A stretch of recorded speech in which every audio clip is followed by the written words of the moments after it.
Hey guys, welcome to the A Curious Journey seasonal playoffs for APAC region. Guys, I'm Excelsior PH, and with me is Moonboy Gaming. Moonboy, how are you doing right now?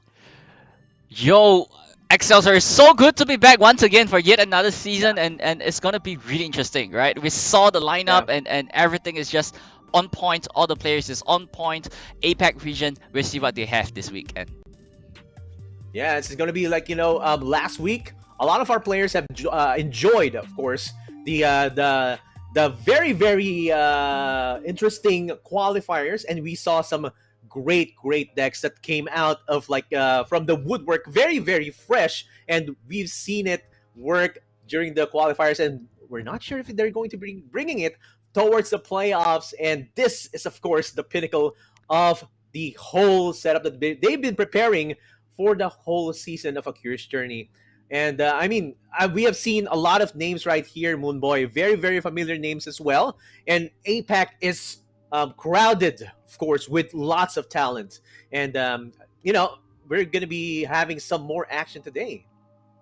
Yeah, like as what you said, right? Lots of familiar names coming in this weekend, and we have our past champions here as well, right? We got Ping Yeah. Ping Ho, we got Flying Fish, we got Kinshin, it's everyone is just in the party this time, and it's gonna be tight because they are earning their spot in the worlds this year as well as the top four will be qualifying and not getting the lion's share of the 10,000 for the $10,000 prize pool for the champion as well. So that is a lot on the line this season, and these players are just going at it, and they're just going to be doing their best with all these new decks coming in. And this is probably one of the more fresh, or lots of new decks coming in, more variation as well. And the game has not been livelier than ever for this season.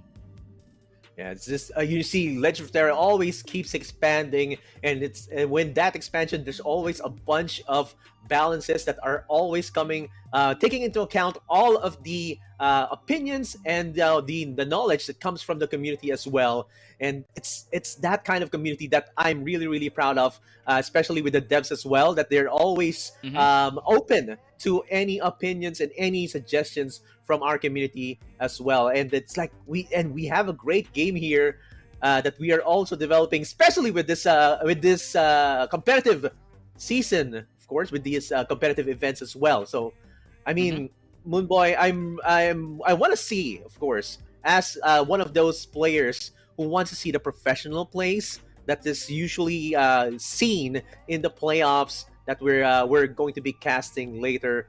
And of course, these names that you said, like the champions before, there we Hmm. have a lot of expectations for them as well, because we've seen them top in the SEA shard. Now, well, since we have Fuse and we made it into the APAC shard, they have to perform better as well, because they're going to be facing some of the APAC shards or the other regions champions as well down the line.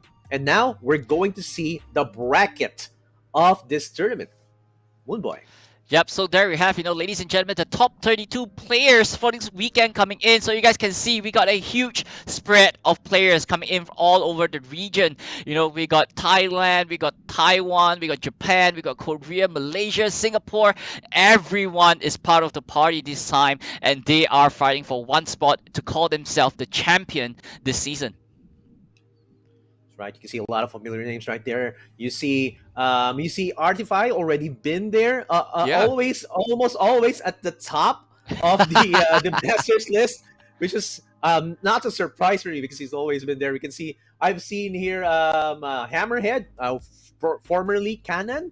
Like, oh Yep. man, he has shown us quite a bit of a show right there. You see, I mean, look at the right side of the bracket, dude. Flying fish versus Korean fish. That's gonna be an aquarium match right there. And I'm pretty sure that they're like betta fish, like fighting fish quality right there between flying fish and Korean fish.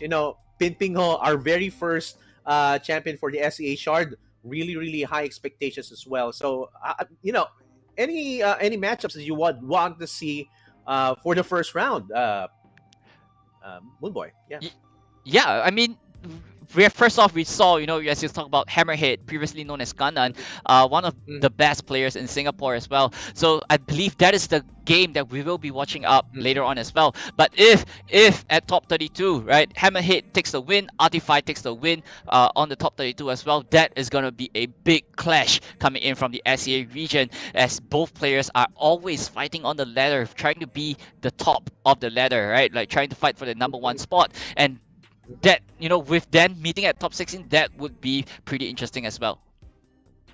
Yeah, and of course, Artifact is going to be fighting Bright Future from the other regions, right, or the other countries right there. And of course, you can see Hammerhead facing Iris, and we're going to be seeing Tao Tao facing some of the players right there. But now, before we go on, we're going to be seeing, of course, the player profiles. Hammerhead, of course, open round seeding number 14, current rank, Master 15. Dude, 15 LP, and it's like he's playing really really well right now, and 1,578 matches. Putting in a lot of matches in the seasonal ranked games as well. Yeah, it's not a surprise that we see Hammerhead right here, usual suspect, and of course what he's bringing. Ooh. Oh man, I've seen this in the list, dude. The usual. He already brought this in the open qualifiers, Moonboy. I checked it out. It's Fisaphilios, Yumi Pantheon, and the Mono Viego deck. Very, very strong lineup right here. The top tier decks as well. So it's gonna be a bit hard for Iris S to iron out which one they're going to be banning for this lineup. Yep, I mean Hammerhead has always been, meant for his aggro lineup, right? He's always coming Yeah. in with three different aggro decks, and he's really strong with this aggro matchup. But however, for the very first time, we're seeing him coming in with a little bit more control and mid range for this seasonals. So is this the platform for him? Like, is he comfortable with this kind of playstyle? So this is something that Hammerhead is gonna be proving to us today as well. So it's also down to what his opponent is going to be bringing in. Iris, right? Going to bringing it onto the table this time. Aphelios, like, Fizz Aphelios, the Moon Boy right here.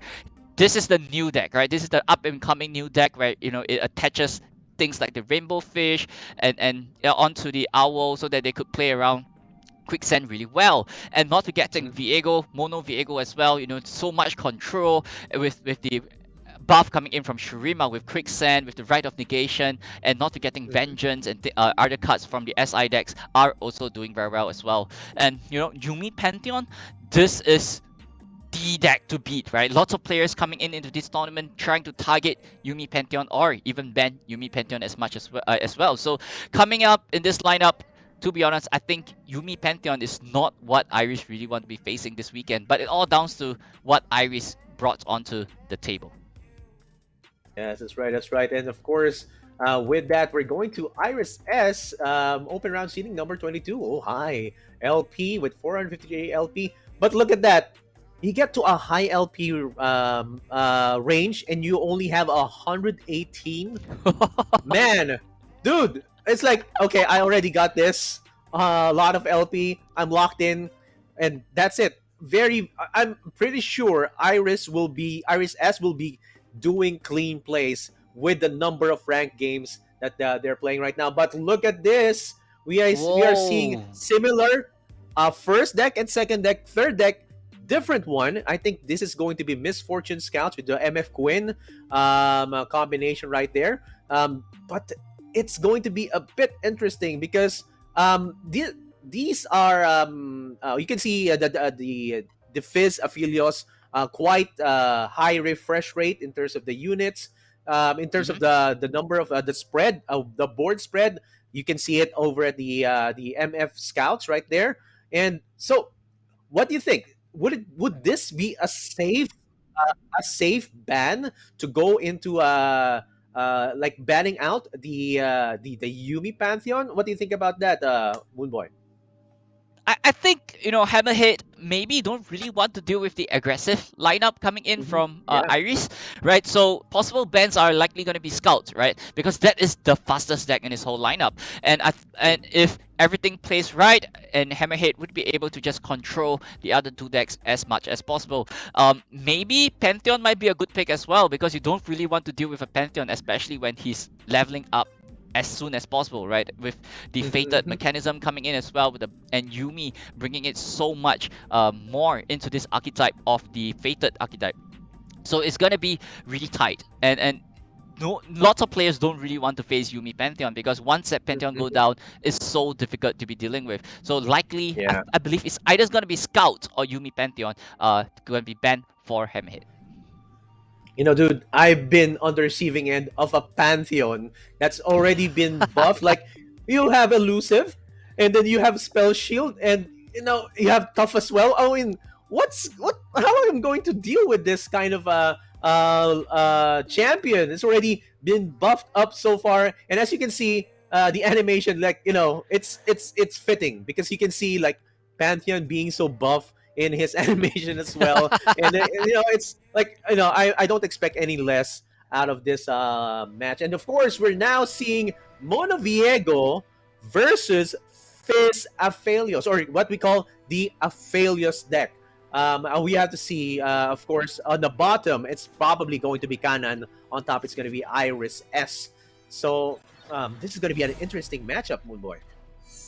Yep, something interesting is that he mulliganed away that quicksand, but that didn't matter much because he immediately drew it off that top deck as well. This quicksand might be crucial coming in, but however, Iris is able to have that owl, right? The owl coming in from the 2-drop Fae in his top left hand as well. So this are gonna be really crucial cards because those spell shield is gonna be protecting Iris from all this quicksand shenanigans. So Hammerhead really have to start to do a little bit of board control, right? He got the sand Yes. spinner as well. This way, he would be able to remove this pesky spell shield units on Iris's board. Yes, and the Hungry Owl Countess has to be removed. And that grandfather phase, like, oh my gosh, so a high utility. And you can see already 2 units on the board of Iris S. And of course, coming from the side, challenge right there with the spinner. And putting down on Iris's side, there's going to be +1, and he's going to be removing the elusive out of the board. This is the expectation that you would want to have, especially if you're piloting the Moni Viega deck. You wouldn't want the opponent to be as wide as he can, or as wide as he's gonna be. But looking at his hand right now, not much removal tools. He's gonna go and have to block anything that that Iris will be giving him. Yep, but great Papercraft Dragon immediately going onto the Fizz. This way, Fizz got a really clean attack coming in. So it's down to Hammerhead, right? Likely it's gonna be a quicksand onto the Fizz, try to remove it as fast as possible. And right here, even though with Fizz having elusive, this quicksand is not gonna be too much of a problem for Hammerhead. -4 onto the Fizz is gonna be an easy removal. But that Rainbow Fish on Iris's hand is gonna be a mess to be dealing with. Like, it's so difficult to remove, especially with the owl on board. It seems like Iris already got a great start with these cards in hand, not forgetting Aphelios coming in as well. Those moon weapons would be lethal to Hammerhead. Yes, and of course, another challenge going in to the Gleaming Lantern, and of course, it looks like there's a bit of control going in towards the side of Hammerhead. He's trying to manage the situation right now, and again, as you said, those Fays are really, really hard to get rid of. They just keep on coming back, and you just keep on attaching and just refreshing. There is no stopping the development that's going to be coming from the side of Iris right now, and putting it to the Owlcat, especially protected with the spell shield right there. And of course, this is going to be a bait, or rather a chance for Hammerhead to take out that lantern in this turn. Yep, I mean Hammerhead got a big decision to make, right? That Valfist in his hand would be able to pop off the spell shield coming in from the Owlcat. So that might be crucial because he wants to stop the Owlcat, because right here Hammerhead has no way to really stop any form of elusive damage coming in from Iris. And there we have Aphelios immediately coming down, going in with the Crescendum. Iris is not gonna rest, he's going for a really wide board, and he's just going on the offense, but Ganon is really holding it really well. Right here, Yeah, only at 19 HP on the Nexus. Like that is something yeah. something great for him to be, happy with.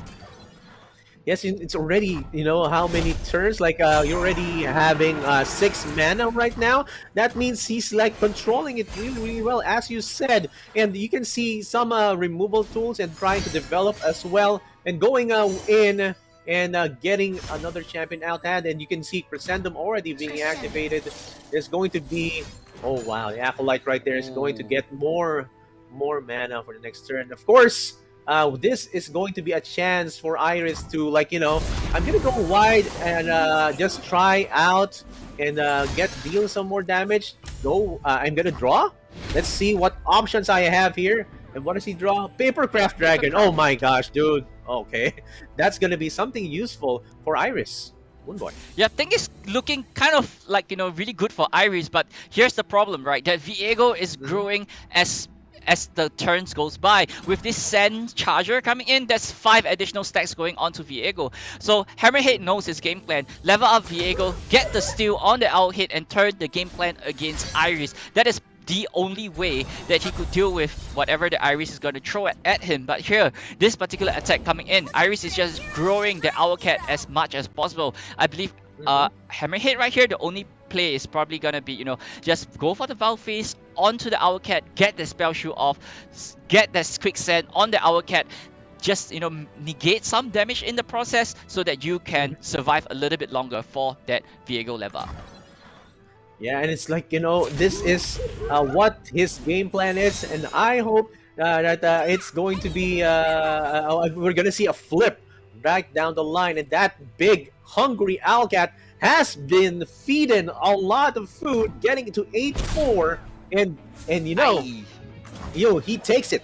Hammerhead takes it and gets a glimpse beyond. Let's see if he gets another glimpse. That's quite a good glimpse right there, as if I say so myself, Moonboy. Yeah, I mean, this is good one, right? He's trying to draw for option right here with this particular Glimpse Beyond with only Iris at 1 mana. He's able to get more options moving forward, and he's not, with this top deck, he's able to predict a little bit further into this deck to find more answers to what Iris is going to be throwing at him. And at the same time, he's still growing Viego, and it's looking really good. Like, I believe Viego would be leveling up pretty soon as well. Hydra, Invasive Hydra Vine, that is a good pick coming in from Hammerhead, and with the Hydra online, he's able to do a little bit more with the Viego. So this Shadow Wave is gonna be, growing and growing as turns goes by.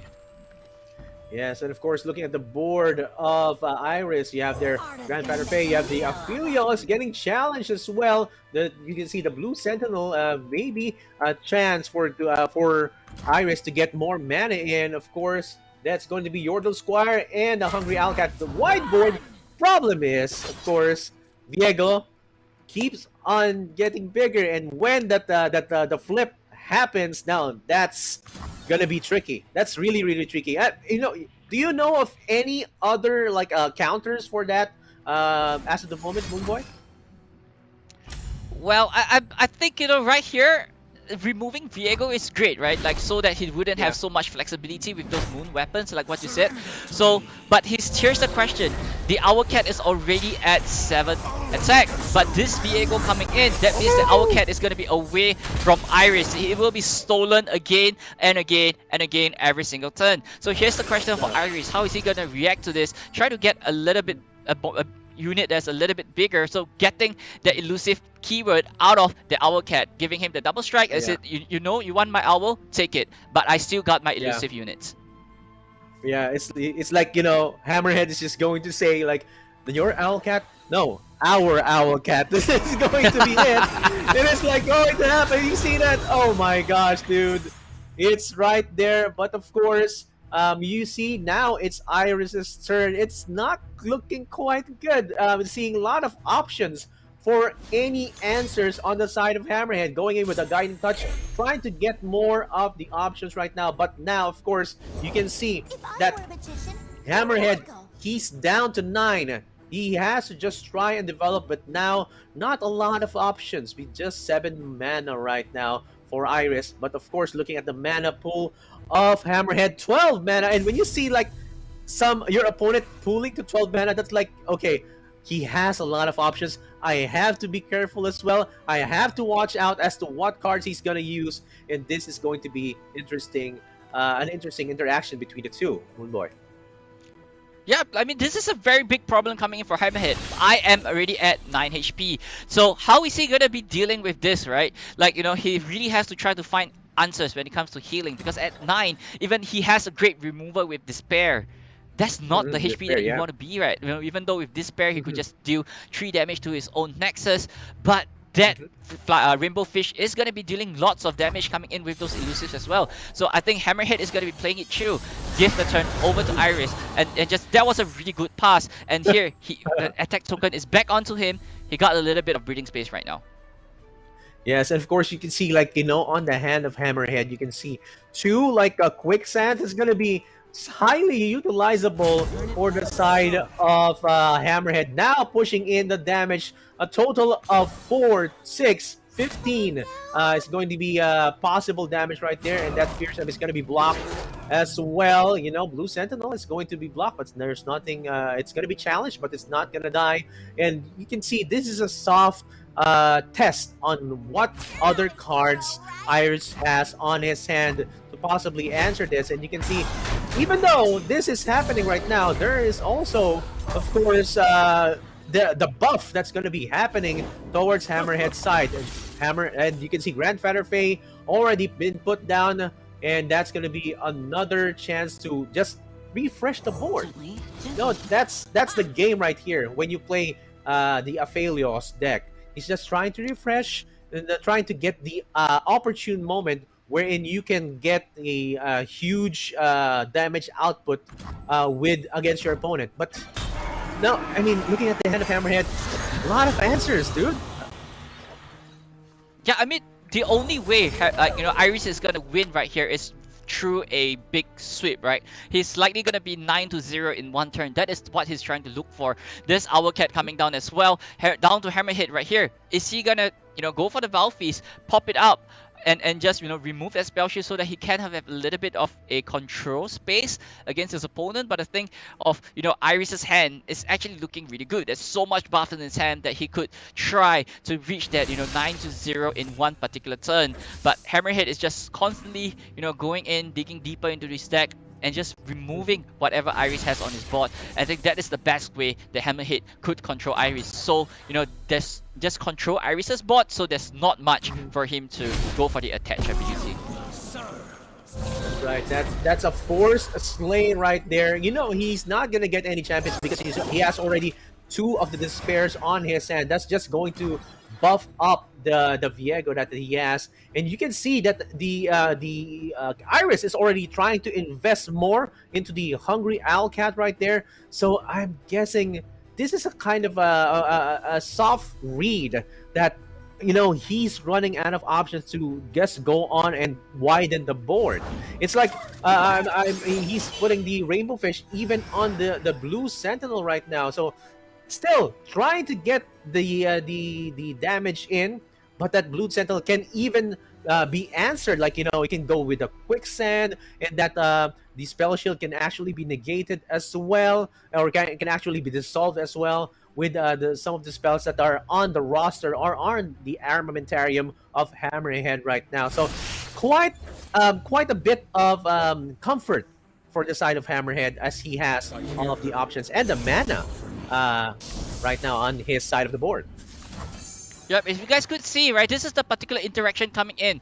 Rainbow Fish, even though it get quick stand, Rainbow Fish is not silenced. Only the Blue Sentinel is silenced from that quick stand as well. So this particular interaction is gonna be, we will be seeing it pretty often in today's game if this deck is around. in for the despair so that, just control whatever Iris's bot have, and he just have to deal with that Owlcat taking 6 damage this turn. I think that is the most that he could afford right now. So but I don't know, like, it's just not looking great for Hammerhead because Iris have so much offense in his hand. With 4 mana, he could do so much more. That's right. And of course, that Hungry Owlcat can still be answered now, getting in with +2 and impact with the Flame Spitter right there.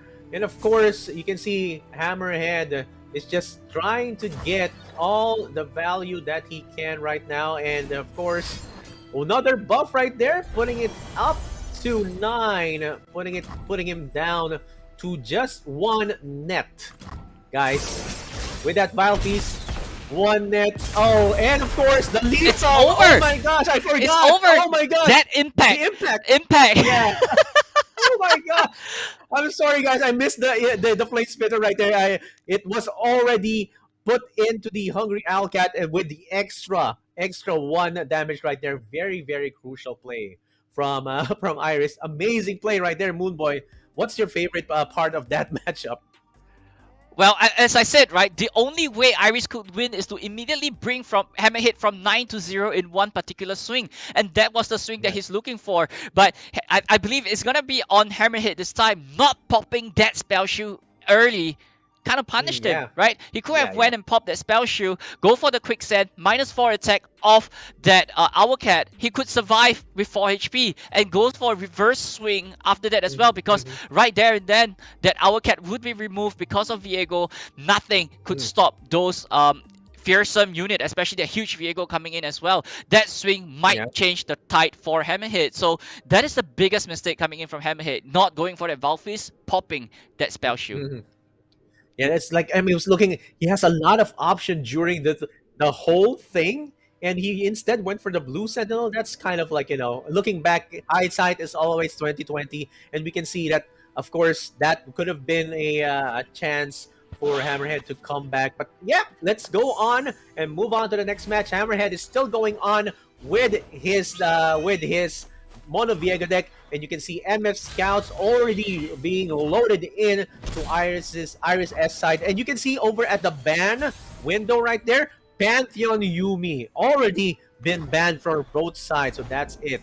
That's going to be it, and of course, Iris S is still just going to develop on his side of the board. Hey boy.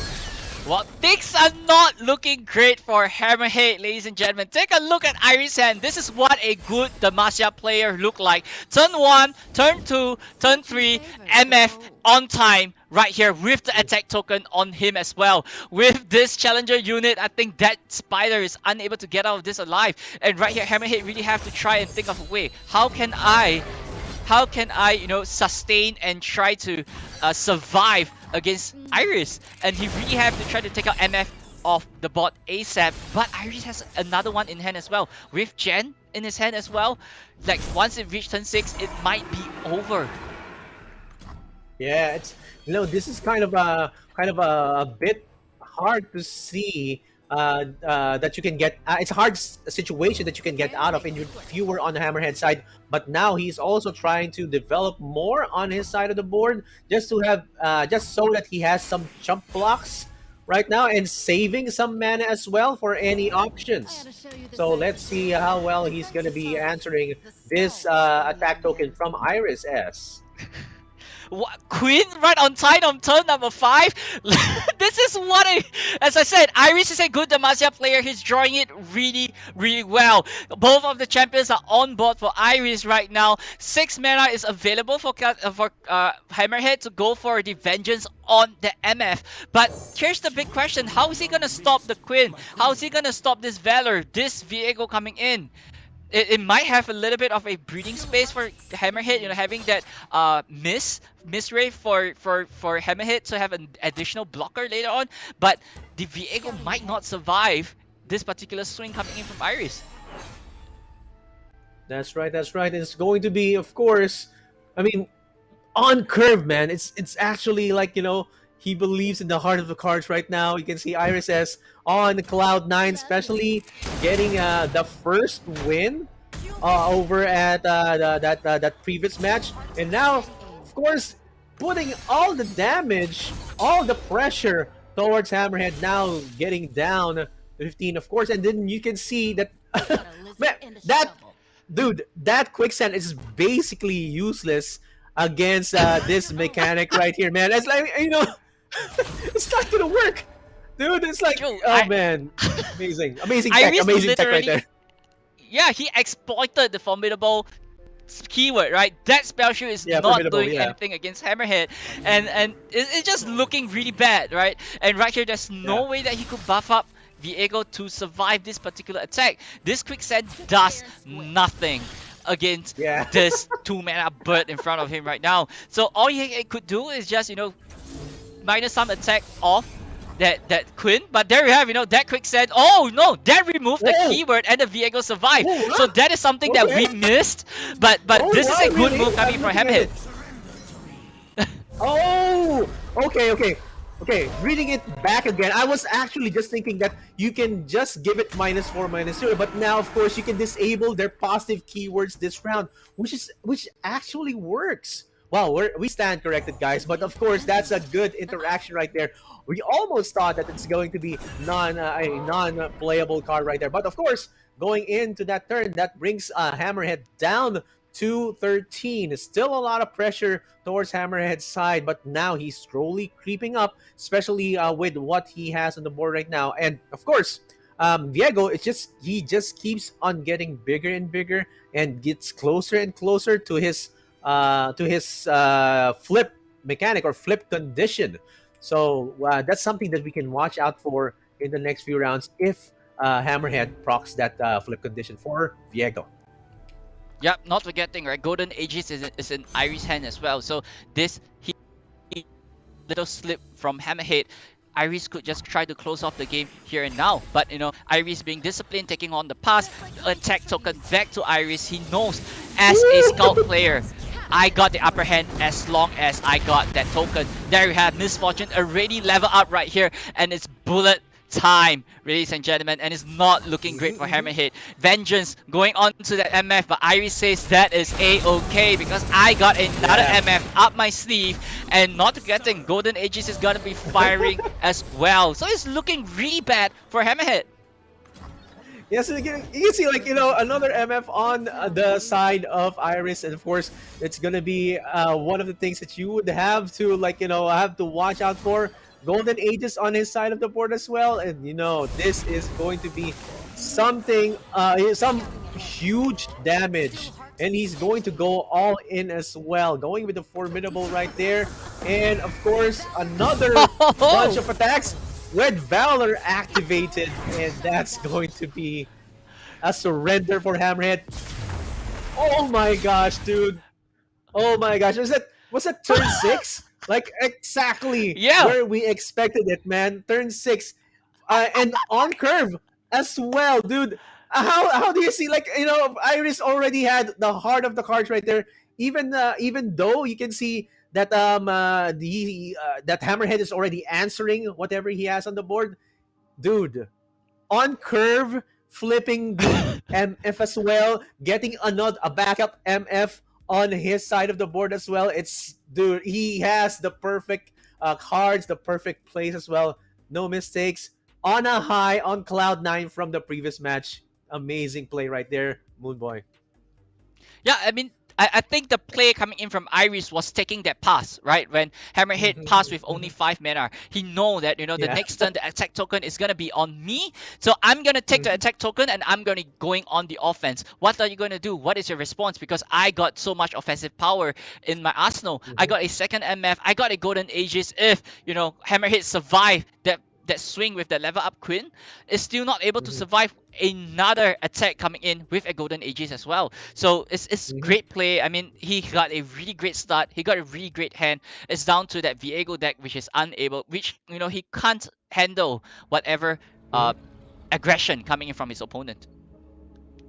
Yes, and we're going on to another match. This is a different match, guys. So we're going to be spectating another match right now over at the top 32. So this is going to be Artify versus Bright Future. Amazing match right here. And you can see this card Aggro versus I think this is still the MF win. I think. Yeah, I Yeah. believe Let this me is see. a MF deck against a Draven Rumble Scion or any or Yeah. a Scion variation coming in. So we got, oh sorry, we got Oh, Kenshin oh, versus different. Oh, yeah. yeah, was it on One Eye Dog? Yeah. So Okay. Kenshin going in with a really aggressive lineup, and both players going in with a really aggressive lineup as well. But One Eye Dog have a really good start. He got the MF. He got MF on time on 3 as well. He got 2 drops coming in. So it's down to Kenshin. How is he gonna Oh, handle yeah. Okay. this great at range of attack coming in from One Eye Dog? Mhm. Yeah, again, it's going to be NG versus One Eye Dog, and you can see right now, Mystic Shot.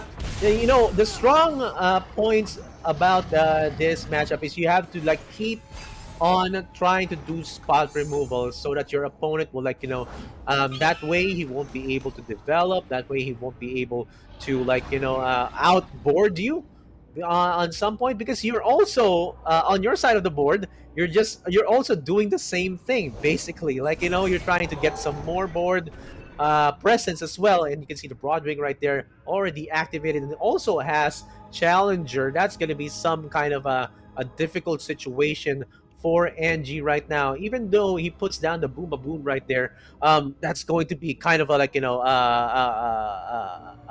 unfavorable matchup right there. So let's see if he will be putting down or if he will be going with the pass and take that maximum of 3 damage. Or wow, no, not even using the attack token. Amazing play right there, coming from One Eyed Dog, Moonboy. Yeah, I mean, I think it's a great pass, but I think what NG is trying to achieve is have an additional 3 mana in his pocket, right? In the mana bank. So this way the Get Excited would be able to fire off on the MF that's be coming down from One Eye Dog as well. So with a Mystic Shot top deck, he could be removed even though if One Eye Dog went for a Ranger's Resolve. So these are really good mana management coming in from NG. Going in with the Revenant, he might be going in for the offense, but the Vanguard Sergeant stopped the fearsome keyword coming in. So this might not be a good swing for NG.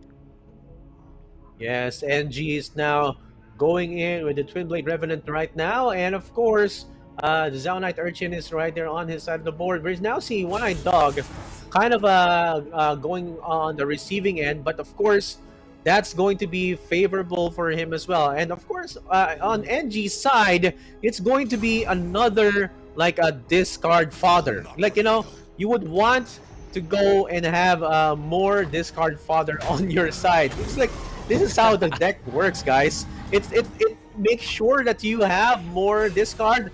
Pump up your champions as well down the line, and it's going to be like it's not really like with this kind of matchup.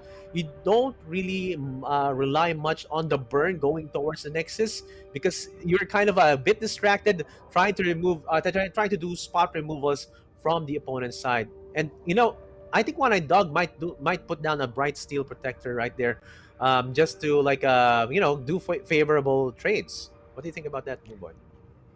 Yeah, I believe so, right? Right here is all about guess, right? Both decks are aggro. It's all down to which player could defend themselves against whatever gas.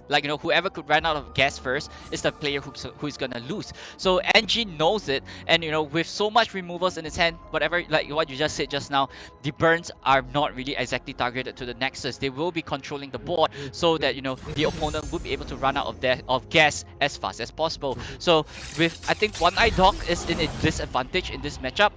But if he's still, he's able to maintain this aggression coming in, he could still find a win from this as well. One MF gone is okay. He's still got another one, but it's down to NG, right? How is he gonna react to a second MF coming down? There's no more Get Excited. There's no any 3 damage burn as well. So he really have to try to answer to those MF before things goes well.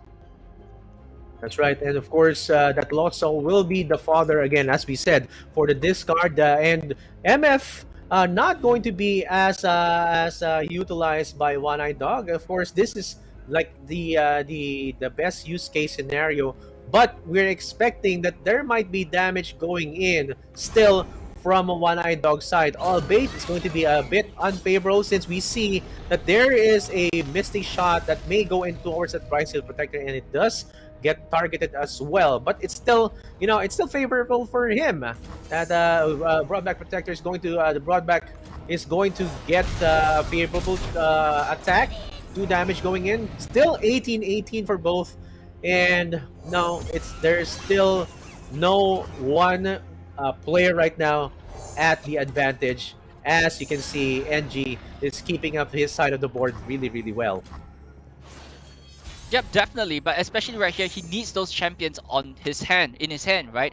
Without this champion, he can't really do much against his opponent. But he got really good aggression moving forward as well. But without this champion, he can't push more aggression without a Scion in his hand. So because it's about time, you should be having a level up Scion, and this way you could be more aggressive against your opponent. But looking at One Eye Dog's hand, with the Genevieve and the MF, and with so many challenger units in his disposal, it's gonna be really challenging for NG. How is he gonna deal with this moving forward? And it's going to be a very, very hard decision right there. And I'm looking at, this side of the board, and the only ones who can answer, of course, the Twin Blade Revenant, of course, it would be the Genevieve and the Fleet Feather Tracker. But this will also be okay. This will also give a chance for NG to just do his own version of spot removals, not without the use of any spells right now. It's like a tell. You're ready to use 2 missing shots.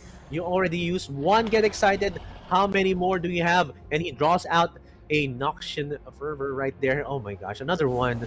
But well, you can see One Eyed Dog just keeps on developing on his side of the board. Moonboy.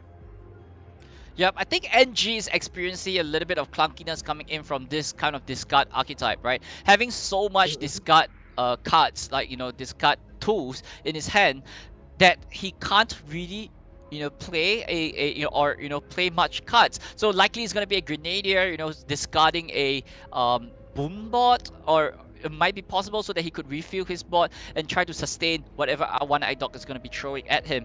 18 health in the Nexus is a lot, so he could be using life as a resource against One Eye Dog, because they know as a Demacian player, he don't really have much, he don't have any point of burn in a way. So this way he could be able to take advantage, just use whatever resources that he have and try to dig a little bit further, get into his Scion and try to get the win after that. It's just he just wants to keep on digging. And of course, the Genevieve Elm, or the John V. Elmhart, is going to buff up that board. He's expecting it. You can see he's expecting. He's putting down that discard, or the Grenadier right there. And of course, man, this is going to be quite a bloodbath. That Reborn Grenadier is a show. It's like a tell. Like, I am expecting what you are going to bring out, and he does it. Jean-Vier is out, and there's 2 or 3 scouts right there on his side of the board, and he can do his easy pickings right now. Moonboy, this is gonna be a massacre.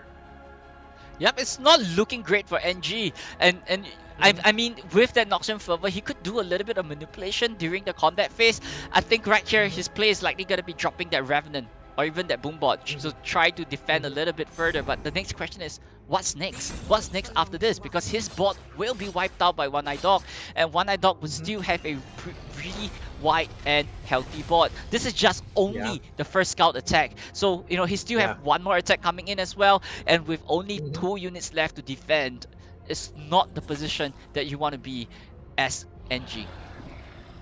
That's right, and you can see all of the units on the side of One Eye Dog have challenge, can challenge, right?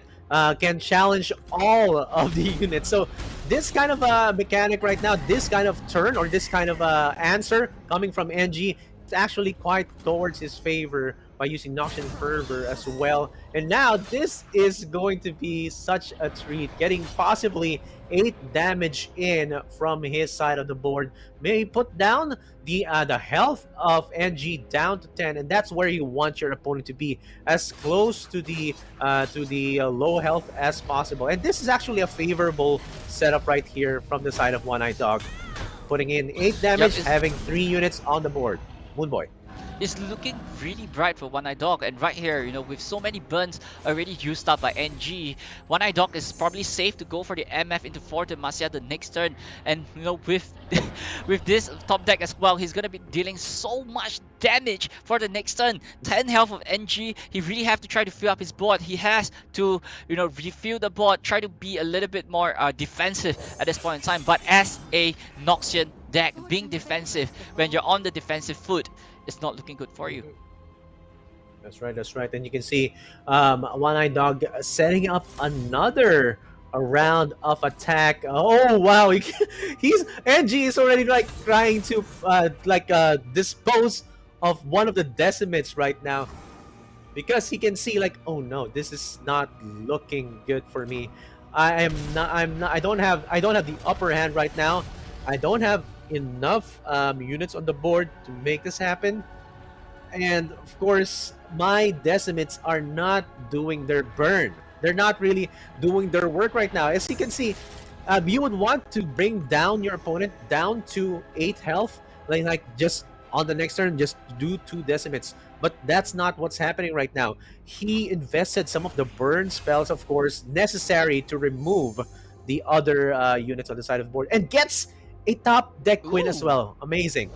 Amazing play Wow. right there. Amazing top deck right there for One Eye Dog. Moonboy. Well, these scouts player are just running hot today for the seasonals, right? And right Yeah. here, he One Eye Dog could just ignore whatever NG is doing. Go for the Demacia and just go on the offense right now, because he don't really have much time. And yeah, that's exactly what he's doing. Going in for the Demacia as well. The whole bots get +3/+3, and nothing. I repeat again, nothing from NG's side is going to be stopping him from this big swing. Forced to go for 8 mana, lost soul as well. One Eye Dog is just on the offense, taking most of NG's bot away from this attack, and it's gonna be game over in this point, because NG is running out of resources. He has no mana, and there you have the ex champion, seasonal champion, falling down to One Eye Dog to 2-0. Dude, when you cast for Demacia, you say the for Demacia. You have to say it like that. That's how I say it. Like when I use like the scouts archetype, like when I use the for Demacia, that's like, that's it, guys. Looking at this board and just get top decking the Queen, that's really the icing to the cake of One Eye Dog, getting a 2-0 against NG. What an amazing match. And as you said, these scouts, they're really scouting for wins. They're really doing their work right now in the playoffs, Moonboy. Yeah, I mean, these scouts decks are so aggressive, right? We've seen this deck again and again every single seasonals, and they're always performing. And because it's just so consistent with this challenger units, you could be able to manipulate every single attack coming in. And with the scout token coming in as well, you got double attack every single turn. You get golden ages, you could attack 3 to 4 times every single turn as well. So this is just so much aggression. It is down to, how are we going to stop this one? Because they are drawing so well as well. Having MF on 3, having Queen right on time as well. Like, all this plays a part for this scout's win. And that's just, the magic of the Demacia, I would say. Yeah. For Demacia, and of course, One Eye Dog just, right? He's just keeping on the pressure, not putting his guard down. I have a lot of protection tools right here. Of course, you would want to use your Mystic Shot on what I have right now on my board. You can use like 2 Mystic Shots. Get excited.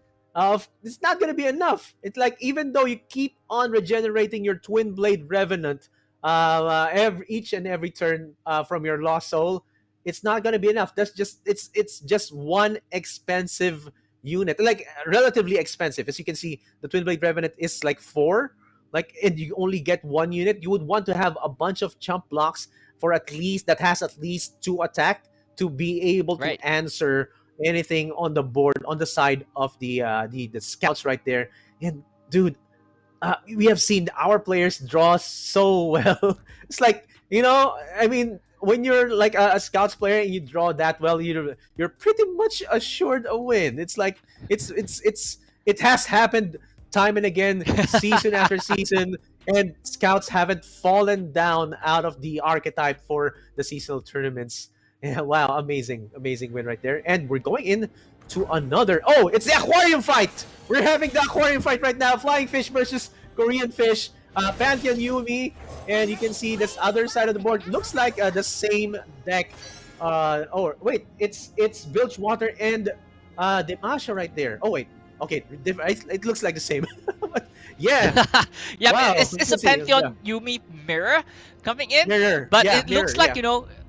both players have pretty good start, right? Korean Fish got the goat on turn 2 as well. This way he could get those gems ready, get those gems onto this fated units as well to get them buffed up and ready. With Zenith Blade in Korean Fish hand, it's looking pretty bright. But Flying Fish on the other hand, he got the Yumi ready onto this one drop over here as well, and Pantheon is ready to roll once is ready to level up. And with single combat in his hand, he would be able to do some really good bot removal against his opponent.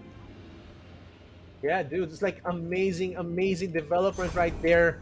And man, Pantheon Yumi, it's just like the first time we're seeing it right now on this matchup right now. And I mean, really excited as to how they're going to, you know, I mean, it's amazing. It's amazing that I'm seeing this type of board right now. Saga Seeker, of course, still being developed on either side of the board.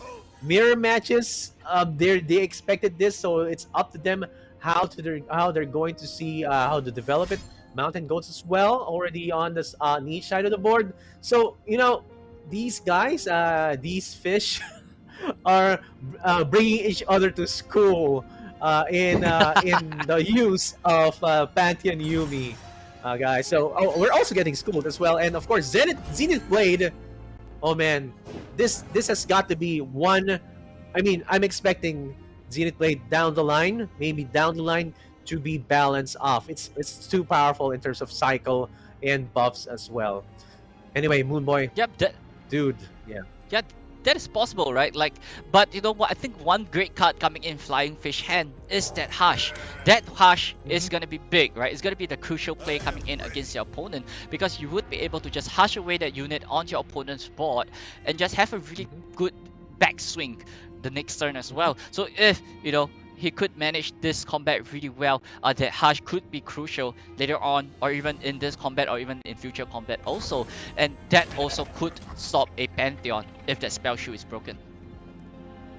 That's right. I want to see, of course, the how much of the buffs of the Pantheon has been given away and has been already procced. It's like, that's going to be one of the things that you would want to watch out for. And now, of course, you get one more Mountain Goat on the side now of Korean Fish, and that's going to be each and every turn with that Yumi. He's like I'm going to be quite confident with this turn right now, so I'm just gonna push it towards that Mountain Goat and force it to trade itself off. And looking at this side of the board, there's another fated unit right there, and it's going to be somewhat kind of a more another form of flexibility on the side of Flying Fish on his side of the board.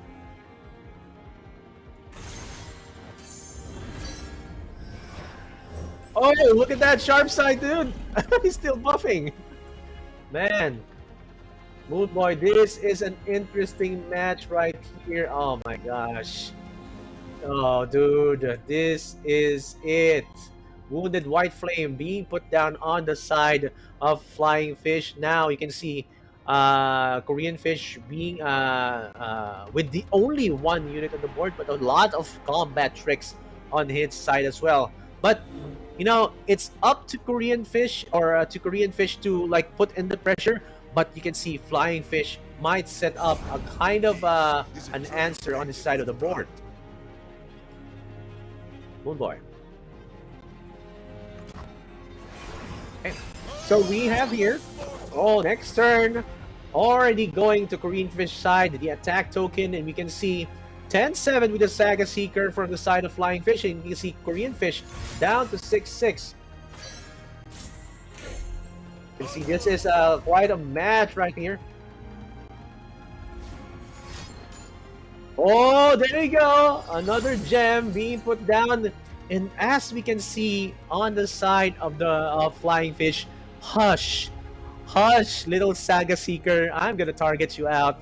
And I really want to see what's on this, what's the flip condition or the flip status right now of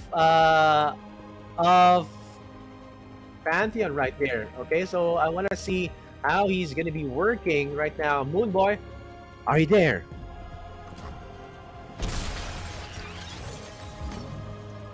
Oh no! Oh no! Oh, there's a Pantheon, not yet flip. Oh my gosh, it's going to be next turn. I think it's going to be a setup from the side of Flying Fish right now. And oh no, Cataclysm as well. Oh my gosh, he's leaving enough mana just to make sure that there's going to be enough, or rather a chance for him to maybe use the single combat on the side of the board. And now up to 12-10, Saga Seeker being the chonky unit that he is right now is going to be quite a threat, guys. And of course, you can see Sharp Side already being buffed up. Flip Pantheon. Oh, let's see what keywords he's gonna be having right now. Oh, wow. You can see, oh my gosh, Impact. You can see Quick Attack. You can see Challenger. Okay, you can see Augment. You can see, oh my gosh. Oh, this is gonna be such a treat. And of course, with enough mana on the board to answer any shenanigans that Korean Fish may have. And also flipping Yumi. Oh my gosh, lots of damage coming from Flying Fish. Oh, up to 13. Now this is going to be just -5, but on, I mean, I'm looking at the deck of Pantheon Yumi. It's a bit unit dependent. You have to make sure that your units survive and get buffed up down the line so that it does its work. And you can see that Saga Seeker already has Spell Shield right now. Very crucial play right here, going in with a Cataclysm, and oh my god, gets one more buff as well. This is going to be such a treat yet again, especially since there's Quick Attack on the side of Pantheon. Oh my gosh, dude, Wounded White Flame is going to get decimated during this turn. Oh my gosh, now looking at the side of Korean Fish, he might do a soft answer with the single combat right there, and he does it right now. And this is actually quite a treat. Of course, he's just, okay, you don't Cataclysm me, I single combat you, and that card is just going to dissolve. And that's actually quite a good play right now. Still, he's still not on the winning side, and sad Poro emotes coming over from the side of Korean Fish. Yumi attaches herself to the Saga Seeker, bringing up to 11-11. Wounded White Flame being brought down. Oh, coming from the moon and back. Coming from the moon and back, we now see Moon Boy on the side, and the Moon Boy, this is looking to be quite a match. As you can see, Flying Fish is dominating the board right now. Yep, I'm watching everything while while we scramble for this audio technical difficulties, but I think it's looking really good for Flying Fish, right? With that level up Pantheon as well, and the Saga Protector is just so strong. 15-11 with the Xenoblade online as well. I think this might be their final swing, their final Flying Fish might be looking for. Yeah, and of course, the answer right now, hush, because there's Cataclysm. Korean Fish just went in and did a single combat just to dissolve one of the Cataclysms that is probably generated from one of the Pantheons.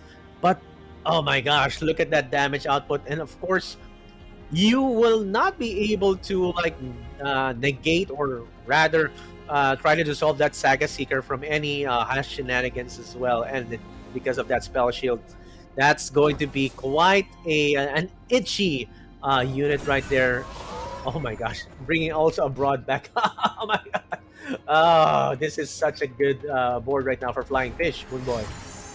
Yeah, it's looking really great, right? Single combat coming in from Korean Fish as well, just removing whatever Flying Fish has. But there you have Big Hush coming in, and that is not gonna KO the Saga Seeker in this combat.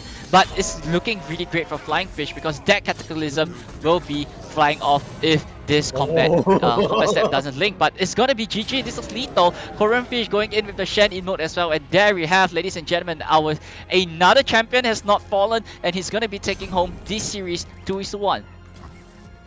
Oh yes, and then that last Petricide Broadwing is the last straw right there. It's just a bait, but of course that is it. You see Flying Fish being the alpha fish right there against Korean Fish, right, in that matchup. And of course, again, any highlights from that match, Moon Boy?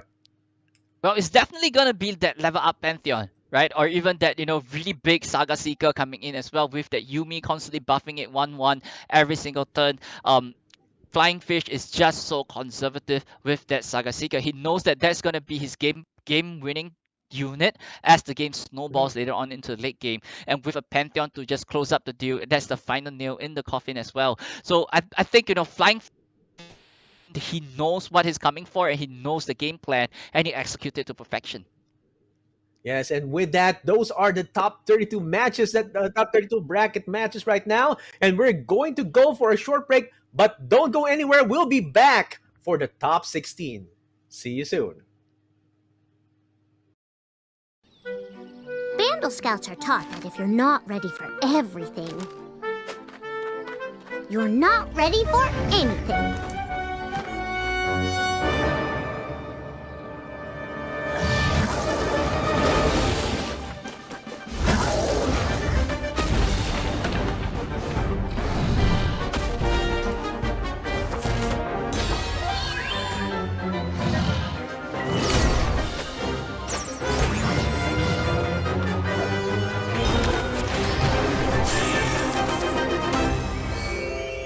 But the best adventures are usually the ones you never expected to take.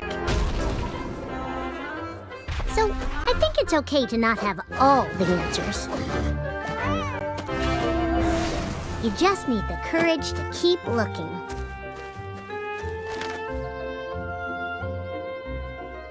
Oh, and friends to keep you out of trouble while you do. I can't wait to see where the next journey leads.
Ladies and gentlemen, boys and girls, welcome back to yet another seasonal tournament. And this season, we are going through a curious journey. This is the end of the Battle City block, but this is not the end. This is just the start of the whole event. My name is Moonboy, and I'm joined by Miko P, and we will be bringing you the action live for the top 16. How are you doing, bro?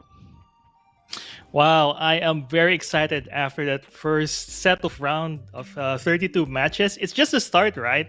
And we already saw some three really great matches representing some of the best decks in the current meta. I was really hyped about that last Kaiju match between those two Pantheon Yumi decks, right? It's like building the bigger monster. And one of them, well, happens to build a bigger one and just simply smashes the competition of the game.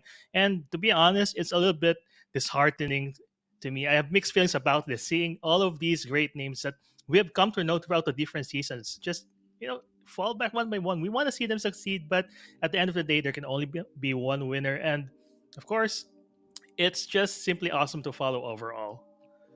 Yeah, I mean that's for sure, right? Like with all these new names, new up and coming players coming in as well, it's always great to see them doing well. Taking down the old timers, and they are the new waves of champions moving forward, and they are here to shine. And we might be seeing more and more this kind of situation moving in as well. Not forgetting the merger of SEA and Asia into APAC is has created such a big tremor in the region as well. So it's such a huge shakeup, but at the same time, it raises so much competitiveness and is so healthy in the region. That is true. When you take two things and then you ask them what's the greatest crossover that could happen. Well, at least in our shard, that's that. How the Apex shard is formed, right? You have the talents from SEA and their very creative decks, deck building and deck choices, and I know it's just represented throughout the whole match. And it's also great, of course, for the competition as well, because the names that we grow to know and love are suddenly facing off against these names from the other shard, right? And those two just clashing together, it's just fun to watch, as we saw earlier, because new ideas form, new decks are formed. We see, of course, those awesome plays, and I'm just curious about how this journey will unfold for the rest of them. Oh, Yep, besides, definitely. come to think of it, Moonboy, do you have any like favorite moments during that last round? Wow, I think it's on Iris, right? Iris S taking the draws at that perfect moment, having that 1, 2, 3 into that queen on 5 with the scouts. Like that is just perfect curve coming in from a Demacia, and that is nuts drawing, right? Like you're drawing the nuts at that point in time, and there's no way that you're gonna lose. And with that particular hand, with the attack token on your side, it just felt like you're fated to win at that moment. And I think that's just pure beauty right there from Iris. That What is about true. yours? This is such a great time to, yeah, right. This is such a great time to wave the Dimashed flag. Like whenever, like what Excelsior said, right? Whenever you see the four Dimasha, it's gonna be a game-winning moment because it's just really good. Same goes for Scouts, right? Scouts deck, you'd think that probably they'll just last around for a couple of turns and then get controlled, but they can win the reasonable matches. And speaking of which, let us see what we have so far. going to the round of 16. Yep, there you have. These are the four of the 16 players coming into the top 16. And the next match we will be featuring is GM Emmy going up against Philippines' one and only Black Bandit Kith. Like Bandit Kith coming in, one of the strongest player coming in from the Philippine region as well. So we got a lot of things expected from him. So he's gonna be coming in with lots of clean play and representing Black behind his name. That's gonna be huge coming in for Bandit Cave. That is true. I mean, he's been on a roll during the past couple of seasonals, and he's been one of the most consistent players in the Philippines. So I'm very curious about what he's bringing to the table.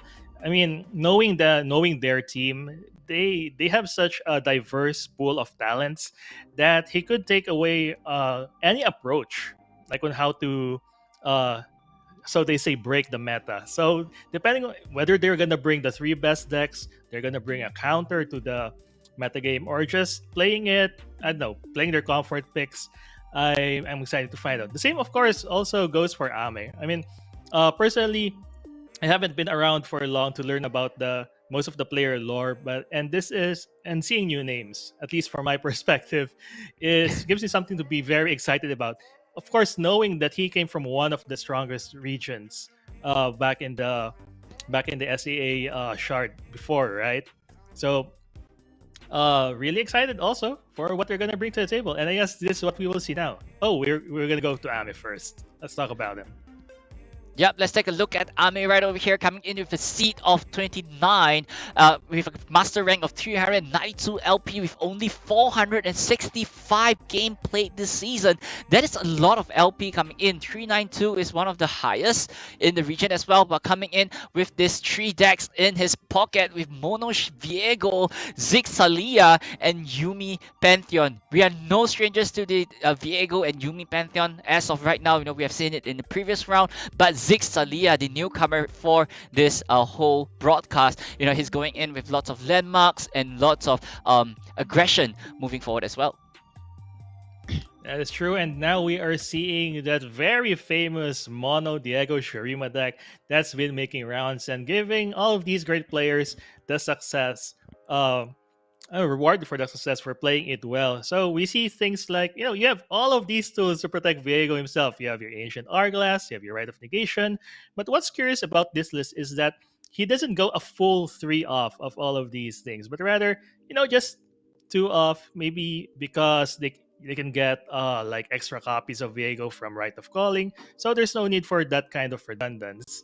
But still, it doesn't take away that it's such a great deck when it comes to controlling the opposing board and simply just creating, or again, going with the Kaiju theme, building a bigger vehicle of your own.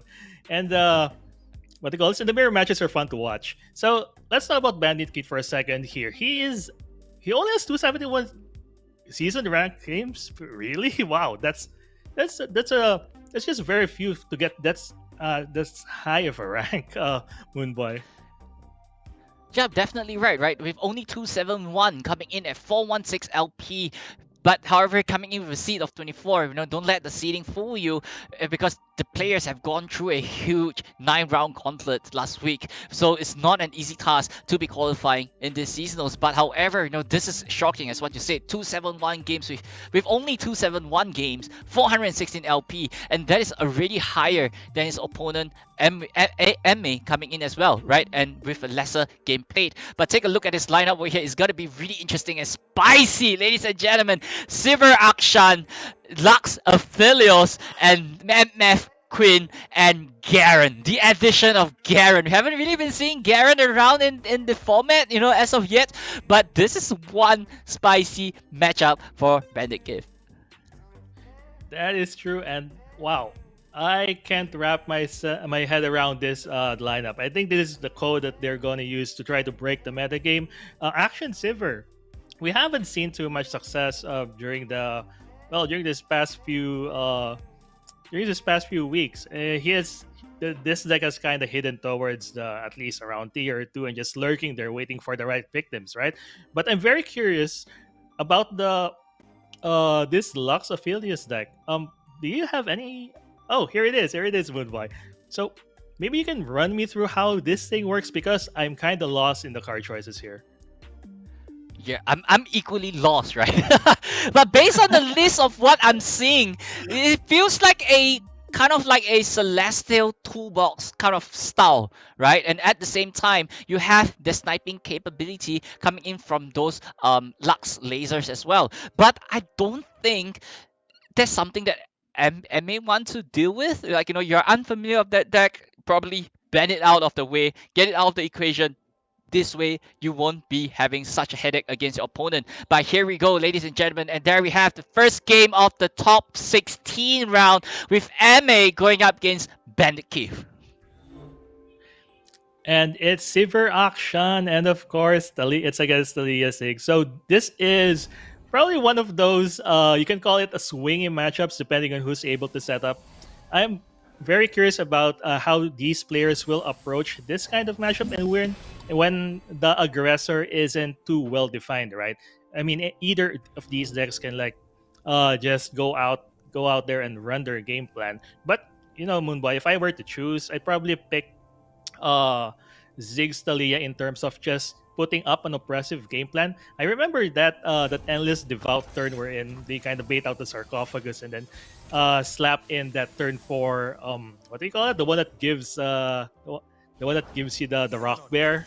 So there could be swingy turns like that for this kind of deck. But what we're seeing now instead is it's a Bandit Keith that's taking the reins with that very quick action. Yep, but especially coming in, MA got a really aggressive start, and he got those right units at the right time as well. That Roiling Sand might be able to spoil Bandit Keith game plan moving forward. So Bandit Keith have to be a little bit more careful of this Roiling Sand's landmark as well. So it's down to right here, right? How Bandit Keith would be able to deal with MA's oppression, because right here, this is a really good open attack coming in for MA. That is true. What Bandit Kid also has though is he has some tools at least to try to manipulate combat a bit. You see, there's a quick sand hand. Of course, there's a sharp side. If he really wants to save his action instead of just allowing everyone to pass through. So just a couple of Burning Sands again for this will make playing units very awkward for Bandit Teacher the next few turns because he has to pick his units carefully. Otherwise, they get vulnerable, right? So there's still one more vulnerable landmark to go. And because of this, Ame can easily manipulate how combat is happening. Like how he is doing right now. You see that clockwork and just simply trading up to that bright steel protector. And of course, action being protected. Ami wants a sarcophagus though, I think, but we'll see how this combat folds out. For now, it doesn't seem like his Bandit Kid is getting the favorable side of the trades.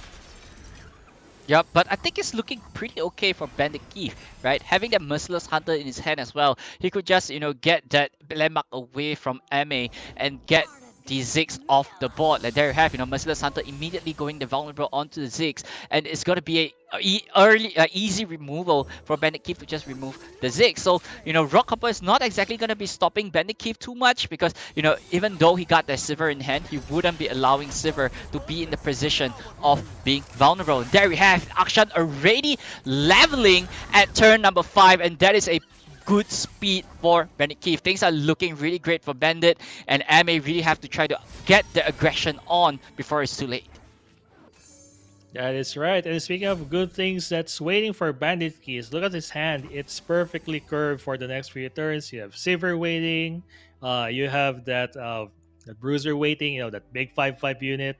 And eventually, he might be able to overpower Ame when we consider Ame's hand that it might not be up to par with what's coming up from Bandit Keith. However, one good thing that's in Ame's hand is removal. So at least he has that choice of dealing 4 damage to at least any of the more important units that Bandit Keith comes up.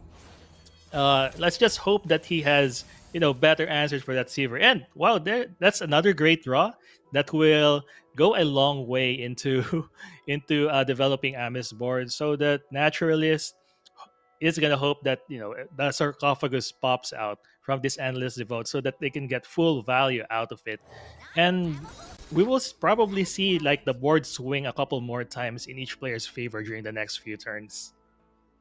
Yep, I mean with this desert naturalist, right? I mean he could go for the swing with endless devote, just sacrificing it in combat to the merciless hunter. But I don't think the bot has space as of right now, right? Like a bruiser is coming out for Bandit Keith, but there's no way that MA would be able to remove this bruiser unless he goes for that the rights over there, just taking out the bruiser post combat. But desert naturalist, he's just going in for the white board and just trying to just go for the big swing against Bandit Keith. But I think the next turn is gonna be easy for Bandit Keith, right? Just go for the Sivir, and you got the Absolver ready, and not forgetting you also got that Concerted Strike if anything goes south for you.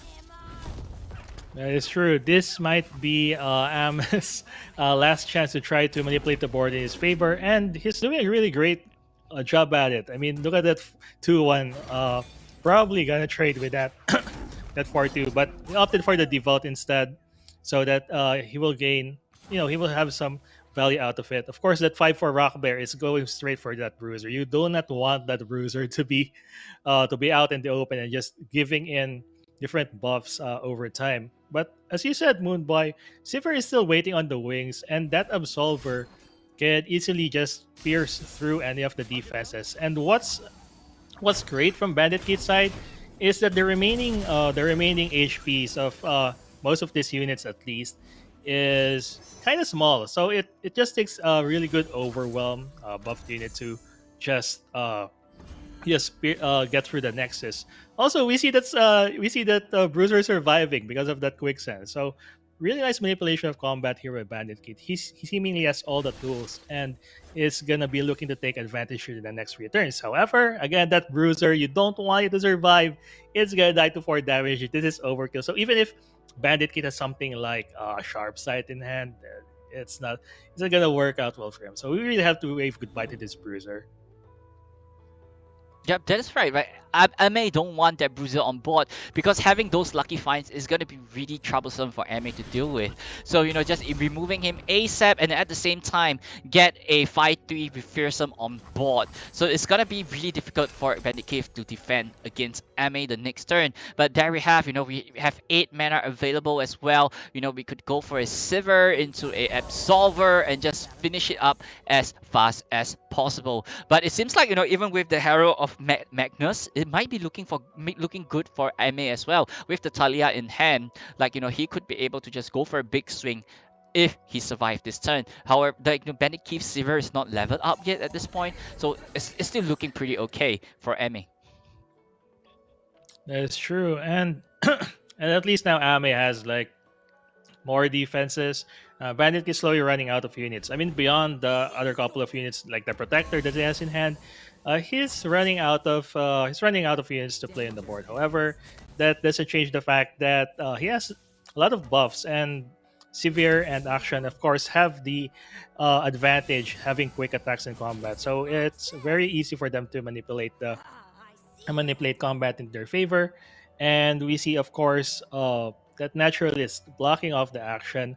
Doesn't matter if they get a neutral trade and nothing happens because the action has shield on it. What's more important is probably reducing the damage. Okay, he opted to change to the Sivir instead. So just taking in the 3 damage, getting another unit to block action and survive.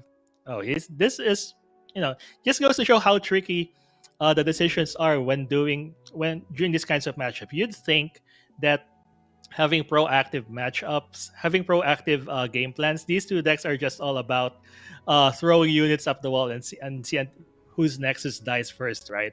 But it's these little decisions that actually matter throughout the course of combat, like the right blocks, knowing when to take damage to the face. It all plays a part in getting each of them to reach to win.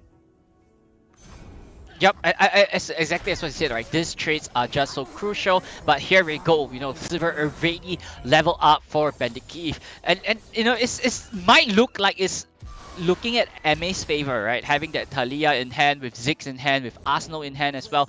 But if Ame actually goes for the Talia and Ziggs game plan the next turn, Bandit Keith got that perfect answer, is that Rite of Negation. But Ame top decking the Rite of Negation as well. So we might see a little bit of bouncing back and forth coming. So if Ame is not careful with his mana and spends it on a Talia and a Talia and a Ziggs as well, that Rite of Negation is not going to be online for Ame. Bandit Keith is going to be saving that Rite of Negation for that combat, right? Those effects coming in from Talia and Ziggs is going to be crucial. If he could defend himself against this strike, it might be looking great for Bandit Keith, but there you have Consider Strike immediately going into Talia saying, no can do, you can't be doing this against me, I'm just taking it off the board with a Consider Strike. That is true. And now with that concerted strike, as you've mentioned, Ame is now forced to think whether, okay, do I play the Rite of Negation? Does he have Rite of Negation? And yes, that's what they opted to do. And now it's on Bandit Keith's decision whether to make this push through or not. And of course, he wants it. How Talia has grown so much during this past few seasons. When she first came out, people are like, okay, maybe has potential, but now you see her at the forefront of the metagame and a priority target for concerted strikes, apparently. So, just a little bit of combat happening here. And as we look at the board state right now, Arsenal is still waiting on the wings for Ame. So, that's his trump card that he's going to pull off during the times of need. And he's still at a healthy 18 health, but given that both Severe and Action, and of course that and again, the addition of the Bruiser completely changes things. Now it's really getting dangerous, but there's a nice top deck from Ame. Let's just see how this will plays out. Oh my god, Bandit Keith went for the greedy play and went with the Sand Charger, and this was that winning turn that he was looking for. With the Sivir, like, you know, getting stunned this turn, that is not where he want to be, but he's still able to just manipulate this board and try to get a little bit of advantage of this one. But here's the big question, how is he gonna be dealing with that Arsenal coming up the next turn as well? Because this minefield stunning on that Severe is gonna be game changing for Ame, because right here with this Severe unable to attack, the Absolver is useless in this point. So that is a big play, big misplay coming in from Bandit Keith, but hey.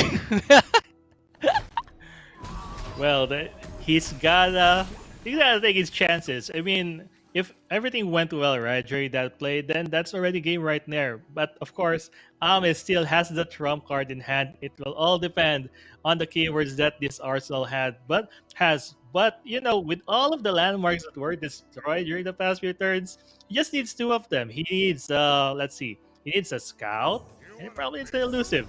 And what are the odds of that happening, right? So there's the scout, and it's also elusive as I well. think it's elusive as well. Yeah. This is it, Yeah, right? it's there's the sharp edge. It's not just Scout, but Elusive, but also Spell Shield. So Bandit Keith is forced to go for the Ricochet right there and then.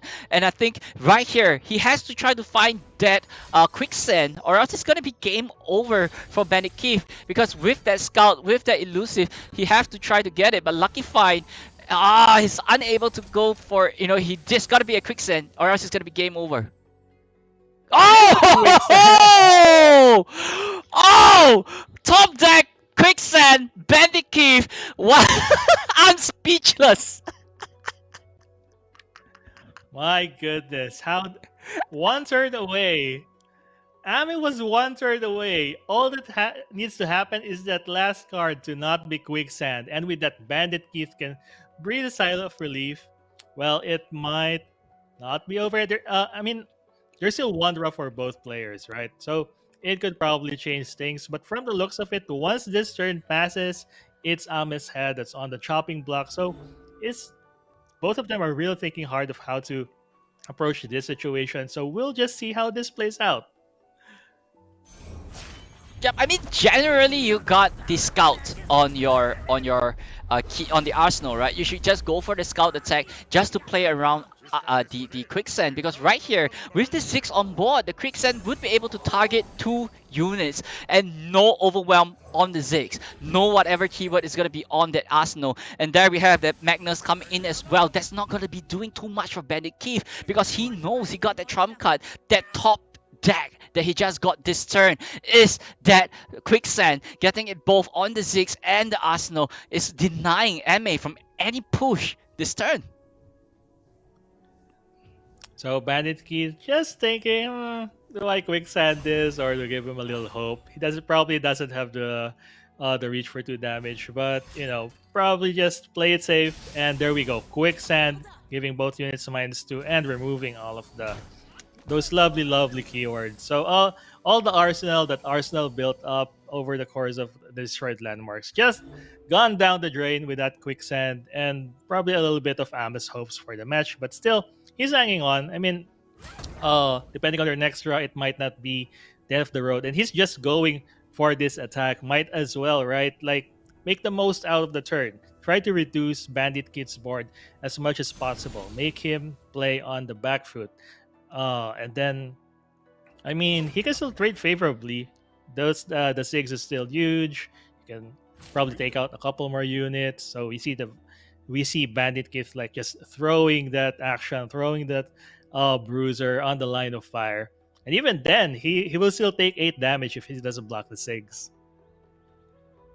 Yep, I mean, taking this 8 damage is fine for Bandit Keith, right? Because he knows that at this point in time, all he needs to do is just find that lethal spot. 12 is not difficult to achieve. You got overwhelmed with the Absolver as well. You got 4 more damage coming in with Absolver also. So I think right here, Bandit Keith might want to just, control his opponent's board. But immediately going in with the Absolver, trying to just take out the Ziggs in this meantime. So no overwhelm.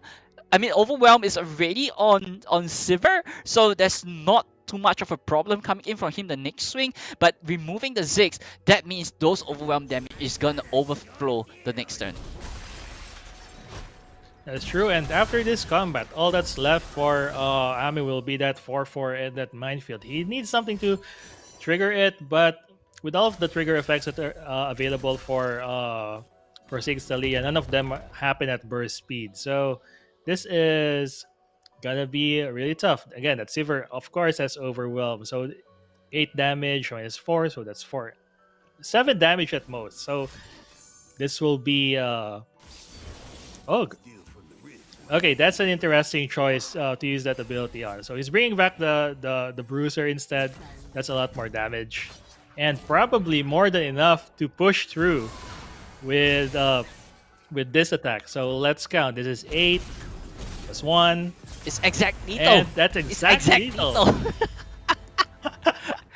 Oh my goodness. I mean, that is just clean play coming in from Bandit Keith, right? Knowing that when is the right opportunity to go for the strike, getting that additional 2 attack off that lucky find onto that Sivir as well. Like, those are just perfectly timed by Bandit Keith. And if he didn't survive that attack, I think it might look back because a Talia might be coming next, or even, he can't exactly deal with a Talia if he plays something off his top deck. But ladies and gentlemen, there we have, round number 1 going straight right to Bandit Keith, and we will be seeing the next round Aphelios Lux going up against whatever Ame is playing. And I think Ame might want to go with the more aggressive game plan against a deck like Aphelios Lux. That is true. Queuing that Talia Ziggs is probably the right thing to do, and yeah, that's what we are seeing now. So not the best starting hand for Ame here. On the other hand, Bandit Keith seems to have at least a broad wings there. That's what I'm gonna say about it.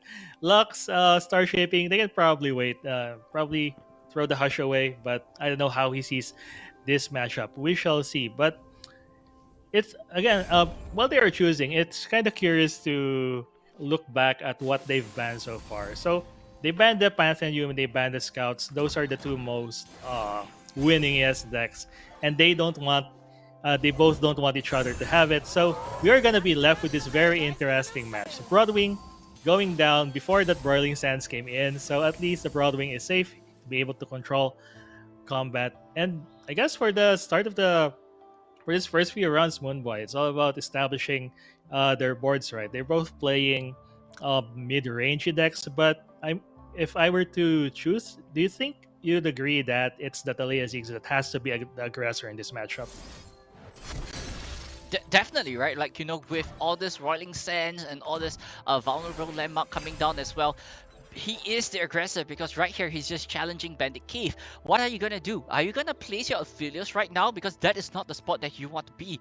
And knowing that his hand, that we know that his hand is just filled with spells at this point in time, with only Aphelios and Lux as the units, is not the good positioning, especially with Ame having three of the vulnerable landmark in his field as well. So right here, Ame is just easy, right? He could just drop the Ziggs right here and just challenge Bandit Keith. If you're just gonna take and put another unit down, I'm just gonna ping you for one because I can. I'm the aggressor. That is true. I mean, you'd think that Broiling Sands would be just a minor annoyance in some decks, right? Like some decks can't afford to just throw units at it, try to trigger it out, and then play their more important units. But in the case of Bandit Keith, nearly all of the units in his hand rather, is like very important, and that makes it a little bit awkward to place them with what with three Broiling Sands on the other side. But there we go. That Broadwing will be both vulnerable and can hook opposing units. So at least that's one sense out of the way, and it's just a matter of trying to play around the other two. What Bandit Kit has in hand, however, are a lot of options. You have Star Shaping, there's a little bit of healing, there's Concerted Strike if it's really needed, but probably for later. On the other hand, for his hand, it's there's a Naturalist in case he wants to go in, since it's already at his I guess you can call it prime time mid game stage to play it out. Sad that there's no sarcophagus to bounce off of it, right? It would have been such a big swing, but at least he has it in hand. He also has the arsenal, so that's sort of kind of like the late game taken care of, as long as he doesn't know that there's a hush in Bandit Kid's hand. But other than that, he's just full of threats, and overall, yeah, Yep. Ame's hand is full of threats. Yep, I Bandit mean, Kid's hand limited in answers. Yep, I mean, Ame got a decision to make, right? Is he gonna be going in for the Talia this turn? Because, this is an opportunity to drop a level up champion, but with so many mana available at Bandit Keith's side, he might get, removed with a Consider Strike or something like that. Instead, going in with the rights as well, trying to remove the broad wing off the board. So I think, this way he's just trying to level up and get a little bit more stacks on that arsenal as well. So it looks good for Ame at this point in time. He got that offensive, he got that control, and Bandit Keith's hands are tied because of this Roiling Sands landmark. So, he can't drop the Aphelios, he can't drop the Lux this turn, he can't start his game plan moving. So Ame got a decision to make, because right here is safe. It's safe to drop my Talia down, and you're not gonna remove it because you don't have another second unit for this Concerted Strike, and Bandit Keith hands, like I said, is tight. That is right, and there we go. As you predicted, down goes to Talia, and not only that, it's a leveled up Talia that comes down. So suddenly, there's a big threat on the side of Ame, and of course, I'm pretty sure he's not gonna waste his time not attacking with this one. Talia, leveled up Talia, of course, is way, way, way more powerful than her normal counterpart.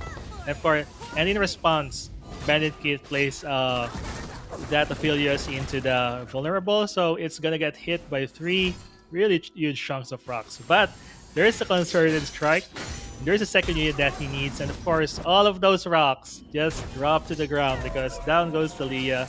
And suddenly, just like that, Bandit Kid was able to respond well and swing the board state into his favor, Moonboy. Perfect timing, perfectly planned Aphelios, but right here that Aphelios is vulnerable. Lux is vulnerable as well. He would be able to level up Lux the next turn, but without the barrier moving forward the next turn, it might not be looking good for Bandit Keith, right? Ame got the offense right here. He could just continue to go on the roll, go for the predict landmark as well, play a second Talia, clone it, get another predict, and at the same time you got a big swing the next turn, so you could still control what Bandit Keith have. And Bandit Keith, looking at his hand right now, Hush and close combat is probably his best bets right now, but I don't think it's gonna be good enough to control Ame unless he gets that final spark online with the level up Lux. That is true. And again, Ame's decisions, of course, will probably boil down to how much he knows about Bandit Kid's deck. Is he familiar with this kind of archetype? Is it his first time seeing it? That will play a part in his decision making. But for now, he just opted to play the 6 and let the Lux through. There goes a prediction landmark, and Herald might be the best choice here, but I'm not so sure. He already has a Herald in hand. Maybe something along the lines of Rock Hopper or Servarium. And opted to get the... Wait, what did he get? I wasn't able to follow. That was too fast. Okay, the Preservarium. There we go. Yeah, more options, of course. He wants to... If he can't fight the board right now, right, he can at least try to have a better hand quality. And, Preservarium is one step towards it. Of course, Ame still has that late game option in the form of the Arsenal. So it's just there biding its time. But for now, yeah, he's still not out of the game. There's still a lot of press in his hand, and this game could still go either way, right, Moonboy? Yep, I mean, but it's still looking pretty well on Ame's favor, right? He could go for the Hex Stack Minefield, Explosive Minefield, go for the Talia, clone one, either the Minefield or the Ancient Preparations as well. Go for a big swing because you could remove the Aphelios with just the Talia, and then follow up by Magnus next turn.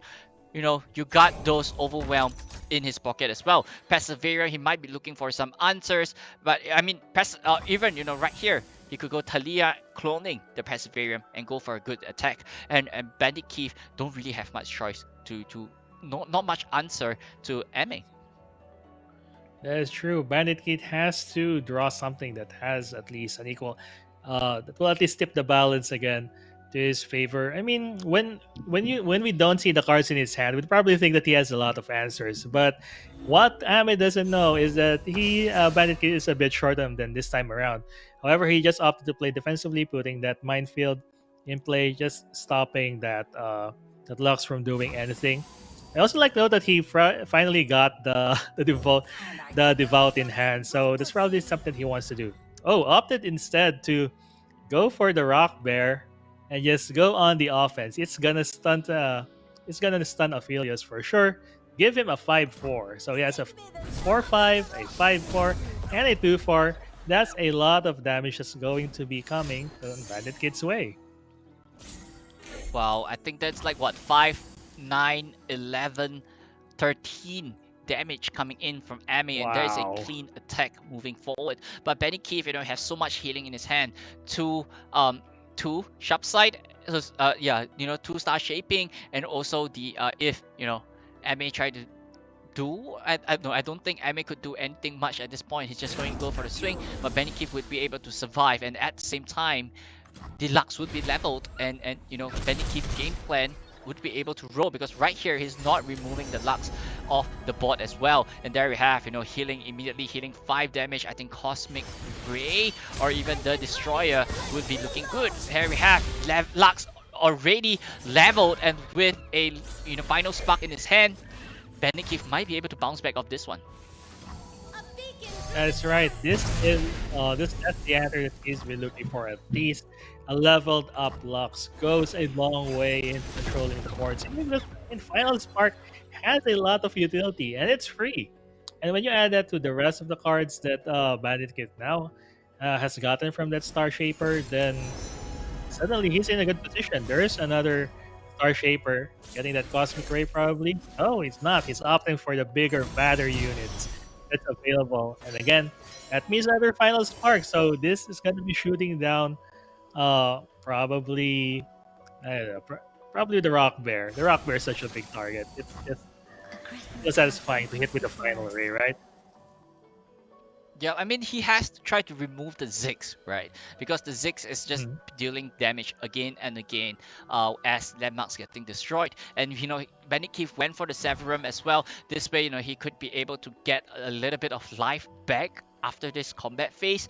So I think Bandit Keith still got his hands on this one. He's still, is in the driver's seat. He's not out of the game yet. Final Spark immediately going on to the Ziggs as well. And MA is now the one trying to answer whatever Bandit Keith is going to be throwing at him, because right here, Bandit Keith might be able to turn this tide around. Talia from MA. If you don't want sand in your sleeves, huh? Wow, that's of all things to copy the preserver. But I guess this just goes to show how limited Ame is on choice for Talia's ability. But still, drawing two cards is always nice. I mean, you have to match a Bandit Keys card for card because you're now approaching the late game. And from what we saw so far from Bandit Keys deck, it's starting to generate more value than it first appears to be, right? You have value generated from Star Shaping, you have those constant final sparks from Lux.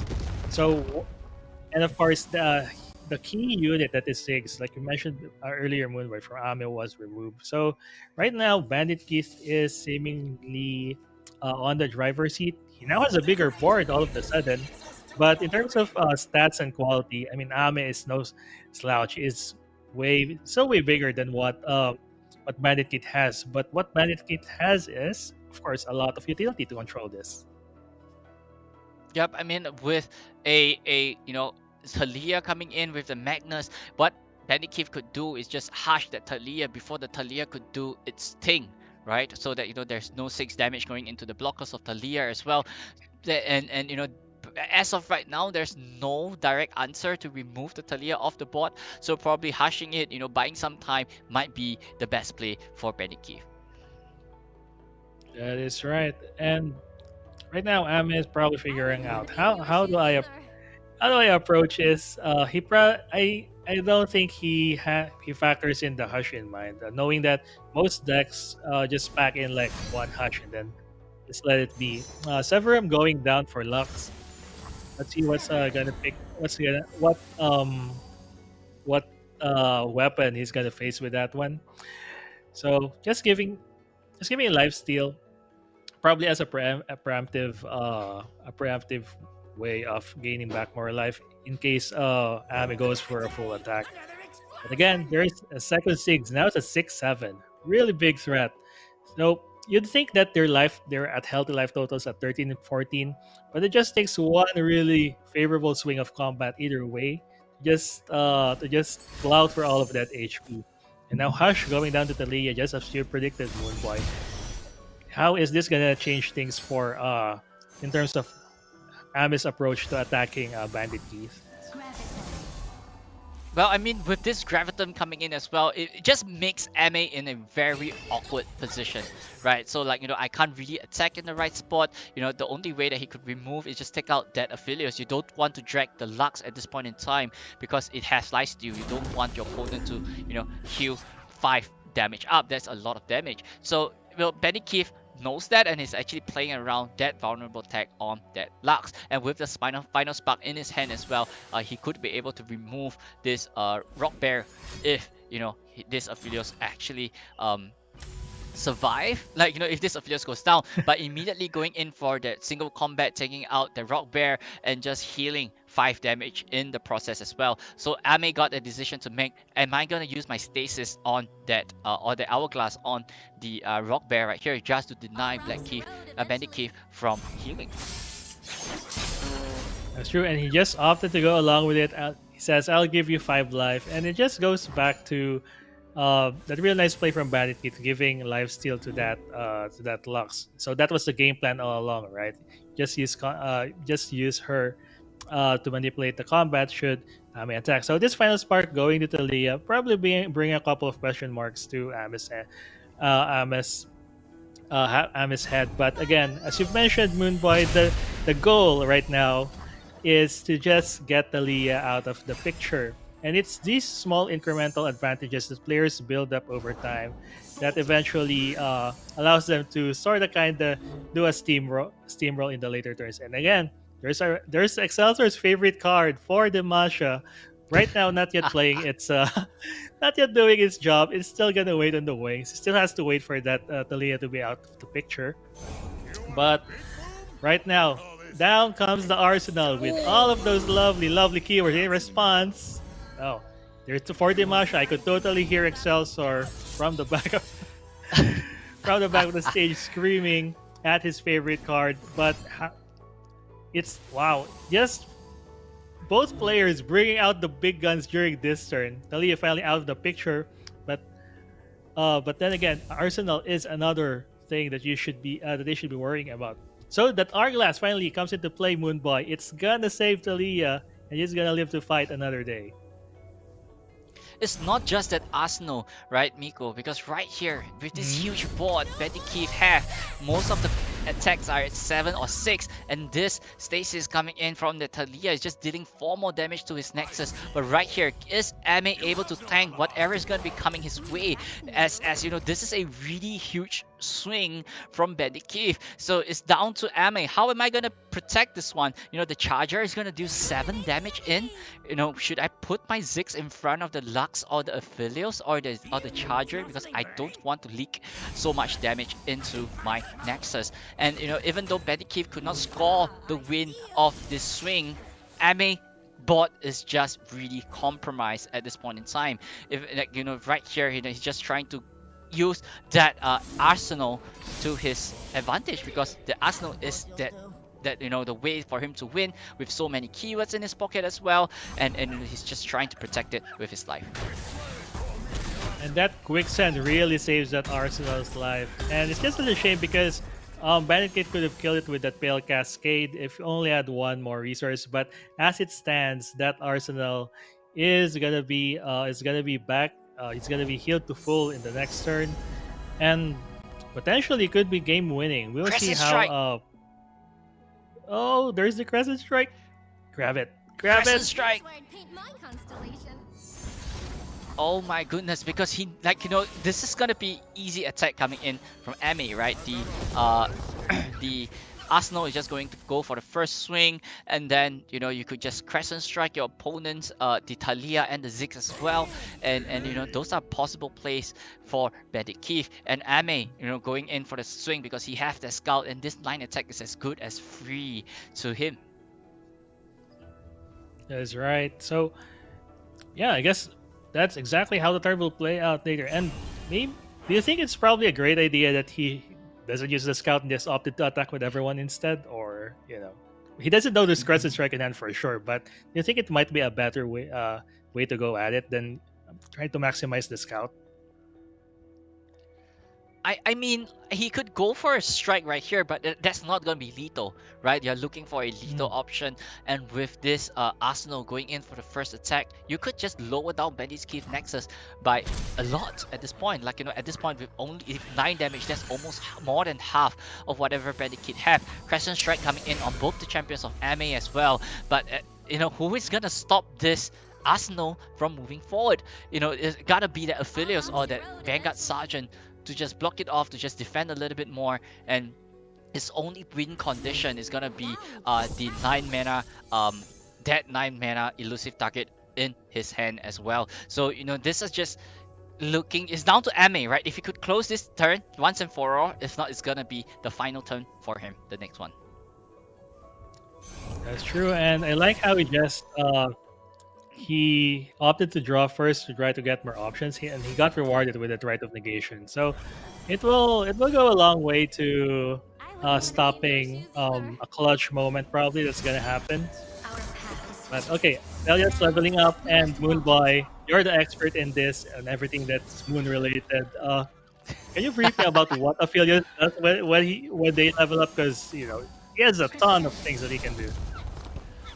Well, let the Moon Boy do, you know, share with you what the Moon Boy does, because right here, those moon weapons is going to be getting discounts as well. But there we have 2 more damage going straight right into the Nexus. Benikev is unable to deal with that Arsenal. As we said, the Arsenal is a big problem to be dealing with, and you know, if he could control it then it, you know, Benikev would have an opening to get the win, but he's unable to get that. He's unable to control it, and we will be moving straight right to game number 3.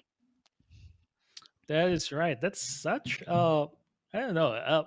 I still don't know how to describe that Aphelios Lux deck, in the sense that it just generates value. Did I get it right? Mm-hmm. From what I saw, it's just all about trying to build up that card, both card and hand advantage, and you can see, of course, the late game units playing, being added into Bandit Kid's hand. But I guess it's a little bit too late in the sense that Arsenal is still unstoppable for Ame, and because of that, we are now going to game number three. So this is Lux Aphelios, as you can see, straight to the hand of Bandit Kid, back in action. We're gonna see it a second time around. So Bandit Kid is probably gonna show us more of this deck. It's been a treat to watch, that's for sure. And of course, on the other hand,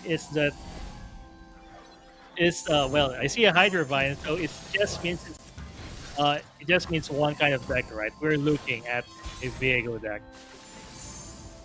Yeah, like coming straight right into this particular game composition, both players wants to drag the game a little bit further, but it's looking great for Benny Keith, right? He got the turn 1, turn 2, and the Dustbringer to be able to trigger Aphelios Nightfall ability on turn number 3 as well. Like, everything just falls in place for Brandy Keith in the first 3 turns. But things are not looking great for him if the game starts to drag, because MA got a lot of control options, right? He got that Vengeance, he got Viego on 5, he got that Hydra Vine on 7 as well. He got a Rite of Negation to deny whatever shenanigans Benny Keith is going to be throwing at him as well. So, it's as the game goes longer, the Viego player will gain more value as this unit starts to grow, and the Encroaching Mist is going to be bigger and bigger as turn goes by.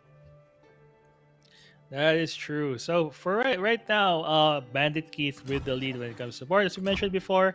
And again, I am confused again for a third time with this Lux Aphelios deck, because suddenly it turned aggressive. Now now plays on the curve, and then it brings out all of these quality units, which Ame will probably try to control. And there's the first big step in killing out that Lux. We remember it last game; it got a lot of value by leveling up and getting all of those final sparks, but it's not gonna happen anytime soon during this match. It gets easily destroyed. So right now, Bandit Keith still probably has the advantage in terms of combat, and of course you see a lot of those combat tricks in hand. Ami is slowly getting into the best turns of his deck, and the first step, of course, towards that is bringing out that Viego. Yep, I mean, having the Viego at this point in time is a good start, because that your Hydra Vine is coming up the next turn as well. So Benny Keith got to be a little bit careful of that Concerted Strike, because it seems really tempting to be firing off on that Viego, but we know that the Viego deck actually has that Hourglass in his hand as well. So that is going to be protecting that Viego from this Concerted Strike, and Benny Keith just looks really awkward without his Lux on board. No final spark to just remove whatever other unit is on board as well. Ma got another Vengeance in his hand as well, so it seems like Ma is controlling this game really well. That is true, and the great thing about the Viego decks nowadays is, again, this Hourglass, this Rite of Negation.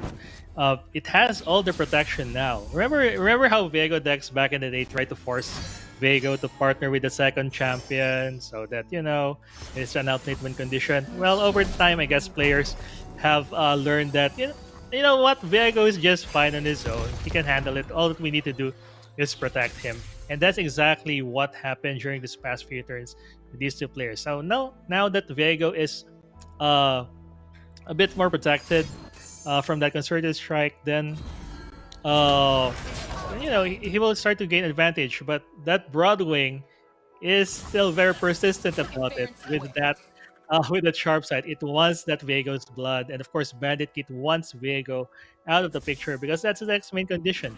So instead, Ami has a lot of resources to respond to this, but none of them seem to be keen on controlling combat. Of course, there's a Vengeance, so at the very least, it's up to him to allow Viego to die, and he did.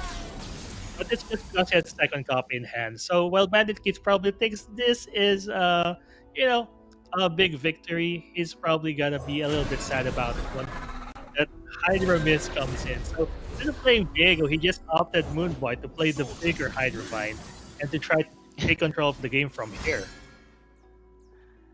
Yep, Graviton immediately going straight right to the Hydra Vine so that he can't do his shenanigans the next turn, as the attack token will be flowing over to Ame after this. But I believe, it's gonna be Ame on the first move. What is he gonna be reacting? Merciless Hunter onto the Affiliates, and then follow up by a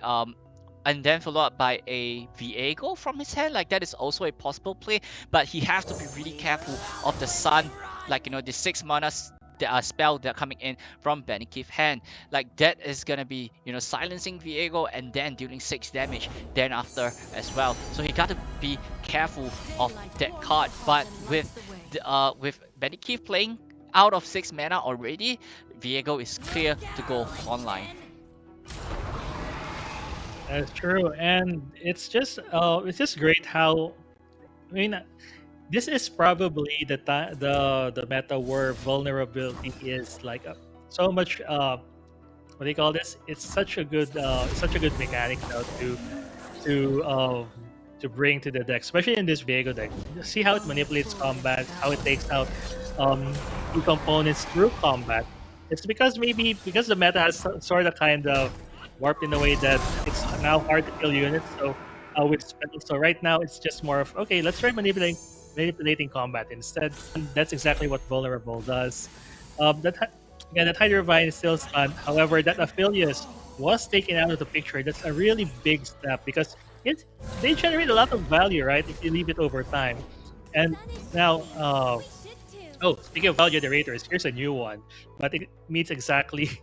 But Ame exactly has the vengeance for it. Everything just happens so fast. It seems like all of these players have already rehearsed these kinds of plays in their head, and it's really hard to follow. But they're getting that one last value from Star Shaper. Of course, leveling up that Lux before she dies with a vengeance. So at least any future copies of Lux are leveled up. So good response there from Bandit Keith. And of course, with that final spark, at least he's able to control some part of Ame's board. That Merciless Hunter is getting no mercy from that final spark. But Viego, again, for the second time, comes down to bring Bandit Keith, all of these had this really big headache from the previous turn. Yeah, Viego is such a big champion right now. 10-9. As it's just such a big body to be dealing with, and not be getting the right of negation in Ame's hand, would be able to just deny the falling comet or even that sunburst onto that Viego as well. But it's now down to Bandit Keith. How is he going to answer to this 32 damage swing coming in from Ame? This is a huge number. If you're going to block it right, Viego is just going to be might be leveling up after this combat as well. So, he got to be really careful. How is he gonna be taking this amount of damage coming in? But it seems like he might be taking just 6 damage in the process, and he might be saying, that's fine, I could just take 6 and try to take out Viego off this turn. That is right. I like the discipline how Ame did just go all in with Viego and potentially put him in danger. Just opted to, he took a step back, realized that, okay, well, I'll just keep Viego alive. And exactly that's what he's going to do with his Rite of Negation on that Sunburst. So Bandit Kid probably thought that this is my only chance to to deal with that Viego. And that's exactly, that exact plan was now negated. So we are most likely going to be dealing with the level up Viego in here. And all of that headache turned up another notch. This Viego, 12-11, unstoppable, with more cards going into Ame's hand. From the looks of it, Moongoy, he is totally in control, right? Yeah, definitely, right? With so much control ability in his hand, even though at this point in time, Ame don't even need that Viego to close off the game. Having another Hydra Vine in his hand, having another Vengeance in the hand as well, Bandit Keith do not have any champions on his board right now. It's just looking really grim for Bandit Keith. And Ame is just easy, right? Go for the Hydra Vine. I got a huge board. What are you gonna do? This Crescendum is not gonna be stopping whatever that is coming your way the next turn.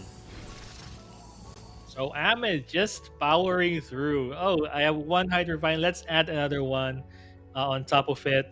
Get all of those encroaching roaching things like really big stat values and just going in for the attack. 14 health is no problem when you have units this huge. So it's now on Bandit Keith's what do you call it? It's now on Bandit Keith's terms to try to deal with this incoming attack.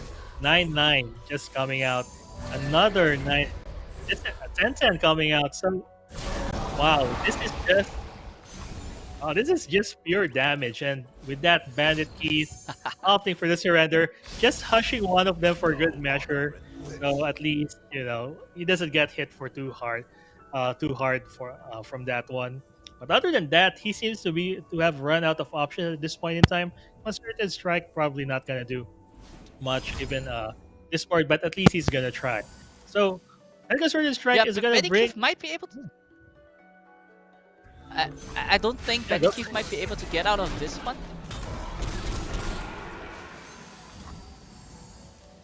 Wow. Yeah, I mean, I mean, if MA could just go for that vengeance, right? Take out the unit of that concerted strike, deny the concerted strike. That could be an opening. But I think he got time. He says that he believes that he got the time. He could able to just deal with whatever Benikeith is going to be throwing at him. But this Living Legends is not going to be doing too much for Benikeith. yeah, I mean, so much threat on Ami's side of the board, so clean on Bandit Kid's side, and not only that, he's just down to 4. So depending on the cards that he has in hand, I'm not familiar with all of them to be honest, but I see some big cost cards. Wow, there's a Supernova that will take care of 2 of those.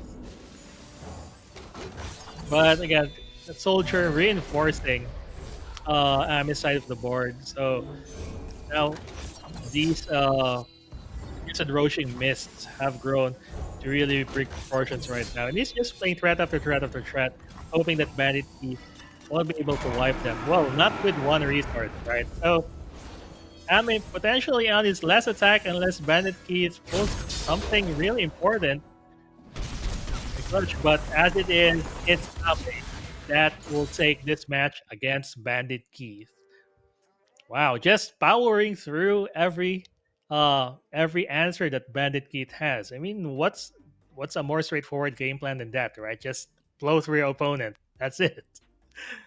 Yeah, I think what Ame did really well, right, is to control the champions coming in from Bandit Keith, right? Having those vengeance, having those removals on the spot immediately when the Lux or the Aphelios falls into play as well. So removing these champions just denies whatever Bandit Keith's game plan is. So he played it well, he played it to perfection. He just removed whatever the threat is, and he just gained control of there, and those encroaching mists just keeps growing and growing and growing, and it's just really difficult to stop them later on into the late game as well. That's true. That's really great control, rather discipline on trying to use those vengeance. Because I mean, any normal player would just throw them out, and try to take out those threats. But with that, congratulations to Ame getting that really good win. We're gonna take a short break before we proceed to the round of 8. Thank you, Moonboy. It's such a fun watching those matches with you. Yep, that's right. So we will be taking a short break. So don't go anywhere, ladies and gentlemen, as we will be right back with Excelsior and Mikopi. See you guys later. Come on then, let's get to fighting. Hello, my large rock bird friend. Smash him to bits!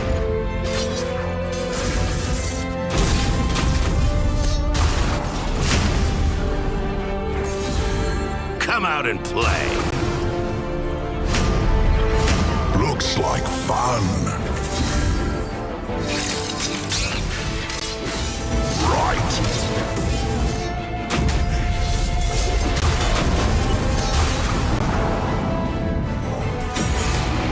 I can take it.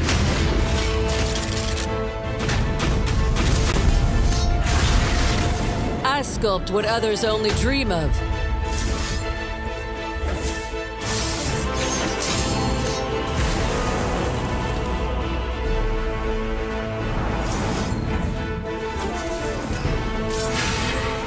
Justice. How long was I out for? I will crush your prince with your broken body, Galio. I'd like to see you try, spooky giant person. I may be made of stone, but I'm all heart.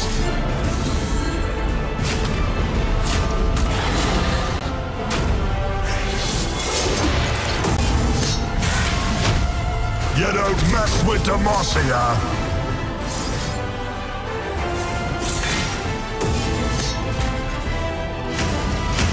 That was fun! So who's next?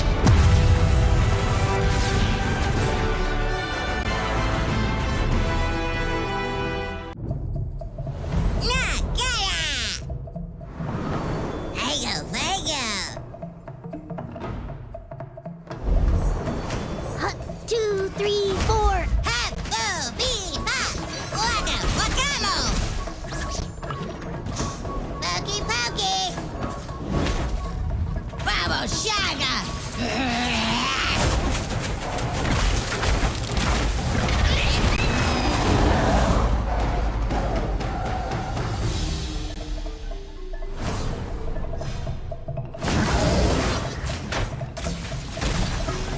Nakotacho! Narboga!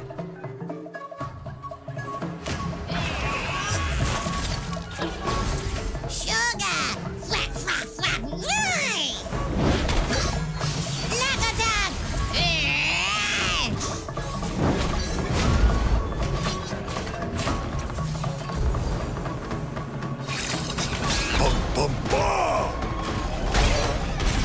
You are no longer a cobbled friend. They'll never know what hit them. Ram hard!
And back with me here in the casting, the cast with me is Excelor PH. Excelsior, have you seen that last round? This is the dream for those of you who wants to play those really big units and just smash your opponent. We've seen big Yeah. arsenals and big Hydrovines, and maybe what's your favorite out of those things from the last round?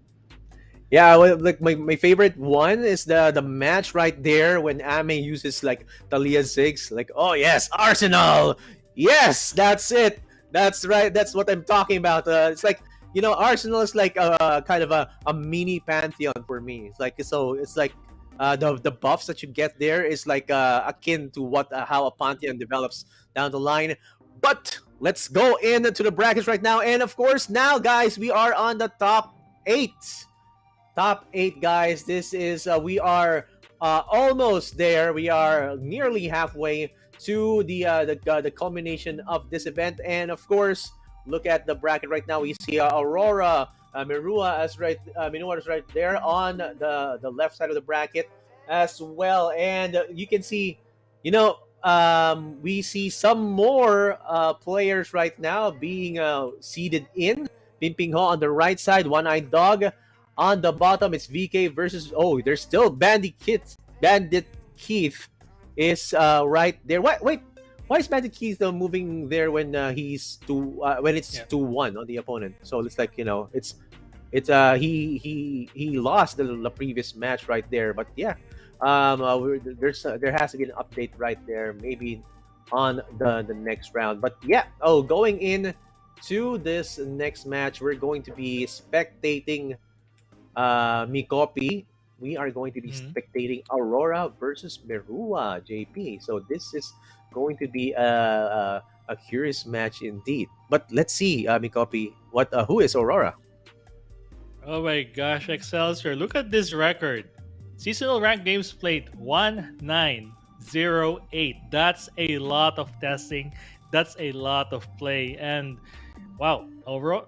You see, it just goes to show that Aurora is coming in prepared with all of those games under his belt. I'm very curious about the lineup that he brought because, Excelsior, when you test that many, when you play those many games, you're sure to have more insights about the decks and how to approach the metagame, right? Rather than just playing what's the best. And we are now seeing what he's bringing. This is Yumi Pantheon, tried and tested. Scouts, tried and tested. And Fizz Riven, am I seeing this right? Okay, probably tried and tested on his side of Tested. things. Yeah. I am thinking that this is the combo deck. It is more of a comfort pick for him, and probably his secret answer to this metagame. But let's look at his opponent, Excelsior. What does Marua have?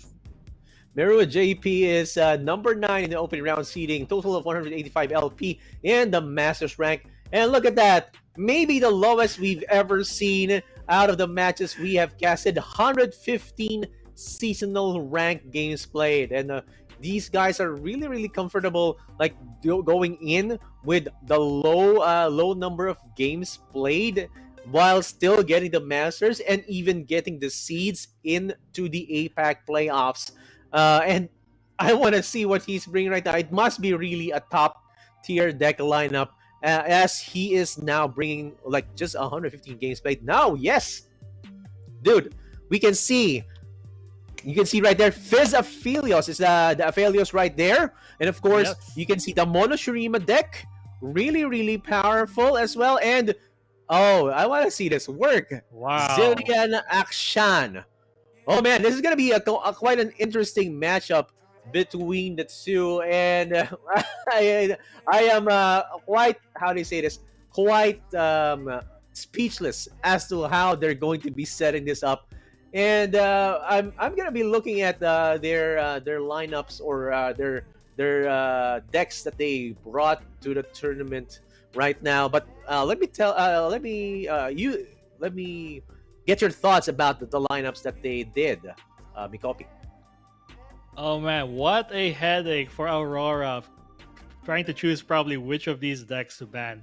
Well, at the very least, the safest choice would probably be, Fizz Aphelios. But, we've seen players just let Aphelios pass and Fizz pass along because they know that they can beat them up sooner or later with their lineups.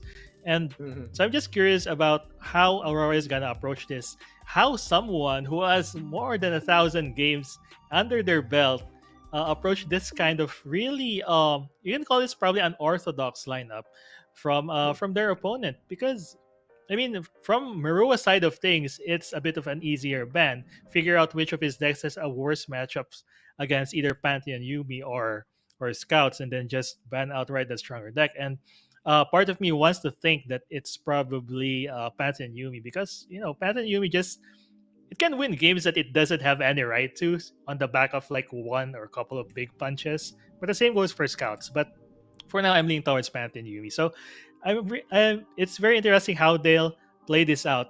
Miro also has to consider, right, Excelsior, if they have an answer to Fizz Riven, like do they have an answer to a combo deck? Can they defend against this one punch wonder probably that that Aurora is backing?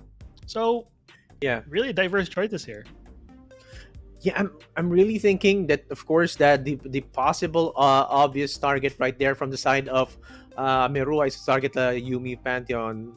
If If he would pick that, he would be left with the scouts and the fizz ribbon right there. And you can I'm looking at the deck that Mirua brought. It's like the Zillion Action. It looks like a Curious Shuffle deck, dude. It's like, it's still a combo-ish type of deck, but it's hard to set up. But when you do set it up quite fairly, it packs quite a punch. But look at this, dude. There's a Yumi Pantheon there. That means Wow. that means that, of course, Mirua is thinking, I can face this Yumi Pantheon because I have my own I have a faster deck, and that's the Mono Shurima deck. And I've seen this proc like turn 6. It's like the Sun Disc is already activated, and that's going to be a bit dangerous for the side of Aurora if and when that happens. It's just interesting how these two decks are built to just continually try to develop their main win conditions, right? On the side of Pantheon Yumi, of course, we're all familiar with the big bad Saga Seeker and those big wounded White Flames, and of course that when Pantheon comes in, he is bound to be really powerful. But on Mirua's side, he has all of these control. Uh, he has all of these things that can manipulate combat, delay it, or just provide combat disadvantage to Aurora. Again, that those broiling sands is one of the awkward ways to put your opponent on the spot because they have to play Mhm, around it. It's either they mhm. they don't play on curve and bring out their biggest threat, or they just make it vulnerable. In which case, Yeah. Marua has can easily trade it off with like one of those cheaper units. And of course, I mean, Sun Disk is Sun Disk. You leave it out in the sun for too long, it powers up, and when it powers up, man, those champions, they just grow uncontrollable, right, Excelsior?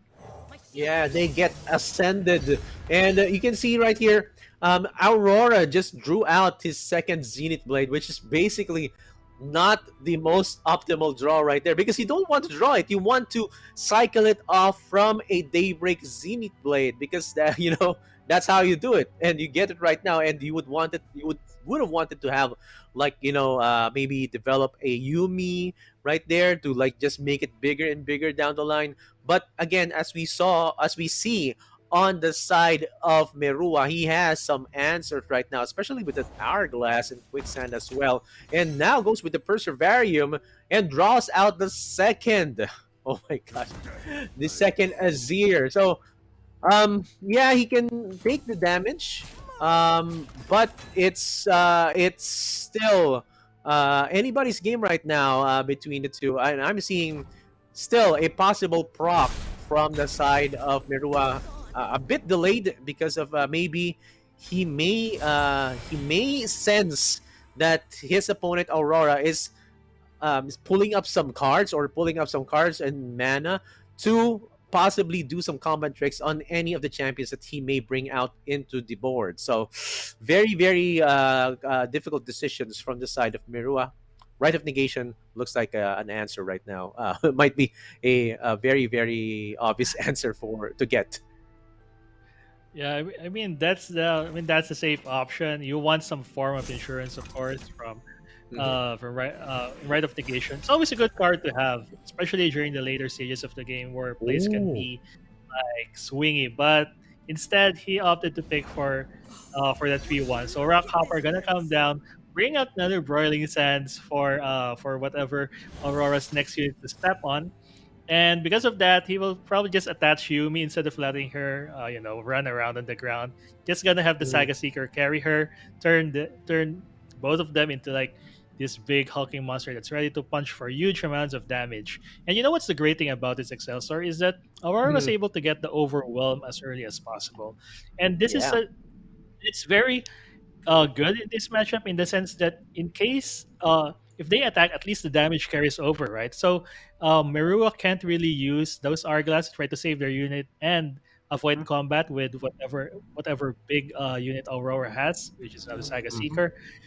Mhm. So and it would prompt additional response from Merua, like that quicksand. So overall, really super useful to have overwhelm as soon as possible. There are some matches, right? You probably experienced this yourself, and you have this really big unit, but it gets getting chomped blocked by small units simply because it doesn't have overwhelm, and then they find answers, and then suddenly you lose the game simply because you can't get that damage in. So Mhm. it's I guess we can consider this a really great start from Aurora. On the other hand, however, Mirua, of course, building on his board, I'm sure, right, that Azir won't be touching combat anytime soon. He's just Yeah. too precious to like get damage. But we shall see. I mean, desperate times call for desperate measures, and I guess this blade powering up the Pantheon already counts as a desperate measure, right?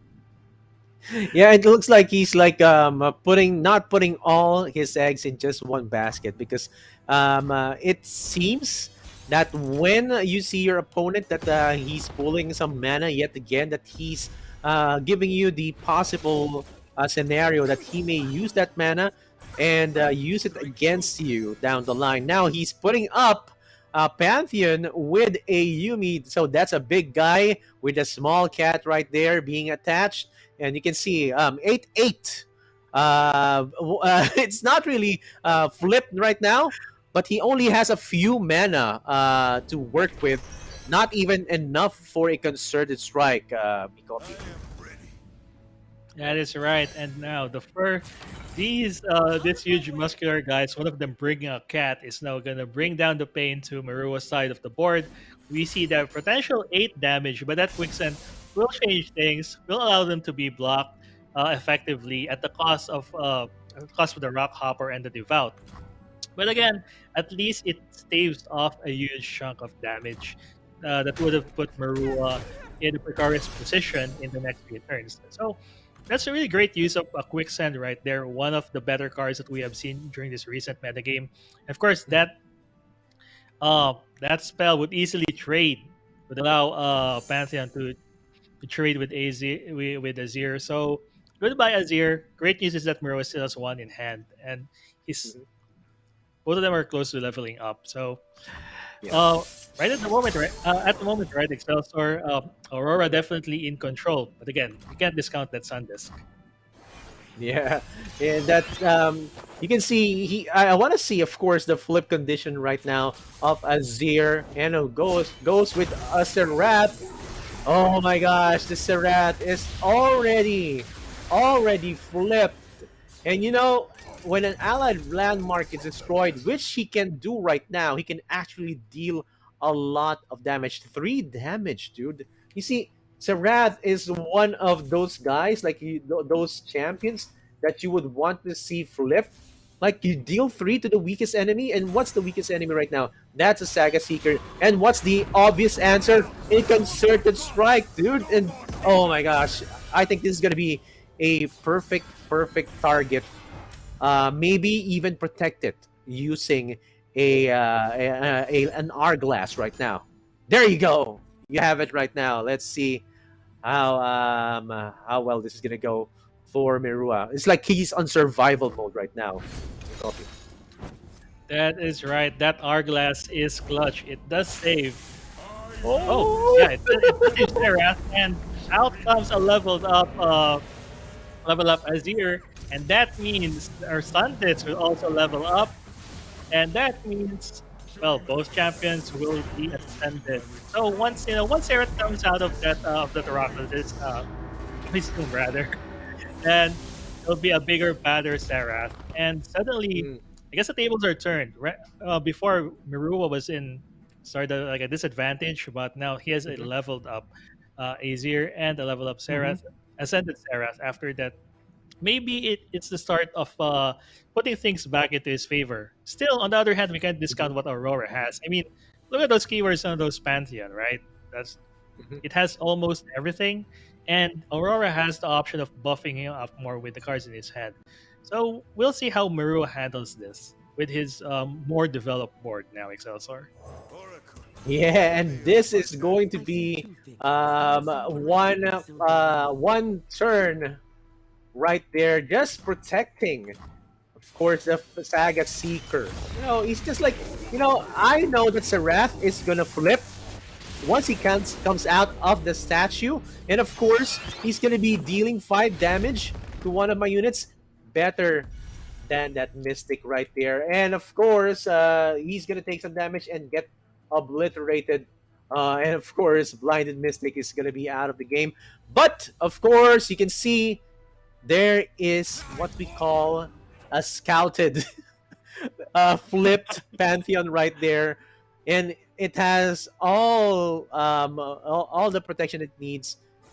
Is it going to be enough for the side of Aurora? Of course, you can see right there, man, a lot of buffs right there from the side of Aurora's Pantheon. 14-10, man. Is there any answer right now? Like direct answer that's going to be coming from Merua? That's the question right now. It gets, oh my gosh, Spell Shield, man. It gets scarier by the moment. So not only does this guy scout, it can hit for really huge damage. And the interesting thing about this is that if somehow Marua allows him, doesn't block him, it just allows him in.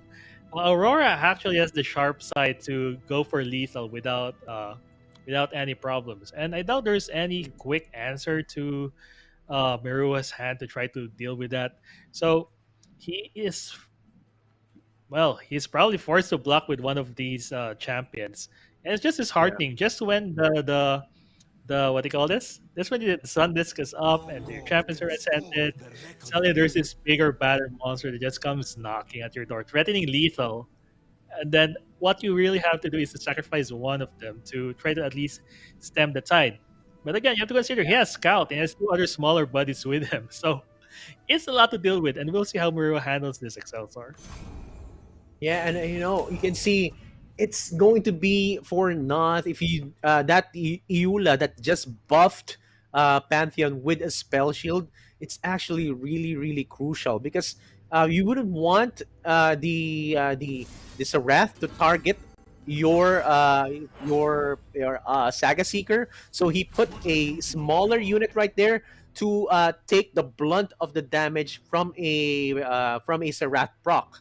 If and when he uses the right. So this is actually quite a landslide for Aurora, and as you can see, Merua is having difficulties picking which champion should be blocking this, and the next on the next turn or on the next round of attacks, what is going to be happening right there is going to be it's going to there's going to be a lot of damage is going to be coming in from Aurora towards Merua's Nexus, especially with that overwhelm buff as well. I mean, this is actually quite difficult for Merua, Mikopi. That's right. And I probably might not completely agree with how he uses the sharp sight earlier. I would have preferred that he just baited it out to see if Marua will block or let Pantheon through and then just use sharp sight then. But probably using sharp sight really already puts Marua into survival mode, and so he really is doing his best to try to keep this Pantheon in check. I forgot the name of that card that Seven costs in his other hand, but should he survive this round, I'm guessing that it will be enough to kill Pantheon, and if that were to happen, then the tide could swing in Marua's favor. But we should see how it plays out. So we see Sarah being sacrificed. So he's the unlucky blocker this time around. But again, that's just the scout turn. So there's still one more attack coming in. Mm-hmm. Oh, we see some options here. So this is from the Pharaoh deck, right? Like Emperor's Guard. We have Shimmering Mirage. Oh, there's a nice comp. Shimmering Mirage probably gonna help just by creating another body to block with, but we'll see how which is a better option. I mean, Emperor's Guard is also a good body to block with, and of course, he was able to bring out that 5/3. But just it's I mean, it's just too overwhelming. I mean, when you're faced with that kind of just big stats are okay, but when you add like a ton of keywords on top of it, it's really really hard to deal with Excelsior. So yeah, what a match, right?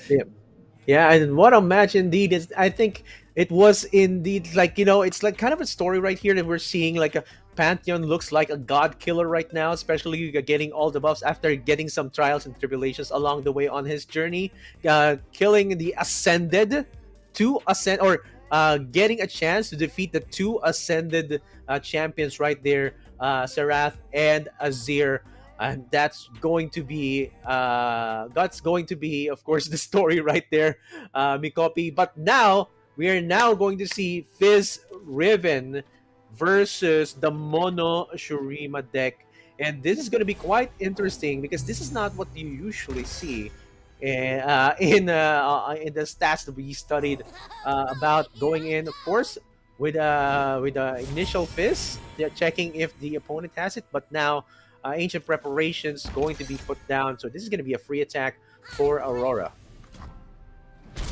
Uh-oh, it's always trouble when you see a Fizz this early in the round and you don't have a great answer for it. And Aurora seems to have his hand, everything that he needs to curve out on the first few turns.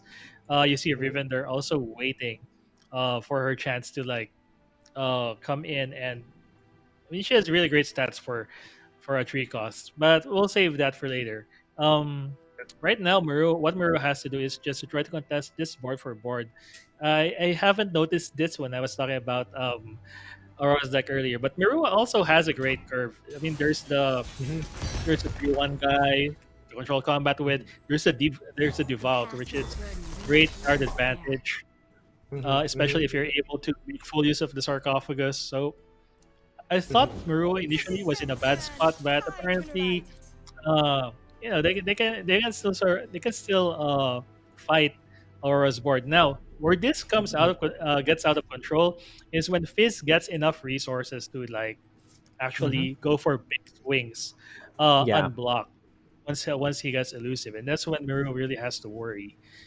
He yeah, has to. He has some quicksands. He has to grab as many of them as possible yeah. because he needs an effective answer fast, but and at the moment it's not happening yet. So he still has time, Excelsior. Yeah, it's like, this, for those of you guys who don't know, this is what we call a combo OTK deck. It's called a Paper Fizz Dragon, right? Riven Fizz, the setup right now is for just to develop it, and maybe when you get the Paper Craft Dragon, you will have the buff enough for your units are, of course, elusive plus double attack. That's going to be such a dangerous combination, and you said it right, Mikopi. You need the answers. You need the hourglass. You need the quicksand just to make sure that your opponent won't be able to set it up. So if that happens, Merua might have a fighting chance as well. And if you do flip that Serath right there, that's going to be another option for you to just keep on dealing damage, because that's non-targeting damage that won't be canceled out by Fizz. So that's going to be one of your tools as well. Make sure you get your landmarks destroyed, and now he's going to be putting in the Papercraft Dragon. This is something that, he's doing it, man. He's like, he wants it to happen as soon as possible. The copy. Yeah, turn 5 with a Fizz that can double slap your Nexus for 4 damage each is already a really big threat. And you brought a great point earlier, Excelsior, in that at least Fizz won't be dying anytime soon to any Serath antics. So because he's now at 3 health and can survive most things from Serath. So we see him attacking now. This is for 12 on turn 5 for 12 damage. Yes. And from the looks Yes. of it, Maroon is that quicksand quickly, but okay, now I see it in hand, and he's gonna use it for sure. Mhm. So this phase gonna get reduced to a 2-3 and blocked by Serath himself. He said, you know what, I can't ping you, so might as well catch you. Poor Fizz got caught in the quicksand. Was too excited about attacking, and then got caught by the Serath. So a little bit of narrative there, a little bit of flavor. But look at this. Fizz said, call an ambulance, but not for me. We're gonna trade this out, and he's gonna win, of course, because of that double slap from the papercraft dragon. Who knew that papercraft dragons could do that much damage, right? And now, Yeah, just like that, Mhm. Mirua's hopes of like controlling Fizz is slowly fading. But then again, Accessor, look, he got a second copy of Quicksand, another chance to kill that Fizz. It, I was kind of curious. Was there a like a suboptimal play right there, wherein the clock link could have been used right there? I think he was quick to commit with his own Seraph right there, and it just got the blunt end of the damage. But I don't know. He could have used like a chump block right there with the clock link and just save the Seraph for to deal like one damages for each of the landmarks that's going to be destroyed. But now you can see Soothsayer already putting in the spell shields right there for the Sun Disc and the Perseverance, and doing like a small spot removals as well.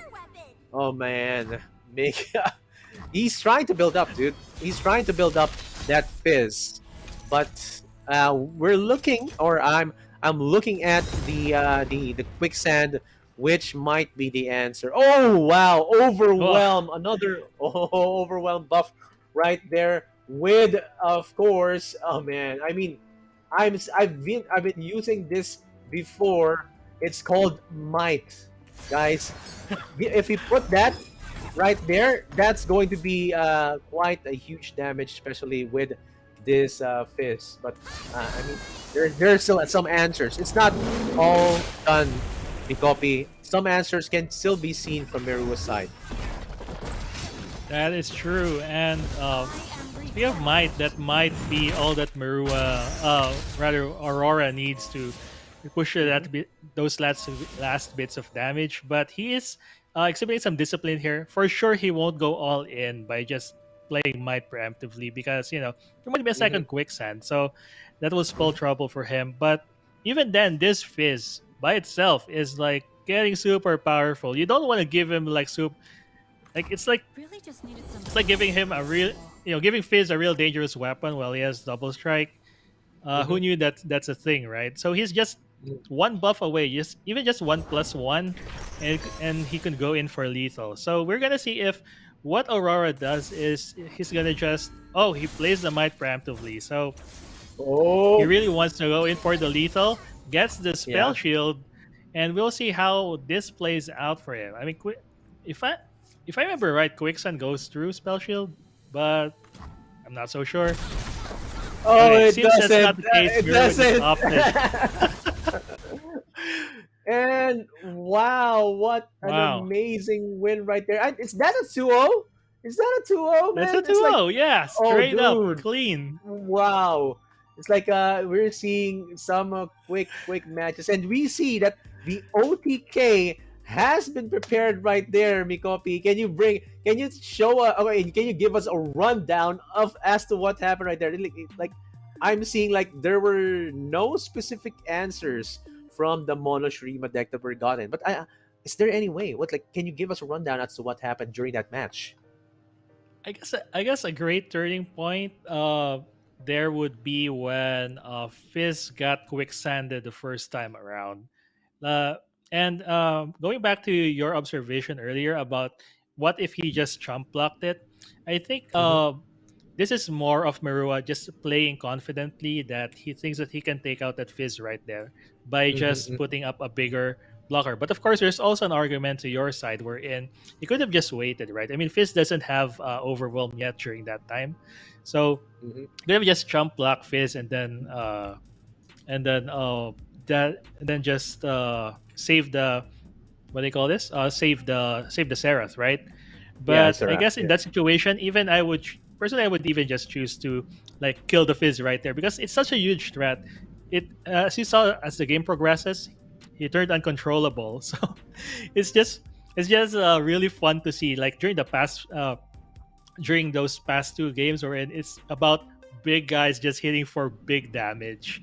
And Yeah. slowly but surely, I think I'm being starting to be an Aurora fan just because of his deck Mm. choices. How about you, Excelsior? Anything that you'd like to point out, or anything during that past match that kind of excited you? And it's the whole excitement went in with that double hit. Uh, the double. It's what we call a slap deck. Coming in from Aurora, and now looking in for the next match. Let me see the correct pronunciation. It's It's Bright bright Future future. versus Chai. Oh my gosh, this is is this a darkness deck that's being brought right now, Mikopi? What? Oh, you're right. Oh my goodness. What a relic from, well, not really from now, from way back, but wow, what a relic regardless.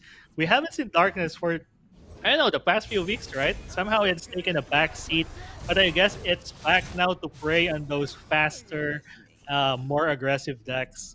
But Mm-hmm. I don't know if I don't know if this is the right target for him.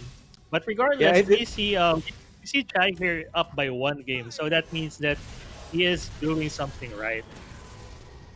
that's right. That's But right. then again, he just dies Wow. like that. Okay. Well, yeah, what? That was a quick match. For one, we saw the Vi already got the flip, so Vi already got their damage in with the hit. Like you just need a strike to get damage in as well to the opponent's nexus.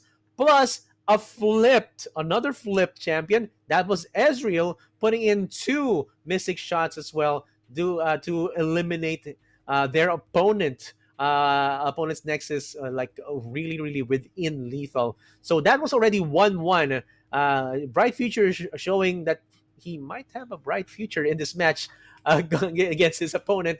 But let's see, that bright future might be thwarted by the darkness deck. So again, might not be so bright after all, but we may see how it's gonna go. My gosh, Excelsior, you're on a roll when it comes to the lore of of this tournament. But Yeah. yeah, just when I was about to wrap my head around what's happening during the previous match, suddenly Brett Future got sniped out of the by Ezreal out of the game, and and I guess this is why you don't bring darkness decks against those. Uh, why, or rather, why it's dangerous to bring darkness decks into this. But I guess this is its main target. Anything that's a little bit aggressive, anything that's a little bit low on the HP side, as long as it's not a big monster like the ones that we saw earlier, then darkness can probably handle it, right? So it's well equipped Yeah. for that. Yeah, but looking at Depchai, he really respects the lantern. Gleaming lantern is such a pesky unit to have. You know why? Each round, the first Fey you play costs two less. That's how much value that has, especially when you have really really cheap Feys over at your side of the board. And of course, looking at what he's bringing right now, this is the Fizz Aphelios deck. Really, really hard to play against. And I don't know if Depchai has enough removal tools to keep the train going. You know, on Bright Future's side of the board, you can see that he is building his side of the board, and he has to remove that Vagar right there. That's going to be the target. It's going to just keep on making the darkness bigger, and that's going to loom on his possible win. That is true, but these Fays getting a bit of an HP buff, like two threes, two twos, and that one target that Whale would have killed, that owl cat. Uh, well, it has spell shield, so it's gonna be a bit of an awkward board control situation for Chai here, but still, it Mhm. doesn't change the fact that he has a lot of board control in hand. And Withering Whale, even if it doesn't kill any of Bright Future's units, well, at the very least, it could still heal him for 3. But that doesn't Mhm. stop Bright Future from trying to secure this really wide board position. He Mhm. look at those owls, man. They're, well, everyone goes in, and this is because uh he recognizes that Chai doesn't have much in the way of blocking. The most he can do is just trade that Conchologist into probably one of the owls, particularly the one with the 4 attack. And even then, that's a lot of damage going in for Chai. Yeah, yes, indeed. The Depchai is like, I have my Withering Whales right now, but it's not really going to be as utilized as I would want it to be because, the Withering Whales cannot go through the health, cannot go through the spell shield, and now, of course, discounting the darkness down to 2. I think the darkness has already been proc 2 plus 2, right? So it's going to be quite a nice tool to have, especially if you're going against this whiteboard. And next turn, going to be possibly an open attack, as I'm seeing it right now, Mikopi. Because if you see Depchai try to pull some mana, there's going to be kind of a chance for a ruination to clear out the whole board, except the Hungry Owlcat. So that might be dangerous for Depchai on the next turn.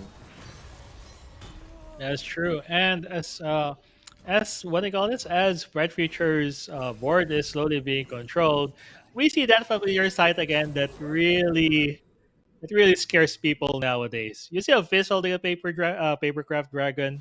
It's actually real Yeah. dangerous. And not only that, it gets a Pale Cascade as well. So let this small Oh, bit through.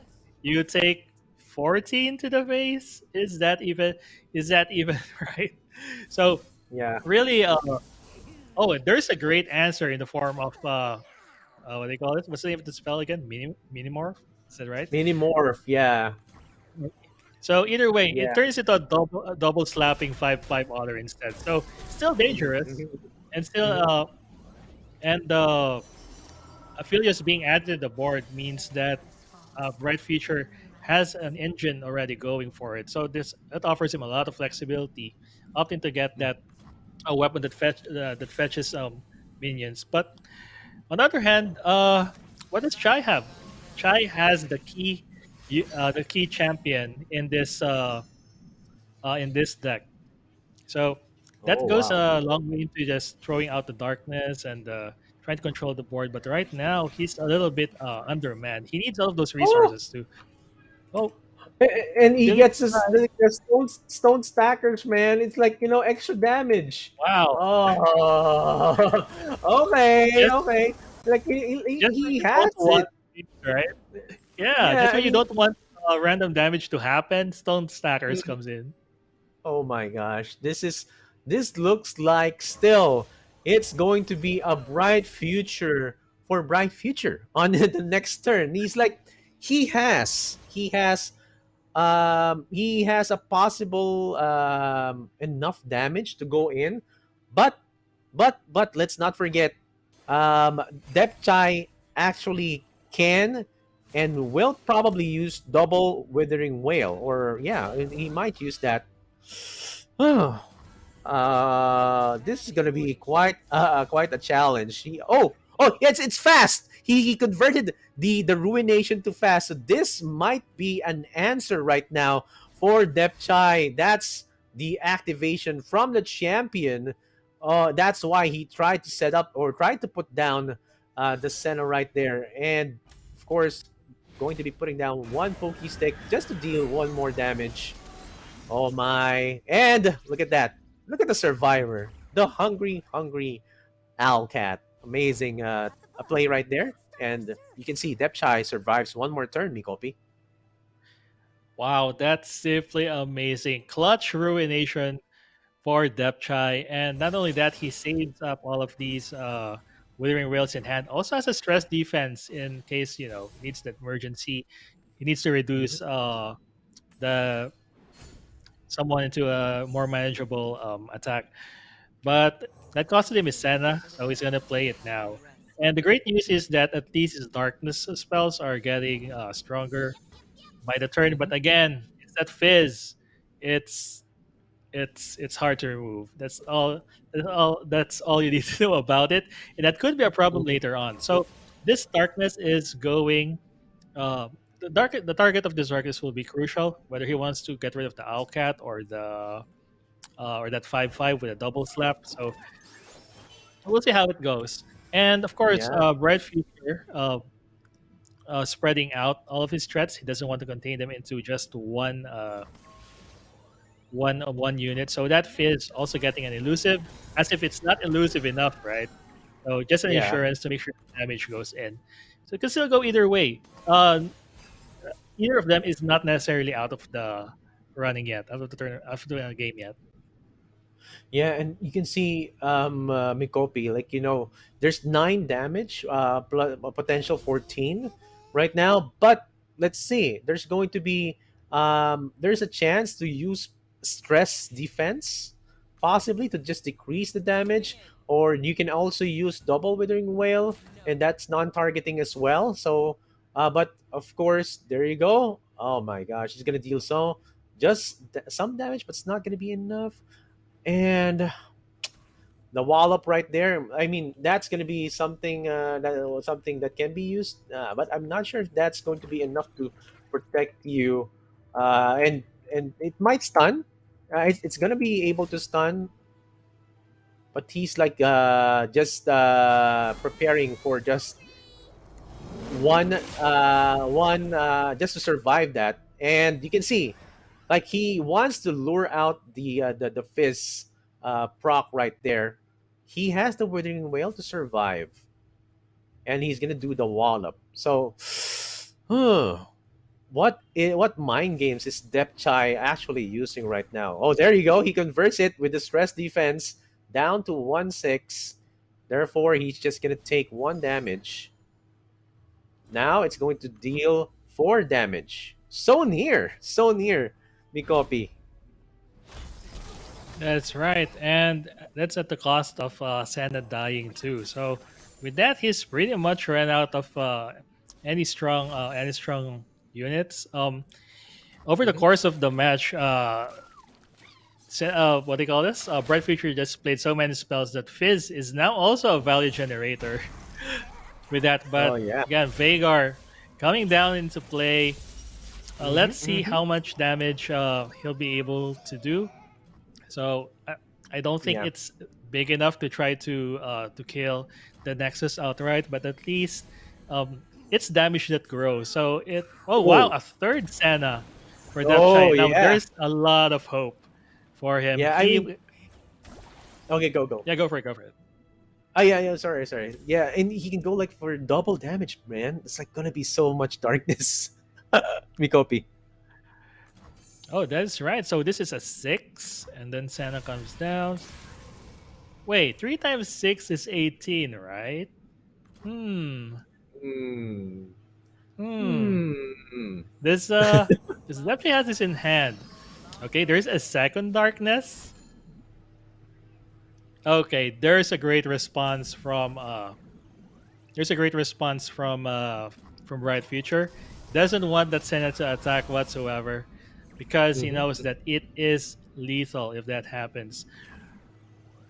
But he's down to 5, and if I remember right, you get a darkness at the start of turn, right? When you get when you have a Vagar, Mhm. and Yes, it and will be yeah, launched at instant speed. Hmm. yes, it's gonna be So fast. Not gonna be slow anymore, man. It's like you know, you create a darkness in hand, and you can grant your darkness everywhere plus 1 damage for the next turn. So this is quite a looming win for Depchai Mikopi. It's like he's eclipsing on Bright Future's future. oh, so real Oh tough. This is the crucial moment for Bright Future. What does he get that will allow him to respond to that fast darkness later on? Because for sure, the moment Dapchai grabs that darkness in hand, he's gonna throw it to the Nexus before anything else anything else happens. So we'll see what Bright Future chooses here. Um, there's a there's Behold the Infinite, but what can do Excelsior? Right? I wonder what could come out of it, and I guess we shall see now. Not sure if he's gonna play it now or later, but here we go. Supernova, Living Legends written in stars. Not the best options out of all of No. these. Oh no. Oh And man. and Bright Future's turn was looking so good too, and there it is, the last darkness coming into hand. Oh man. Oh, Burst goes in. Let's see if he gets anything that could help, even just some sort of healing. Is it in his hand? And here he goes, the attack, and then it's gonna get a darkness response for sure. Mhm. And then with this, Depchai is gonna pray that there's no 3 healing in his hand. So Moonsilver gonna make him sweat a bit because he might have answers, right? You'll never know. Yeah. This is so clutch. Yeah. This is down the line. Would have went either way. And with that, a sigh of relief, most likely from Depchai. That darkness goes through before anything else happens. And with it, of course, his win over Bright Future. It's as you said, Excelsior, the darkness over the Bright Yeah. Future.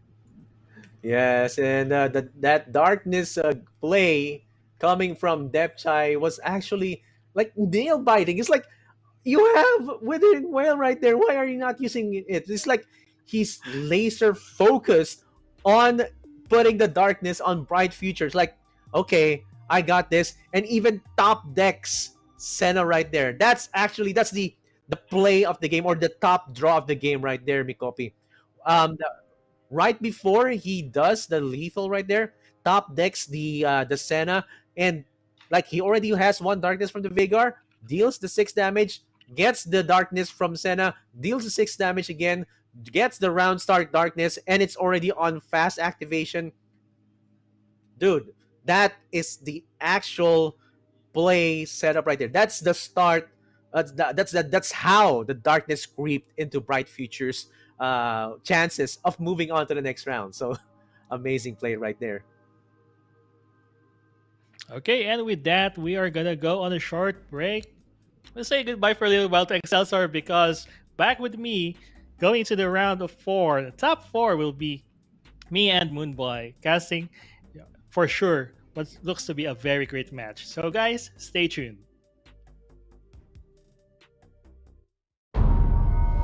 Gather, spirits, gather. Spirits of the land, hear my call! We will show them where their spells can help. For me, the spirits dance. We follow the old ways.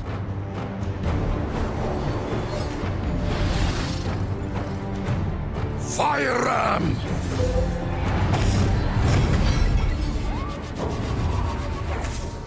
You could have fought by my side. Oathbreaker, you should have fought beside Sejuani's.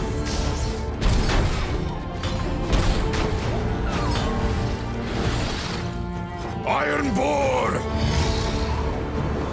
Old gods, hear me!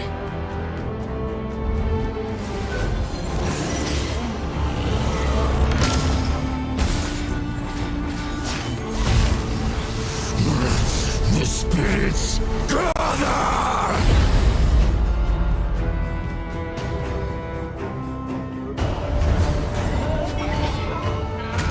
I see the beast inside, Shaman. Unleash it! For Sejuani, for the Winter's Claw! Stand and fight! This is our path. Miss Claw!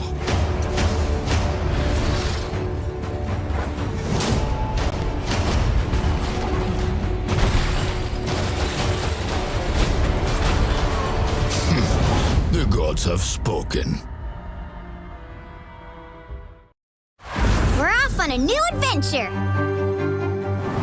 I go where you go.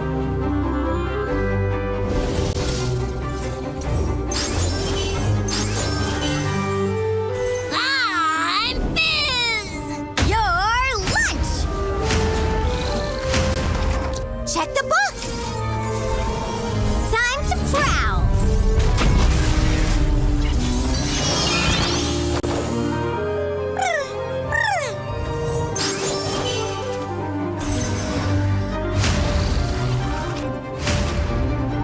This away!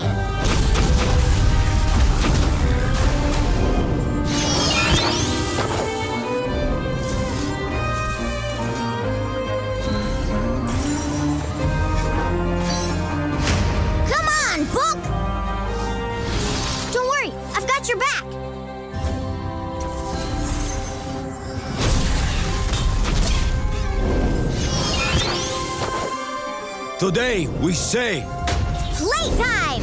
I mean, enough! Enough! SWAT! SWAT! Zoom! bleed we must!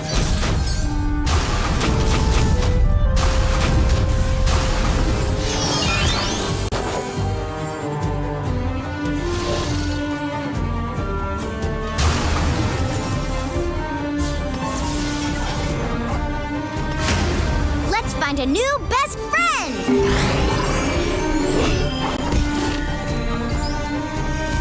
Time to turn the page, book! I will make the gods remember this day! The power of friendship!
Hello, friends, and welcome back to A Curious Journey Seasonal Tournament. We are now currently in the top four.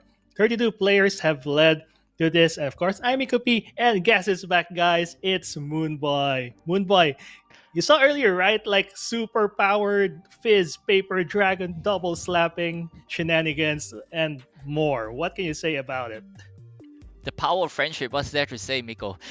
Right? The power of friendship. Friendship literally won that previous game, and those top decks coming in from the darkness player, right? Having both Senna and Vega on the same draws, it was just game changing for that player as well. So it's gonna be tough, right? It's gonna be tougher coming in as we are moving straight right to the top four, the final four players for this seasonal, and not forgetting these four players actually earned their spot in the upcoming worlds as well. So take a look at the brackets right here. First off, we got Aurora from Hong Kong, Dep Chai from Vietnam, Ping Ping Ho, our returning champion from Taiwan, and GM Ame from Vietnam. So it's gonna be tough. It's gonna be neck to neck for these four players, because this is the final stretch. They will be fighting for that $10,000 on the line on the grand finals, and not forgetting being crowned the champion of a Curious Journey seasonal tournament. And Ping Ping Ho is not going to allow it to rest, because he is looking for his second seasonal win this time. That's right. A second seasonal win is such an amazing achievement, considering all of the, how talented this pool is. Like, even just the top 60, 32 16 matches is already very hard. And if you are keeping track of all the results of the brackets, a lot of them are 2-1. And I'm guessing all of those matches went down the wire. And we're going to watch Ping Ping Ho and how he does it. We've seen the other three players and their decks during the previous rounds. And I'm now very excited to see what Ping Ping Ho is bringing. So Ping Ping Ho is at Masters at 524 LP, only 304 games played during the whole season. That's a really high win rate, and it just goes to show how great of a player this is. He's not the first seasonal champion for nothing, right? And he's looking to claim that second seasonal title. He's back with a vengeance, and it's just 2 steps away from claiming it. Yep. And I want to... Yep, go for it. Mm-hmm. Yeah, exactly. And with coming back for the second, coming to get his second win once again with only 304, as what you said, is just 2 little games clocked in from Ping Ping Ho. So these are all just little games, but he might be practicing on the side. Take a look at his lineup right over here. It's just so aggressive, right? We got the Scouts, Yumi Pantheon, and the Fizz Riven. This is a really spicy one, Fizz Riven. We have seen it previously in the previous round with yourself, right, Miko? What do you expect with this lineup from Ping Ping Ho? My goodness, this is looking to find every small opening that it can on any of its opposing decks, and then just simply smack them out of contention. Like, it doesn't even, it just needs, if you're a slower deck and then you slip against this lineup, it could be over. If they play on curve, it could be over. And not only that, because these decks are really, really strong. Like, for example, this Fizz Riven deck, if you are fielding a lineup that's tuned against maybe 1 or 2 of these 3 decks, it's still a hard hard decision to know which one to ban. I mean, Fizz Riven, we see Aurora played it to perfection, right? And this is where we saw that again, those double slapping Fizz papercraft dragons. It's just a lot of damage all around, and because of the resiliency of Fizz, I'm kind of afraid about how how he'll be dealt with. Anyway, let's go back. Let's go check up on Ame. He's currently at 392 LP, more games played than Ping Ping Ho, so probably more experienced matchup in his belt. Probably have tested a lot too for sure. And we saw his lineup earlier, which we'll be seeing again. He is bringing a slower lineup of decks, slower but reliable Moon Boy. Yep, I mean, coming in, with Viego, Talia, Ziggs, and Pantheon Yumi as well. So, with Viego, it might be a good matchup coming in from Ping Ping Ho, right? Knowing that, it's a slow deck, it just wants to grind out and get that Viego level up condition and win from there. But however, coming up against the Talia Ziggs, he have to be much more aggressive compared to the Ziggs player, right? Because with they are kind of like slow in terms of tempo in the early game because they have to focus on building up those landmarks. So this might be the loophole that Ping Ping Ho is looking for. That lack of early game from both the Viego and the Ziggs from MA. So likely it's gonna be a Pantheon Yumi ban because they don't really want to deal with Pantheon. We have seen how much destruction he could do. He's a big kaiju coming forward for you as well. So it's gonna be tough coming in from both for both players, but I think right here Ame might have a little bit of disadvantage against Ping Ping Ho. Take a look at the deck list for the both for Ame as well. Talia Ziggs, this is kind of a standard, whatever that's happening in the ladder right now as well. One time Arsenal in the deck list, that's his final end game, so he really have to try to dig a little bit deeper to reach that Arsenal. But without that Arsenal, just Magus into the Herald of Magus into Ziggs and Talia, those are really big win conditions as well. Not forgetting this Viego control list, it has so much removals. It got Vengeance, it has control as well. There's Quicksand, there's counter spells with Rite of Negation, draw power with Glimpse and Rite of Calling to get that Viego up when he needs it as well. Not forgetting that one time Atrocity is also a win condition to just fling a huge Viego into your opponent's Nexus. That's true. And finally, of course, that Yumi Pantheon. Build a big unit. Just smash your opponent with him. It's a linear game plan, but it works, and it works really well so far for all of the players who bought it. Too well, in fact, that it usually gets banned outright because, as you said earlier, Moon Boy, we don't want to deal with it. Who wants to deal with the Pantheon, right? Who wants to deal with a super powered Saga Seeker, or worse, a Wounded White Flame, or maybe just a Mountain Goat with a Zenith Blade on it? All of those things are quite difficult for decks to deal with, especially really early in the game, and could snowball fast easily. So yeah, you're right. This might be the ban that the Ping Ping Ho will be looking at because he has the tools to deal with the other two decks. I mean, we see we now have a more clear spread here to see which ones could beat which ones. For the most part, I'm guessing that Ping Ping Ho will be on the aggressive side. Ami, of course, has to choose which poison he doesn't want to drink. Does he not want to get hit for big damage? So most likely, as I mentioned, it's gonna be that Pantheon Yumi ban. Does he doesn't want to deal with decks that sometimes win unreasonably? Well, he has to pick his flavor from those two. Does he want scouts? Does he think he can control them with either Viego or Talia Ziggs, or does he have an answer to to Fizz, to double slapping Fizz? So that's one thing that he also has to consider when making his ban. But again, most likely the safest ban is always Pantheon Yumi. But then again, these players, they might be working on some next level mind games in order to throw each other off.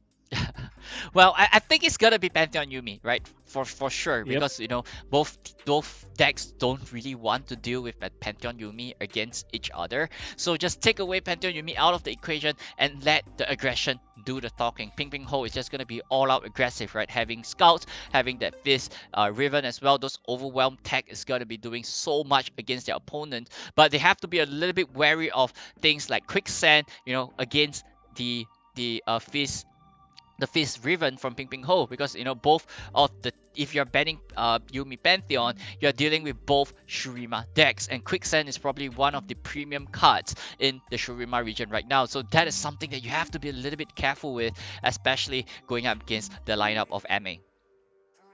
That is true.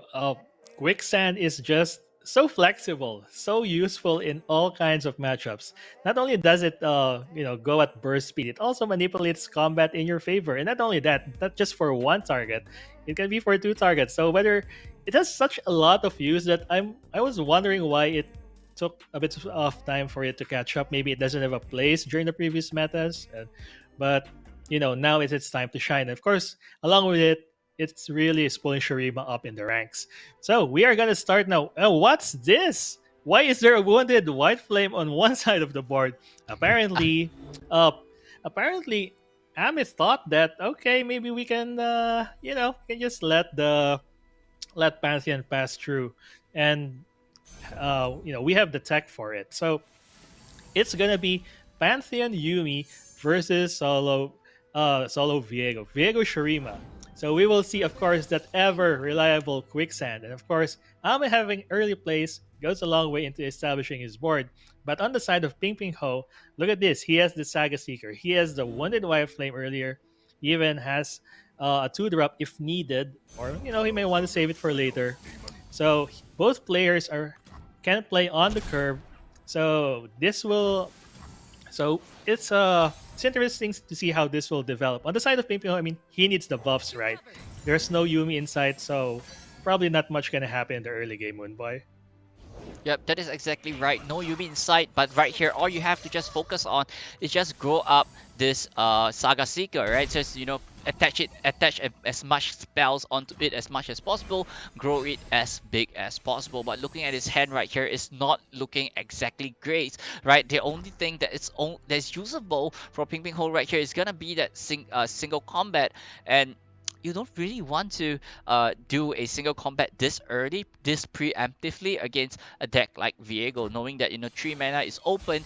Things like the Glimpse Beyond and things like that would be available for Ame as well. But however, looking at Ame's hand is looking a little bit slower, but that Viego is probably going to be online next turn. So it's going to be a good push coming in for Ping Ping Ho. He have to start having this amount, like start building up and stacking those aggression pieces. If not, it's just going to be too late for him. You brought an exactly very important point there with that next turn, Viego. And beyond that, there is 2 other Hydrophytes waiting on the wings. So they could go out of control really quickly if Ame is able to establish his board presence and, of course, keep this Saga Seeker from getting out of control.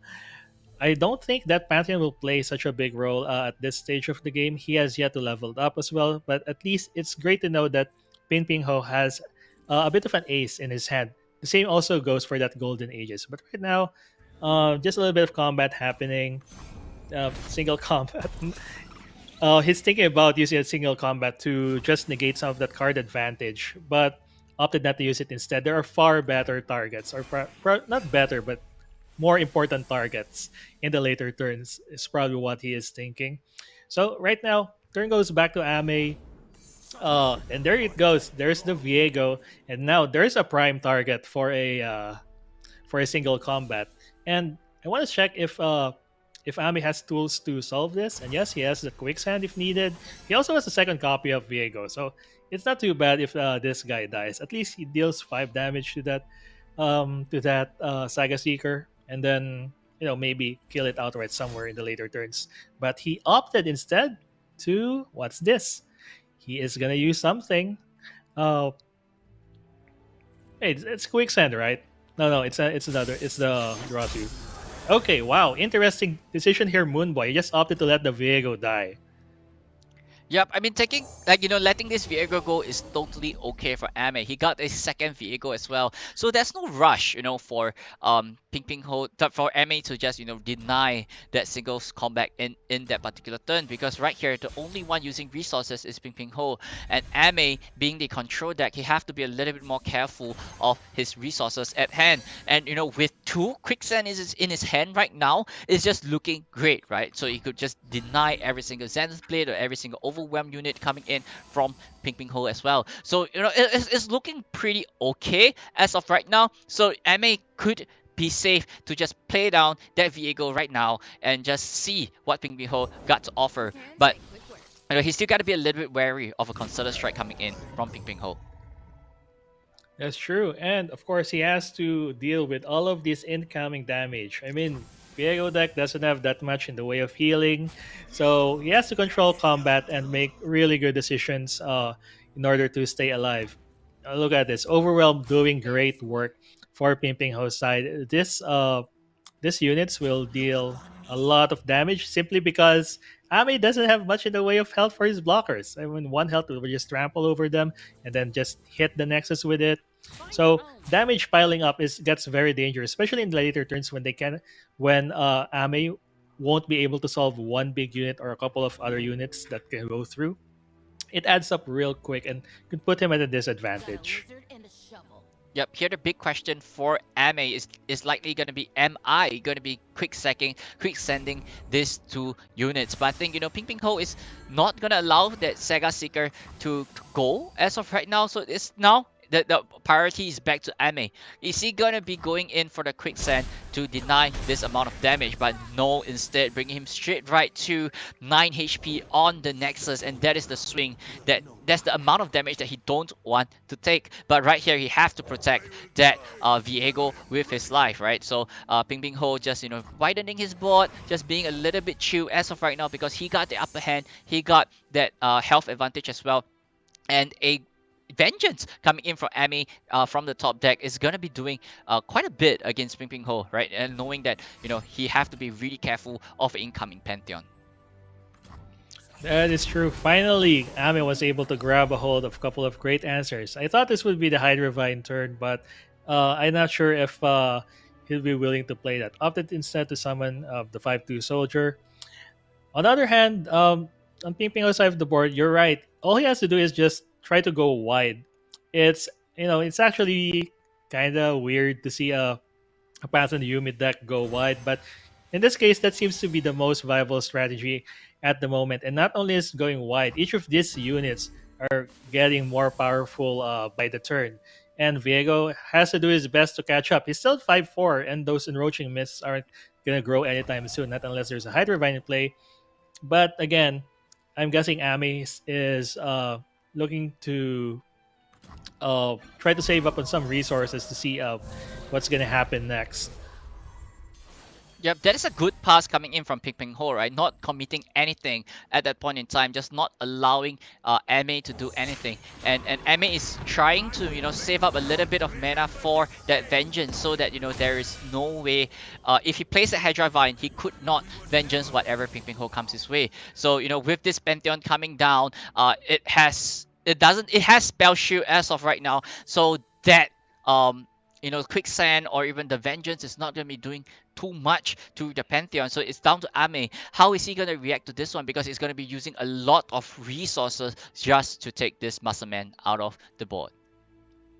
That is true. And we also have to consider that Ping Ping Ho has enough resources for both the Golden Ages and, of course, the either a Hush or a Pale Cascade. So he has a lot of ways to try to resume combat, even if Ame was able to handle this. But Ame is a big choice. Like, does he spend the Vengeance resources to try to take out the biggest unit from Ping Ping Ho's side of the board, or use a couple, or spread those among his Quicksands? And if it does it leave him open to all Golden Ages? He's probably considering all of these in mind, and it's a big hit. He's probably wary of this, given how much Ping Ping Ho's resources Ping Ping Ho has, and he's gonna commit to the block. Still 13 damage carried over, so he has to do something about it. And it just goes to show how important Overwhelm is. This would have been a lot less damage if not for that strong keyword. And of course, the Pantheon Yumi deck is packing a lot of it. So now it's a clutch time for Ame. What does he do with his 9 resources?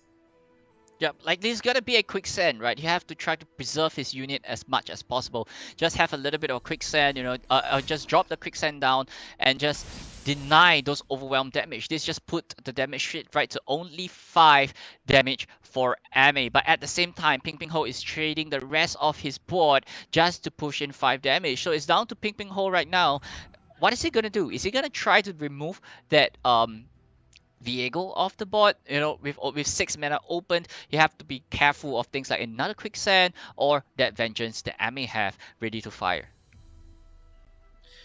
And with that, this is such a great block from Ame, essentially negating any value that could be potentially be derived from that Golden Aegis in hand. So it's it's just great maths all around. You see that quicksand going into the 2 crucial overwhelm units at the far left, which and enabling his other units to like trade positively and stave off a lot of damage. I mean, it's still 5 damage going into the face. It's still his nexus will still be down to 4, but at the end of the day, he will save. He has a lot of tools in hand.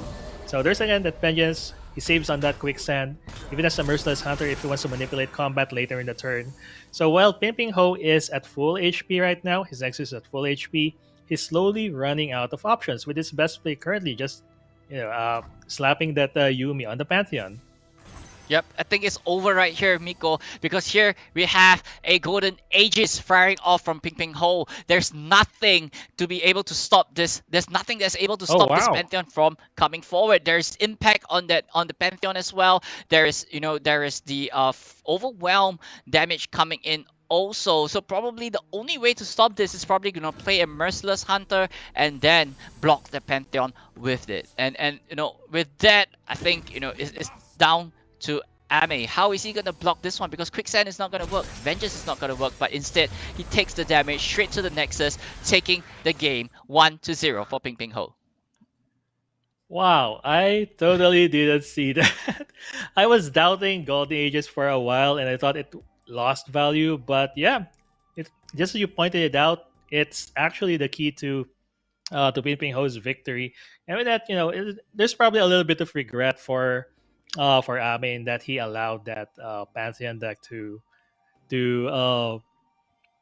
what they call this, to build up and not ban it outright. We see the ban here actually going to that Fizz Riven. So Fizz Riven did their job well, allowed the 2 best decks in the meta to pass through, and now Ping Ping Ho is using the other one, the Scouts. Scouts, of course, being known to be super aggressive, at the same time quite resilient, and of course capable of bringing huge swings of damage with all of the tools that it has. Yep, and coming over, Ping Ping Ho not having that token on 1, so he's okay not having a turn 1 drop.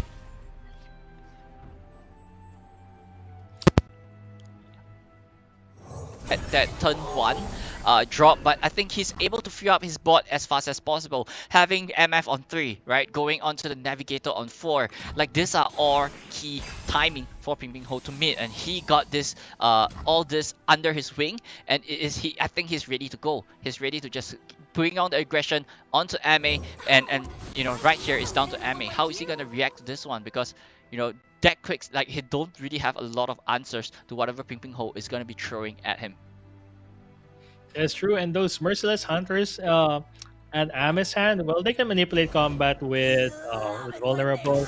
They don't really trade the best in the face of Ping Ping Ho's smaller units. So Ping Ping Ho can easily attack them comfortably once MF is on play, and Ame needs a little bit more resources to control the game and to try to find any way to deal with MF once she comes down. That vengeance, of course, probably going to her head, but again, it's just turn 3, and Ping Ping Ho is full on. He has a really good curve right now. There goes the MF, so really awkward way to block his current minions, but we shall see what Ame will do with it. Yep, top decking that soldier, allowing him to allowing Ame to have a little bit of a wider board to cushion whatever Ping Ping Ho is going to be throwing at him this turn. And it looks a little bit awkward, but I think Ping Ping Ho is forced to go for the attack here and now. So this way, there is no that he could continue adding stacks onto the MF at the same time. And with the navigator and also a golden aegis in his hand, he could level up MF in the next 2 turns. That is true. Yep. And yeah, I mean these his other 2 units, they're not behind in terms of power, but again, it's the crucial turn for Ame. We'll see if Viego is gonna come down or if he's gonna save resources for that vengeance. Merciless Hunter will opt to control combat, of course, by putting vulnerable on Misfortune. But again, Ping Ping Ho has the perfect answer, shielding that Misfortune from any damage. Now it's really protected and could use and he could use her ability during the next turn. So right now, I'm probably just gonna be content with passing this turn. There's not an effective attack to be had, and he's more concerned, of course, with surviving Ping Ping Ho's next onslaught. Yep, this is the time for Ping Ping Ho to strike. Having the scouts, the island navigator on the field right now is down to Ame. Does he want to commit that vengeance now? Because if he commit that vengeance right here and now, there's not much he could do to defend whatever else that is coming. But with 5 mana open for Ping Ping Ho, he could go for the golden aegis and even level up MF this turn if he wants to. So this is gonna be an easy scouts attack into a full swing and then follow up by something. But if he could go for a golden aegis, or he could hold it a little bit longer and just use it the next turn too. It wouldn't make too much of a difference in this matchup. That's true. And although Ame, of course, is putting Ping Ping Ho on a little bit of a late game clock by just playing Viego there, as long as he can answer Ping Ping Ho's threats properly, then he might have a chance. But right now, of course, that's Scout's attack, as we mentioned earlier, will easily level up Misfortune and also give Ping Ping Ho the option of using that golden aegis to try to go for level Misfortune up. And this goes to show the power of the Scouts. After this combat, there's a lot on the board that will be wiped. And even Viego, you see Viego there just being forced into the fray. Okay, he doesn't want him damaged whatsoever. It's dangerous if he gets a little bit damaged, considering that's also his win condition. But the great thing is that Ame has Quicksand in hand, so it will help a little bit, right? I mean, the quicksand wouldn't exactly do too much against whatever Ping Ping Ho is gonna try to throw at him. But right here in the process, Viego is just gonna start growing, right? Because there's Ame is just gonna start trading his units off and let them sacrifice them as time goes by, and this way that Viego is just going to be getting those stacks onto himself much faster than Ping Ping Ho. And right here, I think Ping Ping Ho is okay. He could go for the golden aegis, try to go for the finisher, and just go for the bullet time. That's right. So level up Misfortune makes combat really awkward for the defending side, because if you block her or any of the attacking minions, then they simply get obliterated by her ability. This Quicksand, of course, gonna be targeting her, and wow, there goes the Aegis as well. So this would be an unfavorable trade. Misfortune is gonna die here, and he's not even gonna take down Viego. Oh wait, yeah, he's not even gonna take down Viego himself. So what a swing of things, Moon Boy. Suddenly, it's Ame who's on the driver's seat now. Yep, I mean, this is what happened when you start to flow into the mid to late game, right? Knowing that Viego is going to start growing and growing, you have got to be really careful with what you're going to throw at your opponent. And even though Ping Ping Ho got a second... No, he don't have a second MF. So, even though he got the creatures, the units to actually refill his board, I don't think he got an answer to deal with that Viego, even though Ping Ping Ho is going to drop a threat. Once again, it's going to be easily removed by Vengeance from Ame. That's right. Two Vengeance in hand would easily take care of any key units that Ping Ping Ho will be able to play, especially now in the, as you mentioned, late game, going into the late game, where Ame is swimming with resources. He has 7 right now and is just content with playing Waking Sands and trying to get Viego leveled up. And the unfortunate thing about scouts is that they don't really have a way. They don't really have effective removal, so they can't really target these key units. They kind of prefer to overwhelm the opposing board. But the game lasted a little bit this long, and Ame has been defending well against Pimping Han's onslaught. So he's now on the advantage. And there are ways that Ping Ping Ho can probably try to break out of this. One way is, of course, to develop his board and then go into that 4 Demacia play. But we shall see. I mean, at least it will make things a little bit awkward for Ami in the sense that he has to spend his resources to try to kill at least one big unit that isn't a key unit in Ping Ping Ho's deck. Yep, I think right here things are just looking really bad for Ping Ping Ho, right? Like this attack coming in from Ma is just gonna be removing more and more units from Ping Ping Ho's board as well. So he got to be. I don't think it's looking great for him. Like there's not much ways that we could think of that Ping Ping Ho could turn this around. Like the best draw right now is probably gonna be MF maybe, but it's gonna be easily removed by a vengeance from Ma. So I think once the game flows into the late game with Viego already so high on the stacks already, it's just a matter of time that that Viego starts rolling and things is gonna turn really ugly from now on. Oh no, and this combat alone would give a lot of power to Viego, and if I'm probably counting right, it would make him level up. We shall see. But either way, it doesn't change the fact that Pimping Ho is now on the losing side of this match. Apparently, Viego Shurima has a lot of control that can stop the scouts, and Pimpin wasn't able to overwhelm them with it. But he's I'm sure he's gonna take every chance that he gets. He still has two other units in hand that could produce a board of 5 total. Of course, that for Demotion, that's at 9 health. His nexus is slowly running out of time, and of course, there's all this that Vega to consider. It's now leveled up and will slowly but surely grab each and every single one of his units that he plays. Or the strongest units that he plays.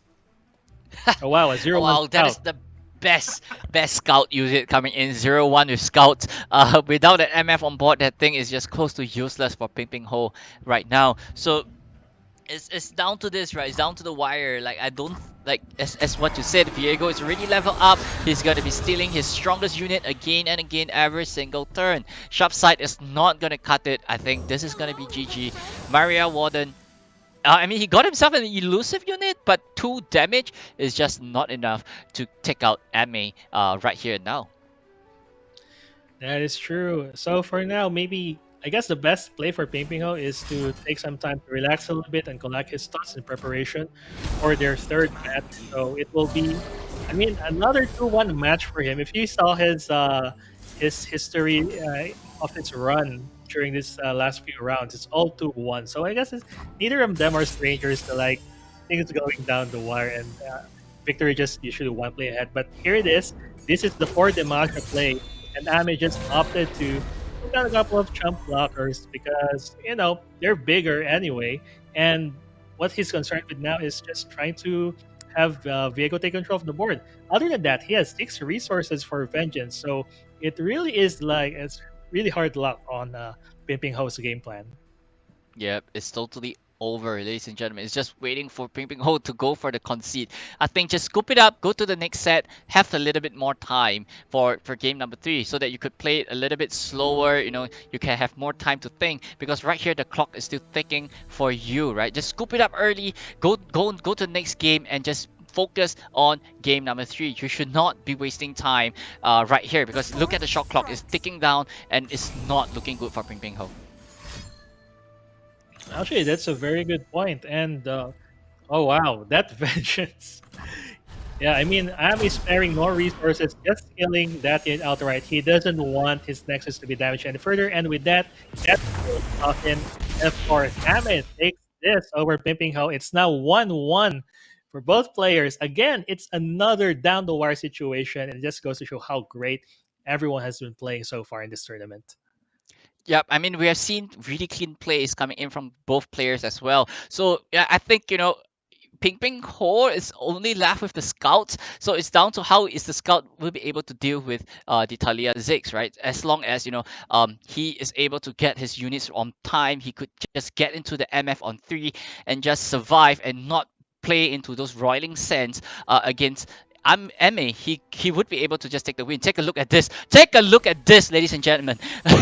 Fleet Feather Tracker into a Maria Warden into a MF, and it's just looking good for Ping Ping Ho right here. But however, the Roiling Sands is in Ami's hand, so he would be able to just have that additional that vulnerable on MF. So I don't think Ping Ping Ho is able to play MF on 3 in time. That is true. Well, who knew that Roiling Sands would be such a detriment to fast gameplay like Ping Ping Ho?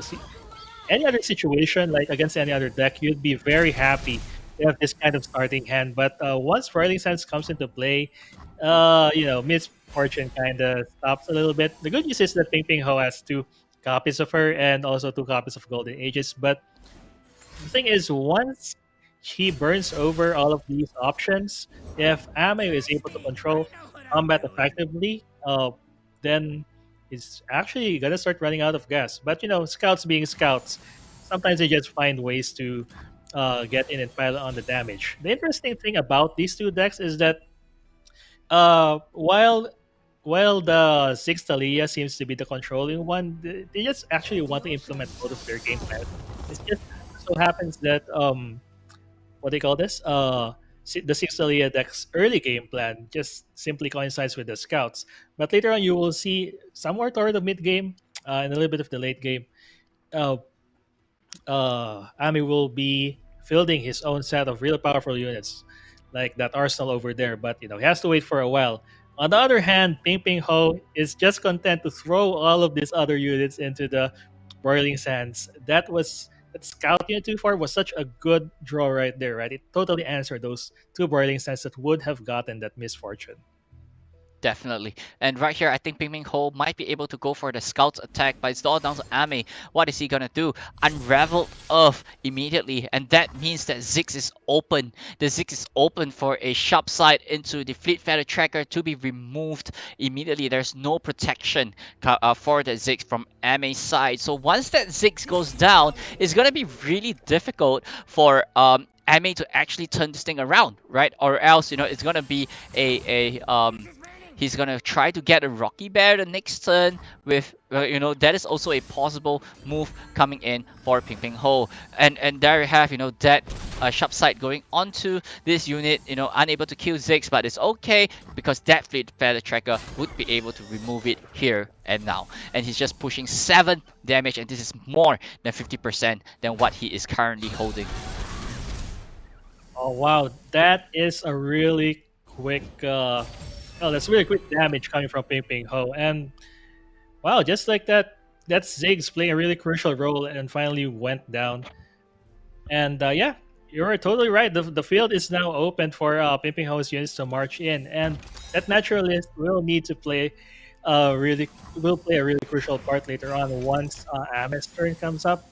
There is, well, you need the Rock Bear, that's for sure, but it's only 2 units, and what do you call this? And Ping Ping Ho's board is getting wider. He still hasn't played Misfortune, but now he also has another unit to play through the Roiling Sands as well. Now that one of them got sacrificed for that Rock Bear. Other than that, I mean, Ame doesn't have anything much else in hand to control combat. Yep, that's definitely right. Having this Duran Sculptor coming in as well, the MF is clear, right? The MF is clear and ready to take off the next turn. So it's all down to the wire right now. How would Ping Ping Ho actually deal with this? Because Ame is gonna have 3 units on the board the next turn as well. Ping Ping Ho have 3, but that's the question. How is he gonna burst down Ame from 6 to 0 in this one turn? I mean, he got double Golden Ages, like that is a possible move for the next turn. But here's the question: without any scouts online for Ping Ping Ho, how is he gonna deal with this one? That is true, and I guess the first order of business is scouts or no. We are going to attack and wave that scouts flag, and of course, I mean, there's only one way to resolve this. It's through combat, and he is I mean, Peeping Ho is just content to get any small bit of damage in, even at the cost of sacrificing most of this his units, as long as he can clear out Ame's board. Because he's probably just banking on the fact that Ame doesn't have any more blockers yet, and he has a second Misfortune in hand, so that's another source of ping damage. So 4 isn't slightly too far. That Misfortune, though, is still gonna survive this Rock Bear encounter by having just a little bit more health. So that's one more problem solved for Ping Ho.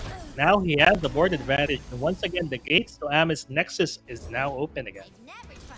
Yep, I think Ping Ping Ho might be tempted to go for the Golden Ages here and now, and there we have, he's immediately firing off, and now it's down to Ame. Is this the right time to go for the Rite of Negation? Because if you go for this one, there's nothing else stopping you. Like, there's nothing else to stop Ping Ping Ho from future Rampage. But if you don't stop this one, it might be GG for MA. So immediately, going down for the Rite of Negation, denying this Golden Ages. Ping Ping Ho is still I mean, the game is still alive right here, but it's still looking very great for Ping Ping Ho. MA really have to try to survive to turn number 8 to get the Arsenal online, or else it's gonna be really, really slow for this. But however, the top deck Rite of Negation from Ame, that is a big one for him.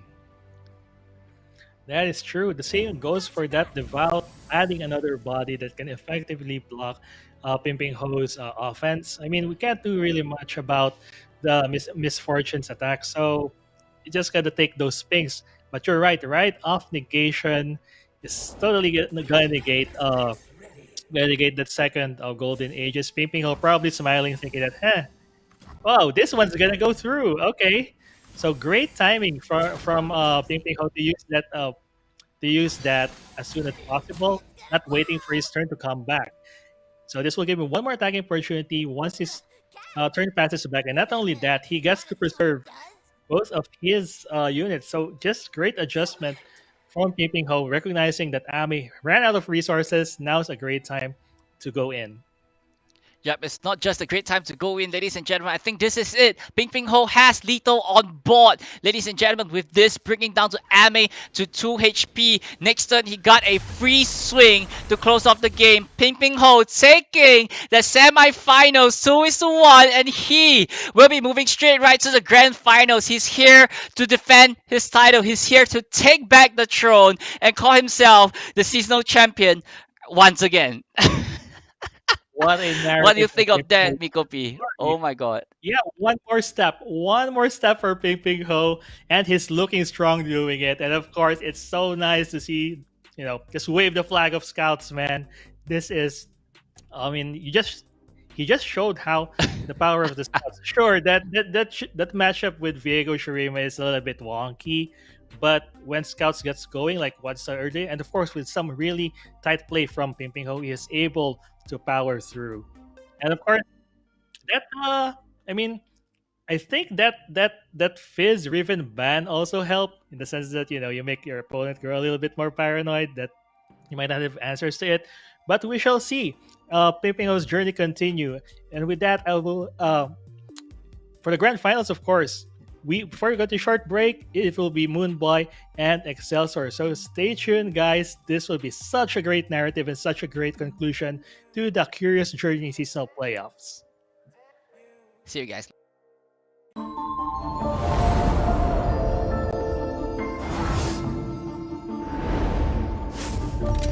Here I am! Wherever here is.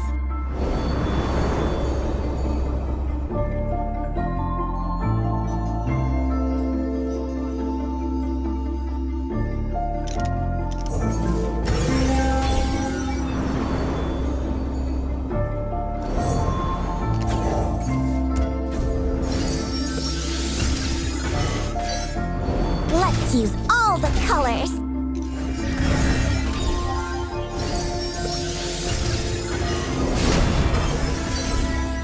Find your own mischief. Surrender to the melody.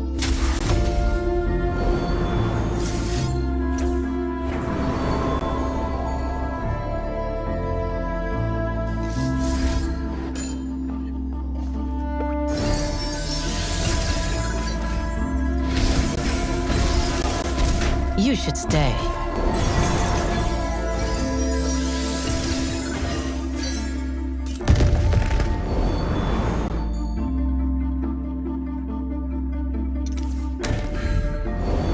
My fans will be here soon. Relax. There's always room for supper.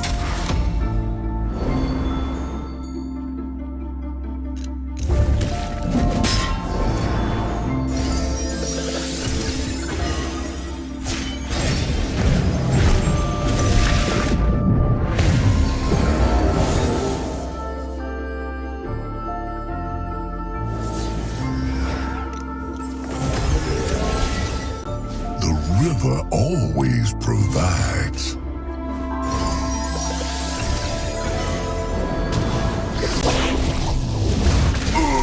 That's gotta sting.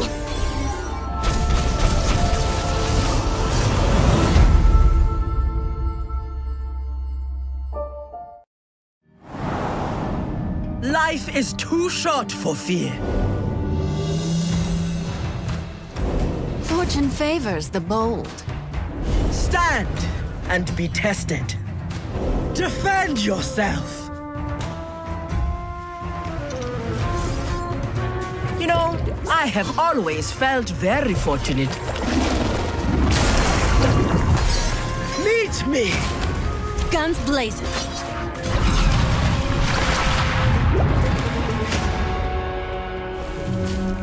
Look and see the glory of Nagakaboros. By my honor, you must die. The sea's protection takes many forms. When the water is still, you must make waves. Move or be moved. Strike quickly, strike deftly. Stand strong beneath her gaze. This is it! Land or drown!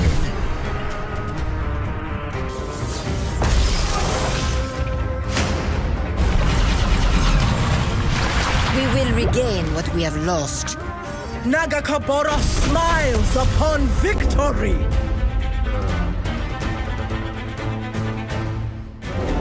Grudges are the anchors that drown small men.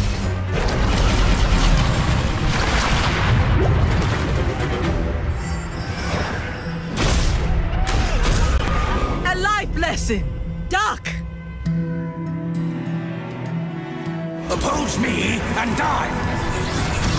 Growth demands effort. Witness truth! Nagasho!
Ladies and gentlemen, boys and girls, we are back, ladies and gentlemen, for the final game of the Curious Journey seasonal tournament for the Apex Shot. My name is Moonboy. I'm joined by Excelsior PH. How are you doing, my man?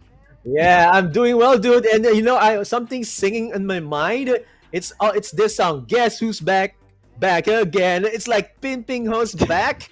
Tell a friend, guys, and he's right here. He's gonna be facing Aurora for the finals to get the lion's share of $10,000. Now, these guys are basically carrying like a somewhat a mirror in terms of the decks that they're going to be carrying, but I saw what happened in your previous cast, Moonboy, and it was it was a massacre. It's like the scouts did their work very very quickly in the last match, and it was really really amazing as well.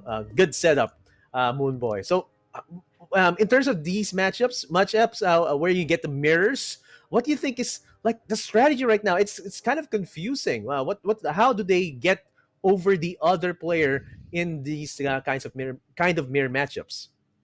Well, I think coming in with both of their matchup really similar, right? Especially the Fizz Riven with that one-time friendship in the deck list. So it feels like they are training partners in a way, right? They came in together as a team with a same lineup, and they're just here to just do their best and just pray for the best results. So that also means that they practice a lot. If they are actually a team, and they will be they scrimmed with each other a lot during the practice phases. So it's down to understanding who is your opponent and what is your opponent capable of, and knowing that if they're sparring partners, things is going to be really interesting because it's down to the mind game, it's down to the micro details, and it's down to baiting your opponent to misplay as much as possible. So it's down to all these fine lines, and this is what a grand finals is all about. Clean plays, and that one big mistake is going to just slip and you're just out of the game. Yes, and it's like who's gonna be bringing their A game right now. As you can see, Aurora is gonna be facing Pin Ping Ho right there, and the view you've already told our viewers that Pin Ping Ho had already one seasonal locked in, and he's going to be going in for another chance right here. And this is for all the marbles, guys. $10,000 is not something that you can get from any tournament, any small tournament. It's gonna have to be like this big tournament for the Apex Shard called A Curious Journey. And we are now on the culmination. As you can see right here, Aurora beat Merua, and he also beat Depchai. Now he's on the bottom part. Pin Ping Ho got to beat One-Eyed Dog and also defeat Ame as well in the previous matchup. And now they're both going to be facing each other in the culmination of today's event. And these guys have already gone through the gauntlet. They went in and survived the whole top 700 open qualifiers, survived the other 30 players, and now let's look into the cards right now, Moonboy.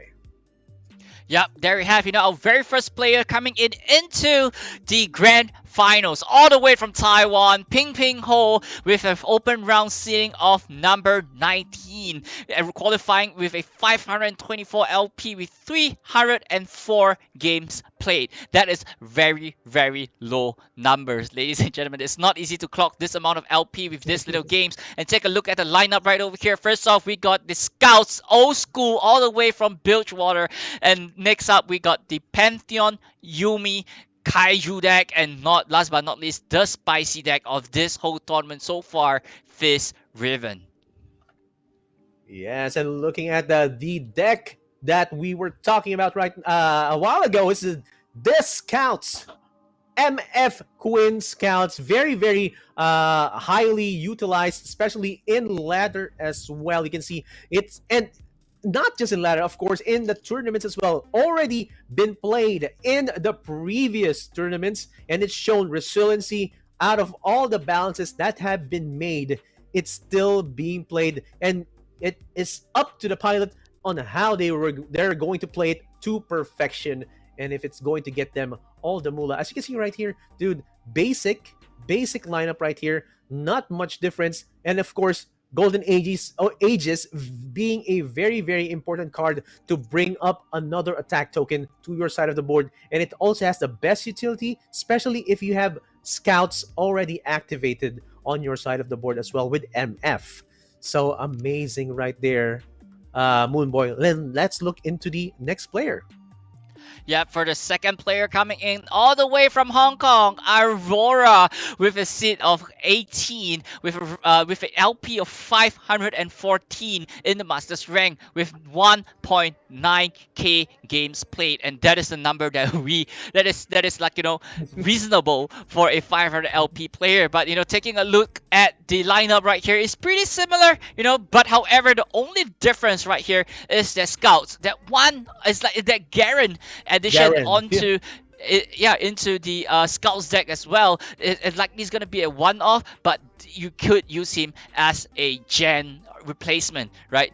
However, removing one off Genevieve and get the Garen into that slot, you could have slot for a Cytherea, and he got a lot more one drop as well with the Penitent Squire. So his numbers are not exactly everything 3-off. It might not be as consistent as what Ping Ping Ho has, but it has so much more utility compared to the list that Ping Ping Ho we saw previously, right?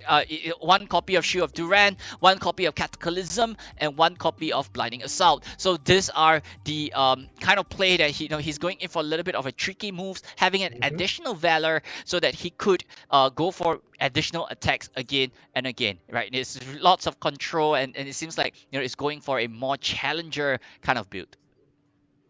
So this kind of lineup right now, as to the deck list that you're seeing right now from Aurora, it looks like this targets or wants to target another like minion or unit heavy deck. So it's like this means I can probably survive with my Garen and like do another attack token on my side of the board, and also do the damage against the other opponents or the other units that are small enough if they're unfortunate enough to face the Garen right there. But yeah, this is quite a tech right here. Mirror match indeed between these two like brothers in arms, and of course it's gonna be again for all the marbles, and I'm really interested as to how they're going to be doing the bans. Really curious about the bans that are going to be happening right now, Moonboy. If I'm gonna be blunt, if they leave the Pantheon Yumi on the board and you get overwhelmed by any of these big board decks, it's gonna be run over. So what do you think about that, Moonboy? Yeah, I think Pantheon Yumi might still be the ban, right? Like, just take away this hideous deck out of the way. We're just gonna be straight one-on-one mirror match. But I think it's down to the line, right? Whoever is gonna win is down on the line with the scouts, and whichever scouts could pull off the game likely would have the advantage in the whole matchup, unless scouts is banned. But I believe it might be a Pantheon Yumi ban in this context. So it's all down to the wire on whose scout is going to be better, because that Fist Riven is down to how whoever could roll really fast, and it seems like both of them is running that exact same list as well.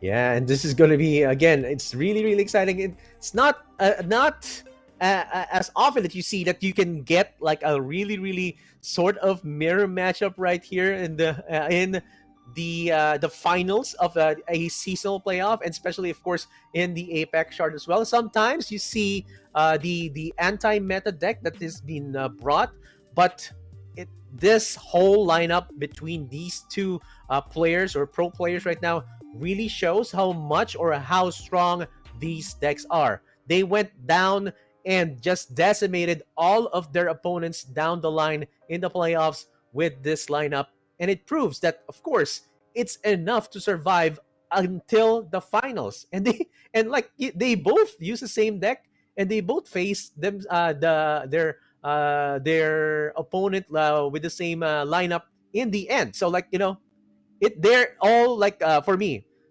two of these decks are tier 0. One is pilot dependent as well. One is highly pilot dependent, highly draw dependent.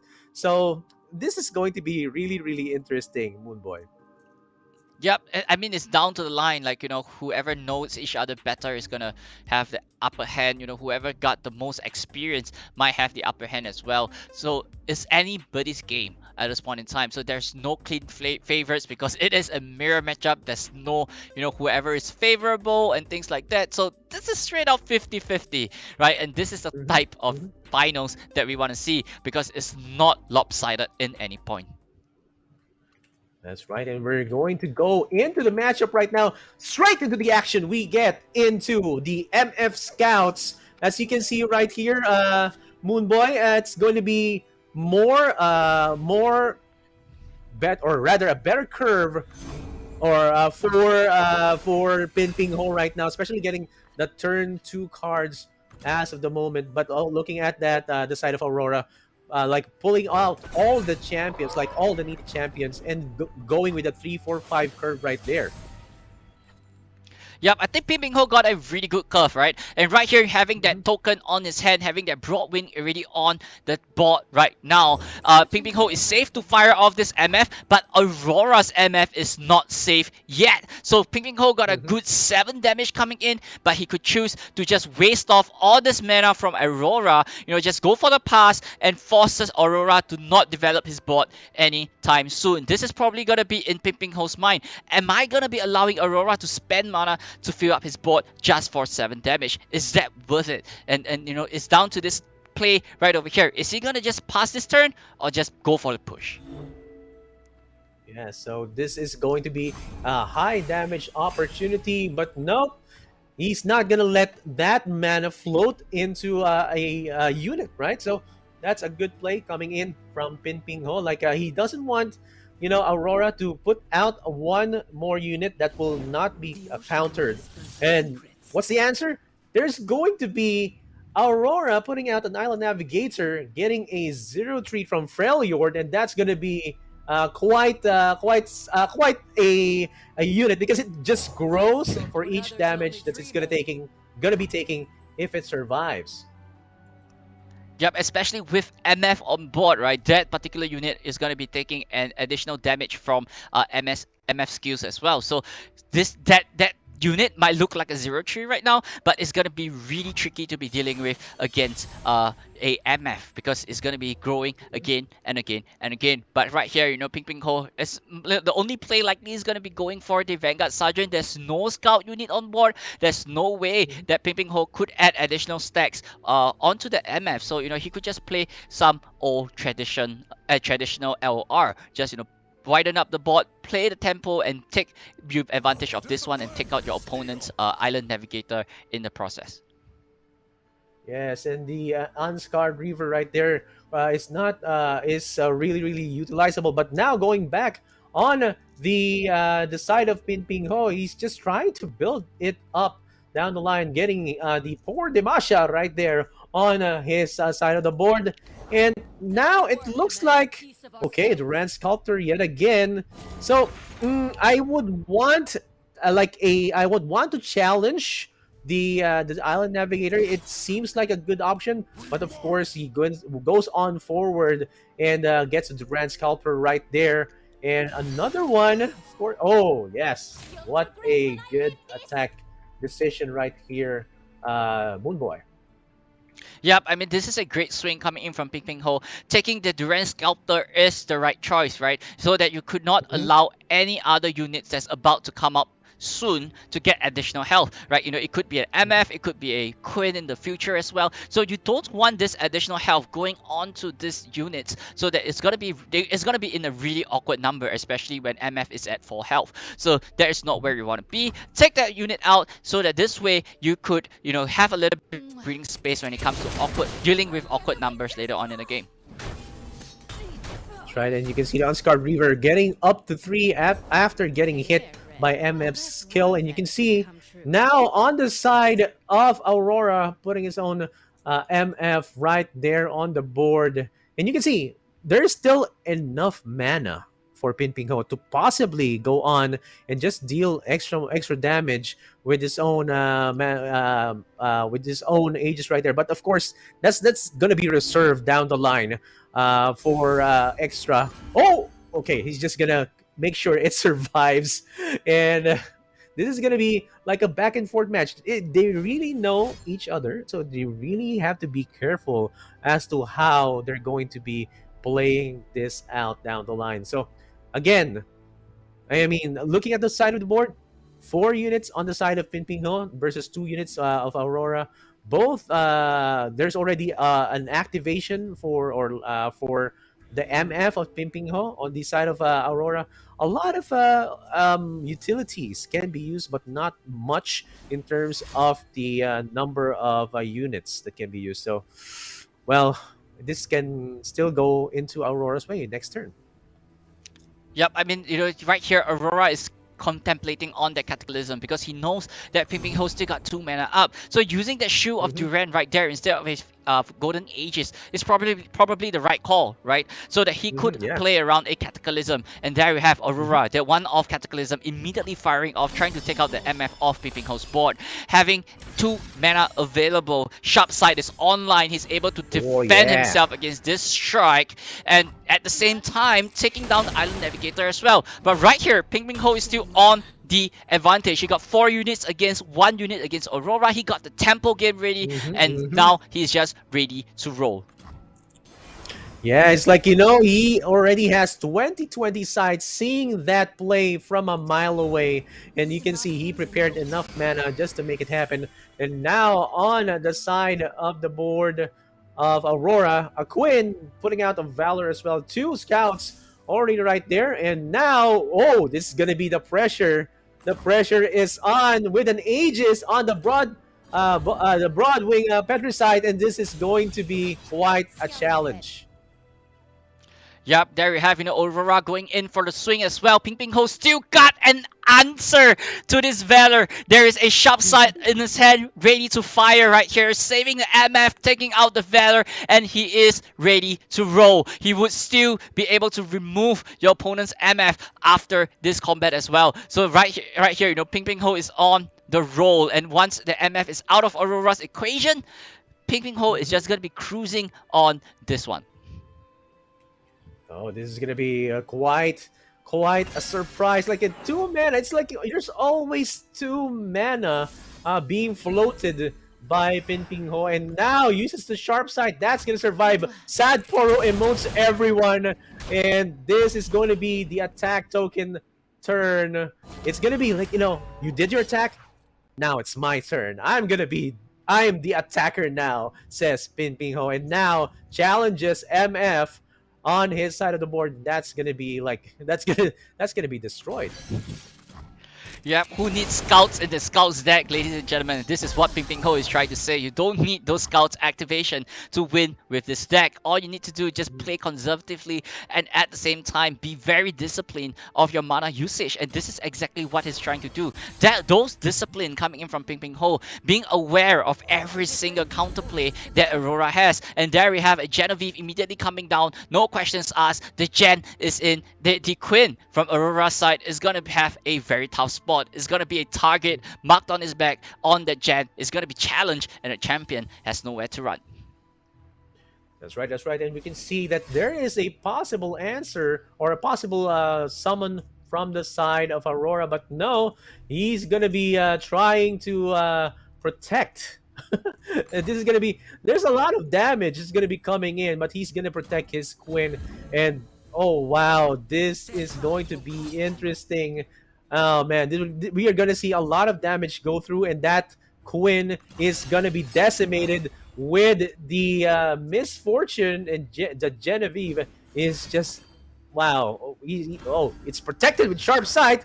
Now it's going to get down to 2, but still in a dangerous spot right now. Moon Boy. Yep, there we have, Token immediately going back to Ping Ping Ho. This is a good swing coming in. I think this is time, and as MF is gonna be leveling up this turn, and it's bullet time, baby! And there we have Ping Ping Ho going in for that big swing for 22 damage. I don't think Aurora has any play out of this one, and it's gonna be GG going straight right to Ping Ping Ho, and game number 1 goes right to him. Yes, and Ping Ping Ho just gets that win in the mirror matchup, doing pew pew pew pew pew right there at the end. And that's gonna be, of course, I mean, he's been dominating the whole board like for the majority of the match. That just says it, like that he has the scout's advantage right there, or rather the unit advantage against his opponent. And we're now heading, of course, for the second game with the Pantheon Yumi has been banned. Okay, that's already there. But of course, the remaining deck, it's going to be the Fizz Riven. It's going to be the OTK or the combo setup for Fizz Riven on the side of Ping Ping Ho. But Aurora can actually still use the scouts right here.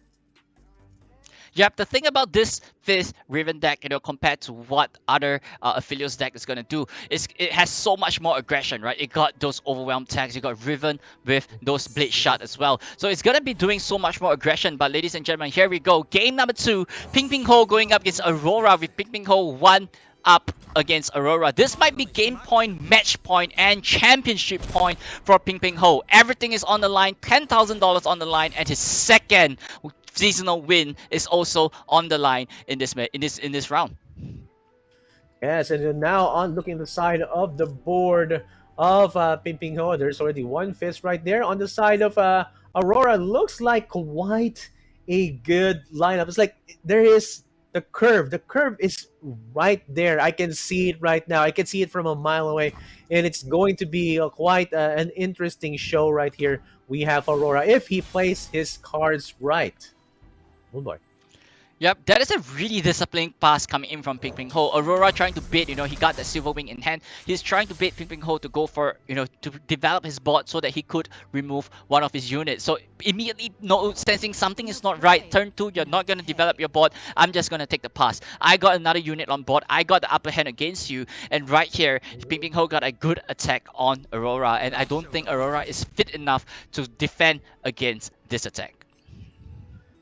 That's right, and now, of course, on the side of the board, Aurora is going to be having just one MF right there on the board. Blade Squire is going to be taunting the damage in. There's already one Riven already on the side of the board, and of course, Blinding Assault, that's going to have the Scout Regimen already active. And of course, for the next turn, I am thinking that there's going to be the Brightspeed Protector protecting that Valor right there, just to lure out, or just to make sure that you deal free damage, basically free damage against your opponent. Moonboy. Yep, I mean, this is a really good time, right? You just hook the Squire at the same time, the MF is just going to take it out. You got a free attack, you got additional stacks onto the MF as well. So right here, Ping Ping Ho units is mainly at 1 HP. So it's really awkward, right? Knowing that your opponent has an MF and already got a challenger online. So he have to try to remove the MF, but I don't think his deck actually run removal in a sense, right? So he's all about aggression, it's all about gas, it's all about having that overwhelm big strike with his units. But he first got to defend himself against this MF, but it's looking really bad for Ping Ping Ho at this board state. That's right, and we can see that there's also that Riven may be the only one left after Aurora does his initial attack, because of course that Blade Squire can and must be targeted. But the good side about it is there's going to be the last breath that will be activated for the side. No, instead he goes for the Riven right there, dealing 3 damage. That's going to be quite crucial in terms of the removal, because next turn that's going to be out of this board. There you go, on the side of the board of Ping Ping Ho, developing more into his side of the board, and this is going to be quite a show, ladies and gentlemen, because I mean that Riven really in danger. Also, there's a possibility for a Cataclysm just to get on the next few turns. Any crucial removals can be done from the side of Aurora. Yep, not forgetting, I believe the Cataclysm could trigger a scout trigger from from the scouts as well. So this way, he could even flip MF by the next turn. So it's just looking really bright, right? A level up MF on turn number 5 with, like, having that Cataclysm in his hand right now is just looking so bright. Not forgetting, it's also time for Quinn to be online on turn 5 as well with 3 mana open. There's no counterplay from Ping Ho's deck because Aurora knows this deck in and out. He has been piloting this in the whole seasonal tournament, and it's down to this. It's down to the wire, and Aurora is just ready to go. With this level up MF the next turn with the Cataclysm, that could really change the tide. Yeah, and looking right there, saving 3 mana just to have enough on his side of the board. And you can see Fizz already been active, getting some tools right there on his side. You can see it already right there, and it's not going to be enough in terms of the damage output as well. And you have to be careful as well, just to take into account that your opponent might have some combat tricks that up his sleeve. And you built a good point right there a while ago, Moonboy, that he can actually flip with the scout maybe at the early part of the next turn. So this is quite a challenging feat or challenging match for Ping Ho. He might even actually just go with a mirror. It's going to be a mirror match down to the end if Aurora just keeps on his pace right now, building up his board and just making sure that he's going to possibly flip his champions to get the better advantage down the line. Yep, and Ping Ho actually got a lantern off that that Discover there as well. So with the drop off the Raven right here, I think Aurora only has one play, right? Go for the Queen and then go for the Cataclysm, and then you got bullet time 3 times later on as well. Like, those are all possible move from Aurora, but it seems like he might be going in for a different kind of game plan this turn. And if whatever he does, he still got the upper hand because the MF is ready to go bullet time next turn as well. So it's down to this one. I don't think Ping Ho has much way to deal with Aurora. Yeah, it's looking quite a bit grim with this line, or with what he has. And as you said, it's lacking in the sense that in terms of the damage output, or rather the combat tricks, so that he can do spot removals. That's kind of lacking right now from what he has on his hand. Now Golden Age is being activated by Aurora, even targeting Valor right there, and of course another fragment is going to be activated. Oh wow. This is quite a match, guys. Getting overwhelmed as well. There's going to be some damage right there, but it's not really going to be enough, guys. So let's see how well he's going to be doing, or how well he's going to be doing with the Blade of the Exile already activated. Oh boy. Yep, we have a level up Raven from Ping Ho's side. He's going in for a big swing right here. This might be I mean, Aurora is kind of forced to block right there. You don't really want to take that much damage into your Nexus, so he has to try to cushion this amount of damage moving forward as well. It might look bad for Aurora on paper, but I mean, with a level up MF, it might look a little bit better for Aurora later on in the next turn. But if Ping Ho could keep this aggression up and survive the next swing coming in from Aurora, things will look really great for him. But he has to do is just try to survive this one, and it's not looking easy for Ping Ho the next turn.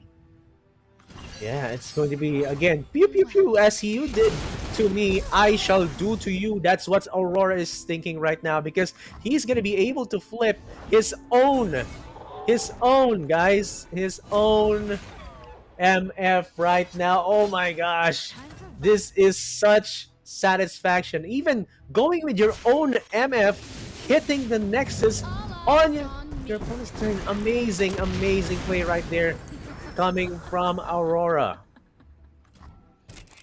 Yep, and there you have, 7 damage immediately going straight right to Ping Ping Ho's Nexus. And this is not where you want to be. And looking at the bot state right now, Aurora already got lethal the next turn. All he have to do is just go for the swing. Do not even bother with a development at this point in time. You got the Rangers resolve. Ping Ping Ho got their Poke Stick. It's not gonna be stopping you anytime soon. This is a really good opportunity for you to close the game. Aurora, do not screw this up. Oh, wow. Aurora just giving the ballsy move right there and even summoning Quinn at the end. And this is 1-1 revenge tactics are coming in. And of course, Aurora gets that win with his own scouts. So again, okay, we're going to be going for a Fizz Riven OTK race, guys. And this is going to be, of course, the last match into the Curious Journey Apex seasonal playoffs, and these guys are really in for a mirror match yet again. So there you have, ladies and gentlemen, this is the final game point, match point, championship point for both players. Once again, everything is on the line. $10,000 is on the line. It's down to this very last game for these both players. Aurora versus Ping Ping Ho. One coming to get the championship for the first time. The other trying to get the crown back once again. It could be anybody's game, as this is a mirror match right here. And it seems like both players already got their turn 1 play locked out.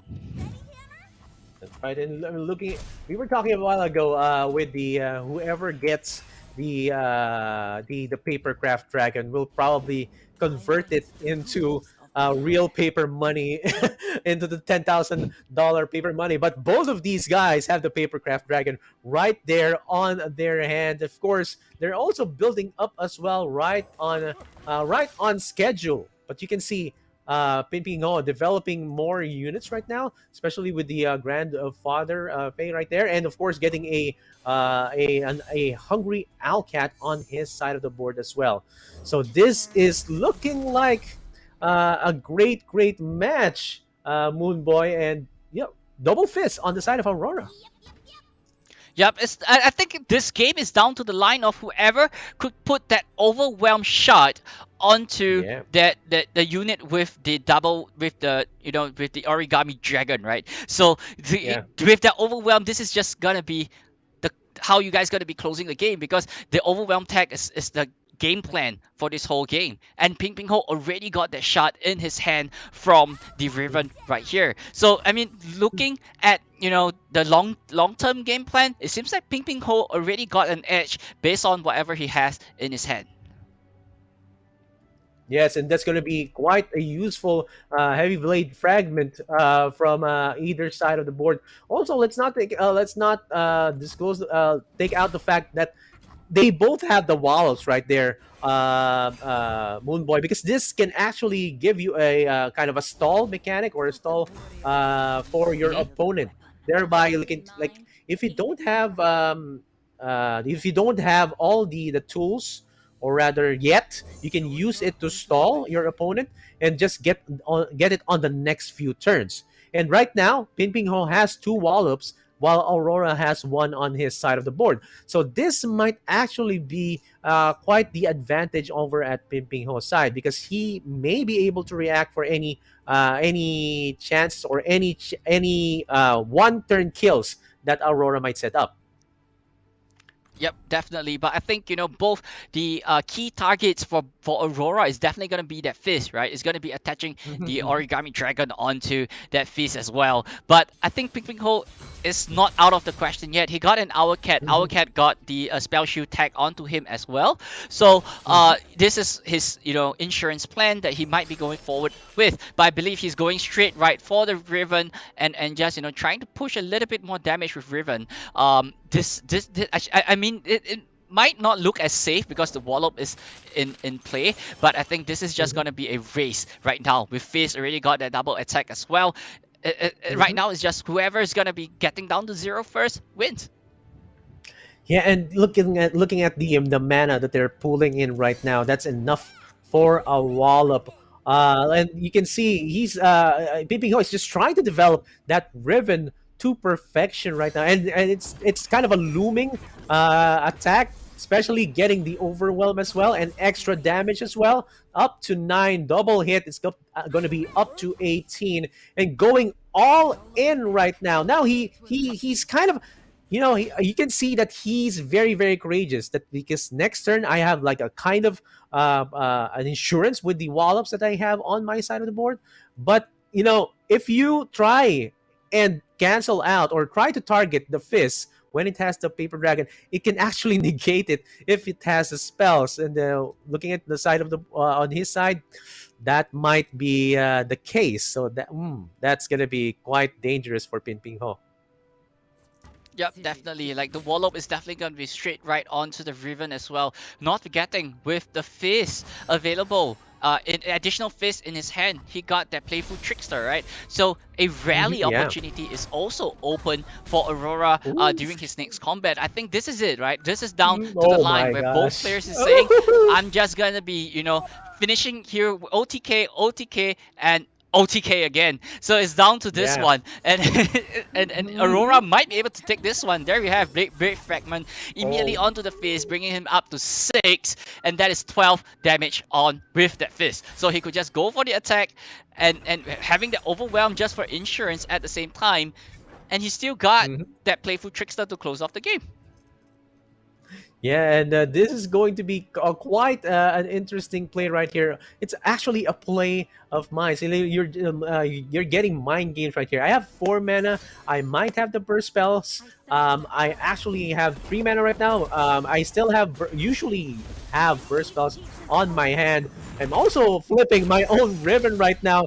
So this is looking a bit dangerous for the side of Ping Ho. And now, getting +2, that's going to bring up the damage up to 8. It's going to be double attack, 16 right there. Is it going to be enough? Can we do some quick maths right now, Moon Boy?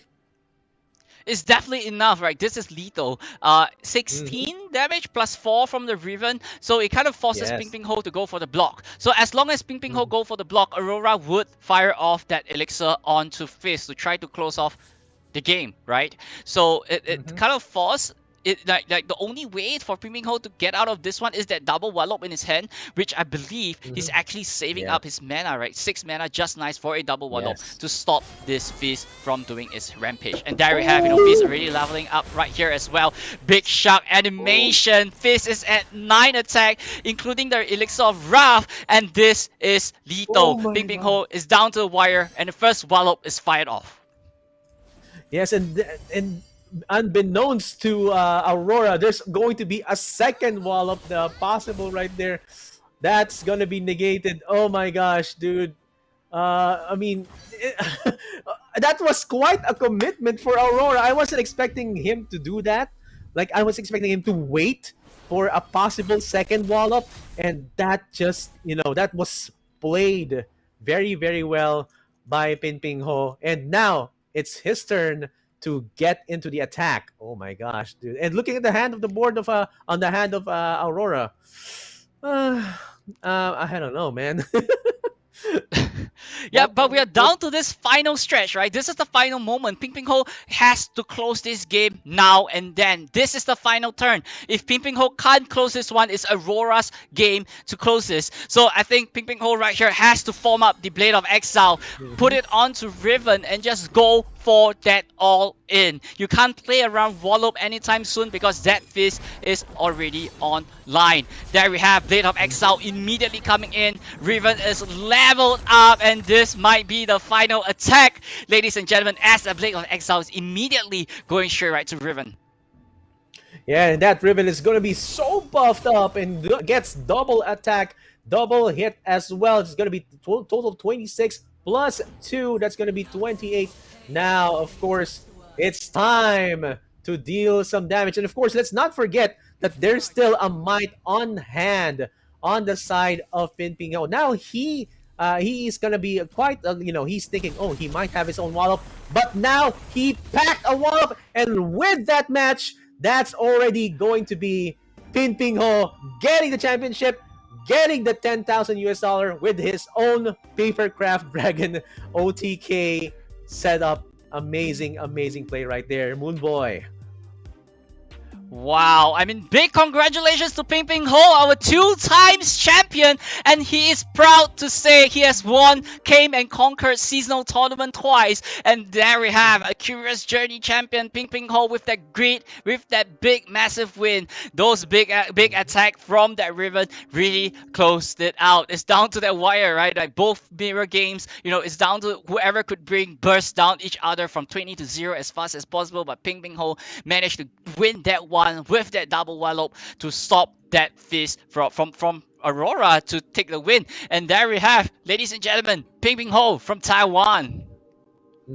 Amazing, amazing win indeed from Ping Ping Ho. He went through the gauntlet, defeated a lot of opponents along the way, and now with the last boss, that's going to be Aurora, he gets his $10,000 prize. Now let's not take out the fact that Aurora got 3,500 USD for taking the second place. That's also a big amount of money for playing Legends of Frontera very, very well. And of course, who played it better? Visibly, it's Ping Ping Ho. Even though they both have the same decks, or visibly the same decks at some point, it's basically Ping Ping Ho. He played it better than Aurora all throughout the match. So amazing. Congratulations to Ping Ping Ho, but also congratulations to all the other players who played in the top 32 seasonal playoffs. Yep, that is exactly right. It's not easy to even land yourself here in the seasonal playoff. First off, players actually gone through a 12 hours gauntlet last week as well. Earning their spot into top 32, and they have to suffer the whole 5 hours of games today. And Ping Ping Ho came up on top, but all 32 players did a great job in this season. So, great job representing APAC. Thank you so much, guys, for giving us such a great game, and huge congratulations to Ping Ping Ho once again. And again, guys, you saw the pinnacle of the Legends of Frontera action right here over at the APAC region. Of course, if there are going to be players who will want to play those decks in their own ranked matches, and of course, you can easily search those decks over at any of the libraries of decks that we have here for Legends of Frontera. And again, any last words that you were going to say, Moon Boy? Well, I gotta give a big shout out to everyone, the audience and the big production crew, and also the players for providing everyone such a good platform and a good show today, and not forgetting Excelsior and Miko P as well, giving you guys the action live. So, great shout out to everyone. Thank you so much for having us, and hopefully we get to see you guys next season as well as the new set release next week. Yes, and also for me, I'd like to thank everyone for making this happen, for watching us or watching all the other players go battle it out here in the stream, and for being a great community. The Legends of Frontera community, very, very great as well, very, very supportive, and of course, very, very helpful, especially to the new players as well, and even doing scrims with the other competitive players as well. There's a lot of action happening, especially with the tournaments as well. Very, very good and thriving community. And we're going to have, again, as Moonboy said, another expansion going to be coming in next week. And that's going to be also exciting. This has been your casters, Excelsior PH, Mikopi, and Moonboy, bringing you the action for the Curious Journey seasonal playoffs. Congratulations again to Ping Ping Ho for being our champion. Thank you and goodbye. Stay competitive and stay safe. Bye, guys.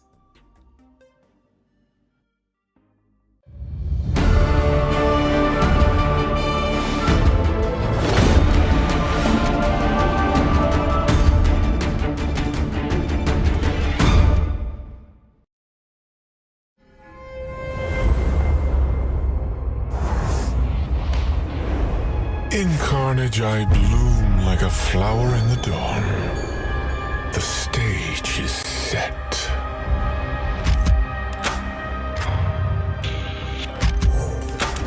I am frightened, but I am ready. Come, dear, you will bring our show to a close. I will give them a show to remember. They look on and the music swells.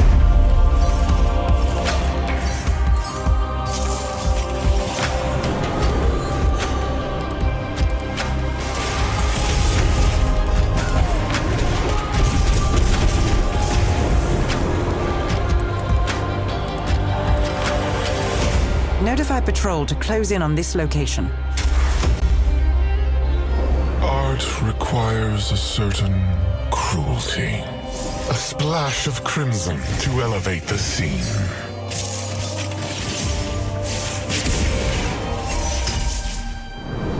The audience loves you.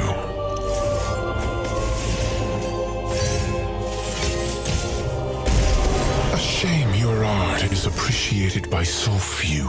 My audience need only be concerned with its ending. I have prepared something very special.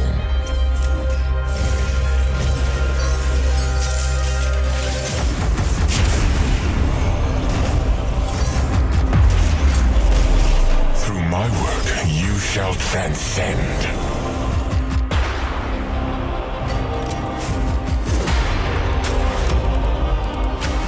Suffering is the beating heart of drama. I hear it now, the thunderous applause. We must all play our part.